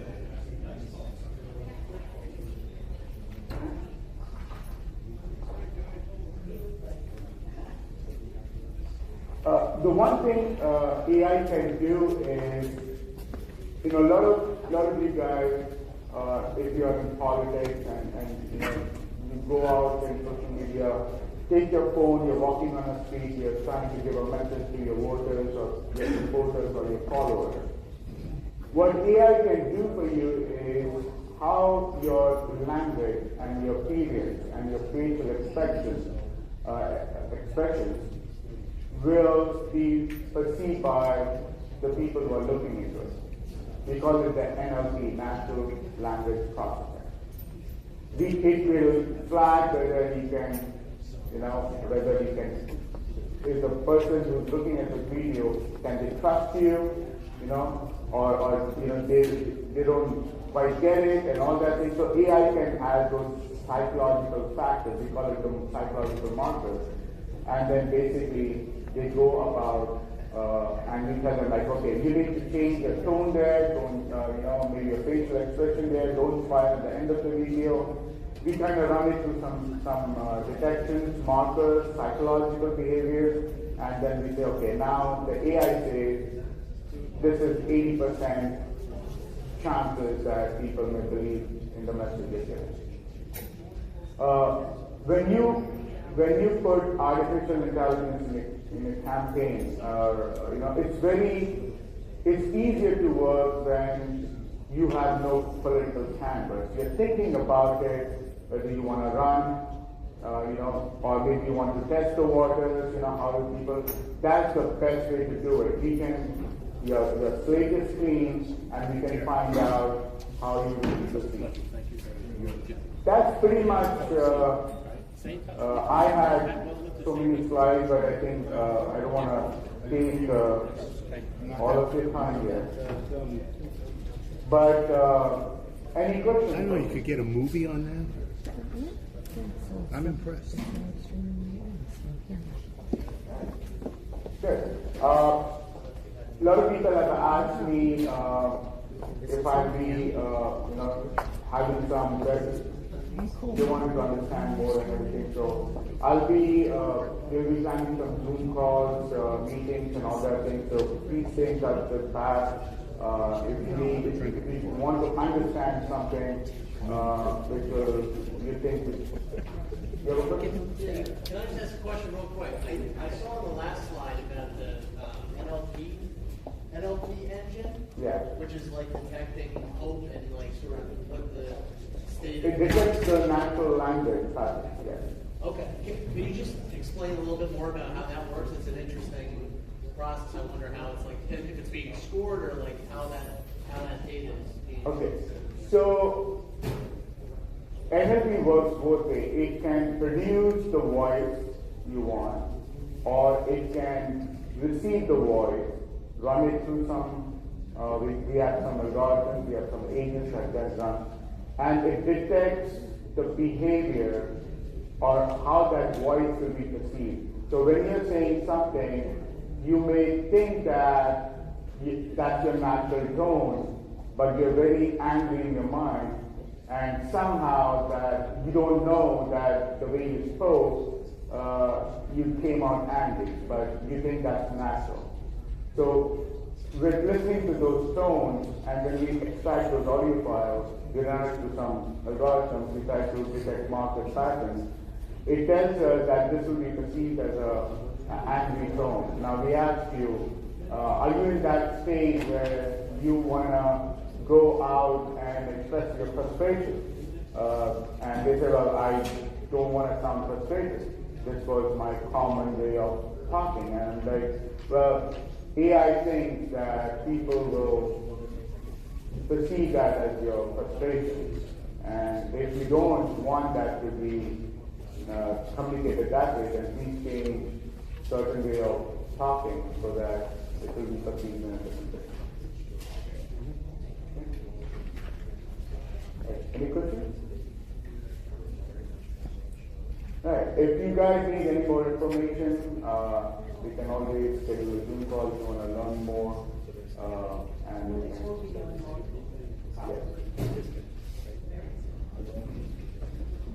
Okay. All right. Thank you very much.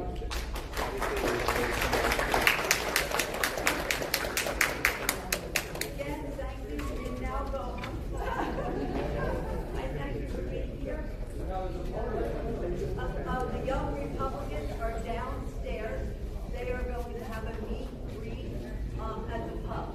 Unfortunately, we had them rented from 5:30 to 9:30, but they're down there and they're saying that it's supposed to be from 6:30, but it's not. So after I'm done here, I'm going to run down there and say, no, we rented it from. They're good now? Okay, they're good. So we've got the pub open. They'd love to see you come down. We're trying, we all need to remember, our young Republicans are our future. We cannot move forward if we don't work with them. So they do a lot for us. They do a lot for us. They do a lot for us.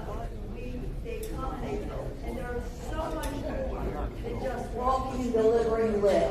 I get so angry that people think that that's what they do. They do so much more. They know social media. They help us with platforms. They help us with technology. So those young Republicans are our future, and we have many of them that we've already put in positions of power. So Joe Stillwell is our committee man. We have multiples that have worked the campaign. So please support them when you can. Get down there, meet them, talk to them, and help them grow. So thank you. And again, please understand, this was not me, this was my team. I've got so many individuals that helped pull this through. I could not have done it without the people that worked with me.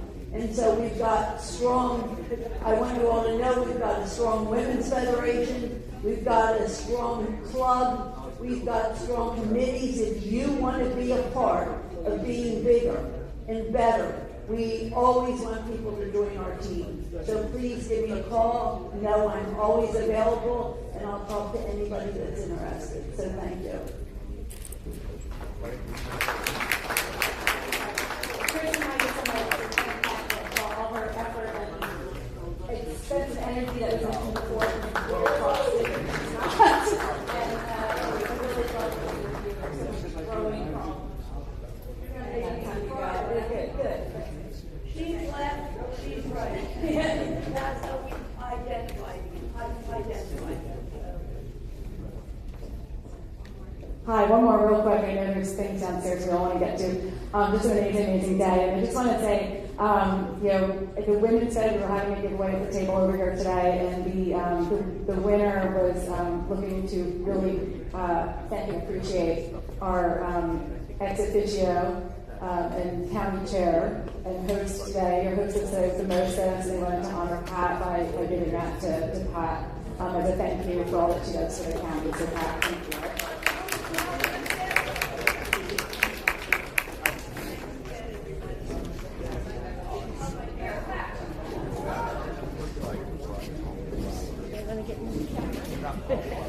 Take care, guys.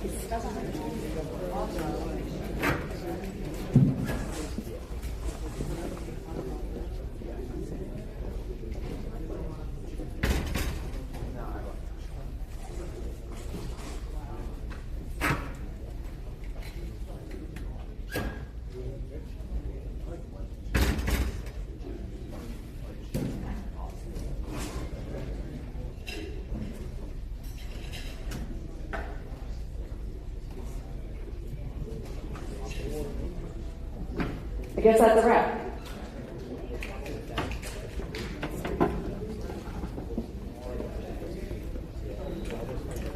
Okay, guys. Well, you heard it here. That was the last of our speakers. Wrapping up today, of course, the chairwoman, Miss Patricia Johnson. She is absolutely wonderful. Lovely, lovely lady. Actually, all of the ladies and gents here today have been absolutely fantastic, phenomenal human beings. Lots of amazing speakers. Folks, I hope you enjoyed the Republican Summit today. We had so many spectacular people here, so much great information. Absolutely awesome. I hope you guys share this out. Share it to your friends. Let them know what's going on. Of course, lots of great information about AI and development and, jobs and what's going on here in New Jersey, China and, data and all these things that are going on are just absolutely amazing. Lots of talk about health and freedom, medical mandates when it comes to those things, COVID, all of those discussions today. So many great things that we talk about so often here on the channel. Election integrity was another big one. So guys, please make sure you're checking it out. So many amazing, awesome speakers here. Mercer County GOP here in New Jersey hosting this fantastic event. I am so blessed and thankful to have been here today. But guys, I'm going to jump off the camera here because we've been streaming all day. I'm going to go get a Rio and go see him with his Uncle Stitch because that's where he's at right now. But enjoy the content, guys. We'll be getting the photos and stuff out as quickly as possible. But I will be on the road most of today, so look for those in the next couple days. But take care of each other till I see you again, guys.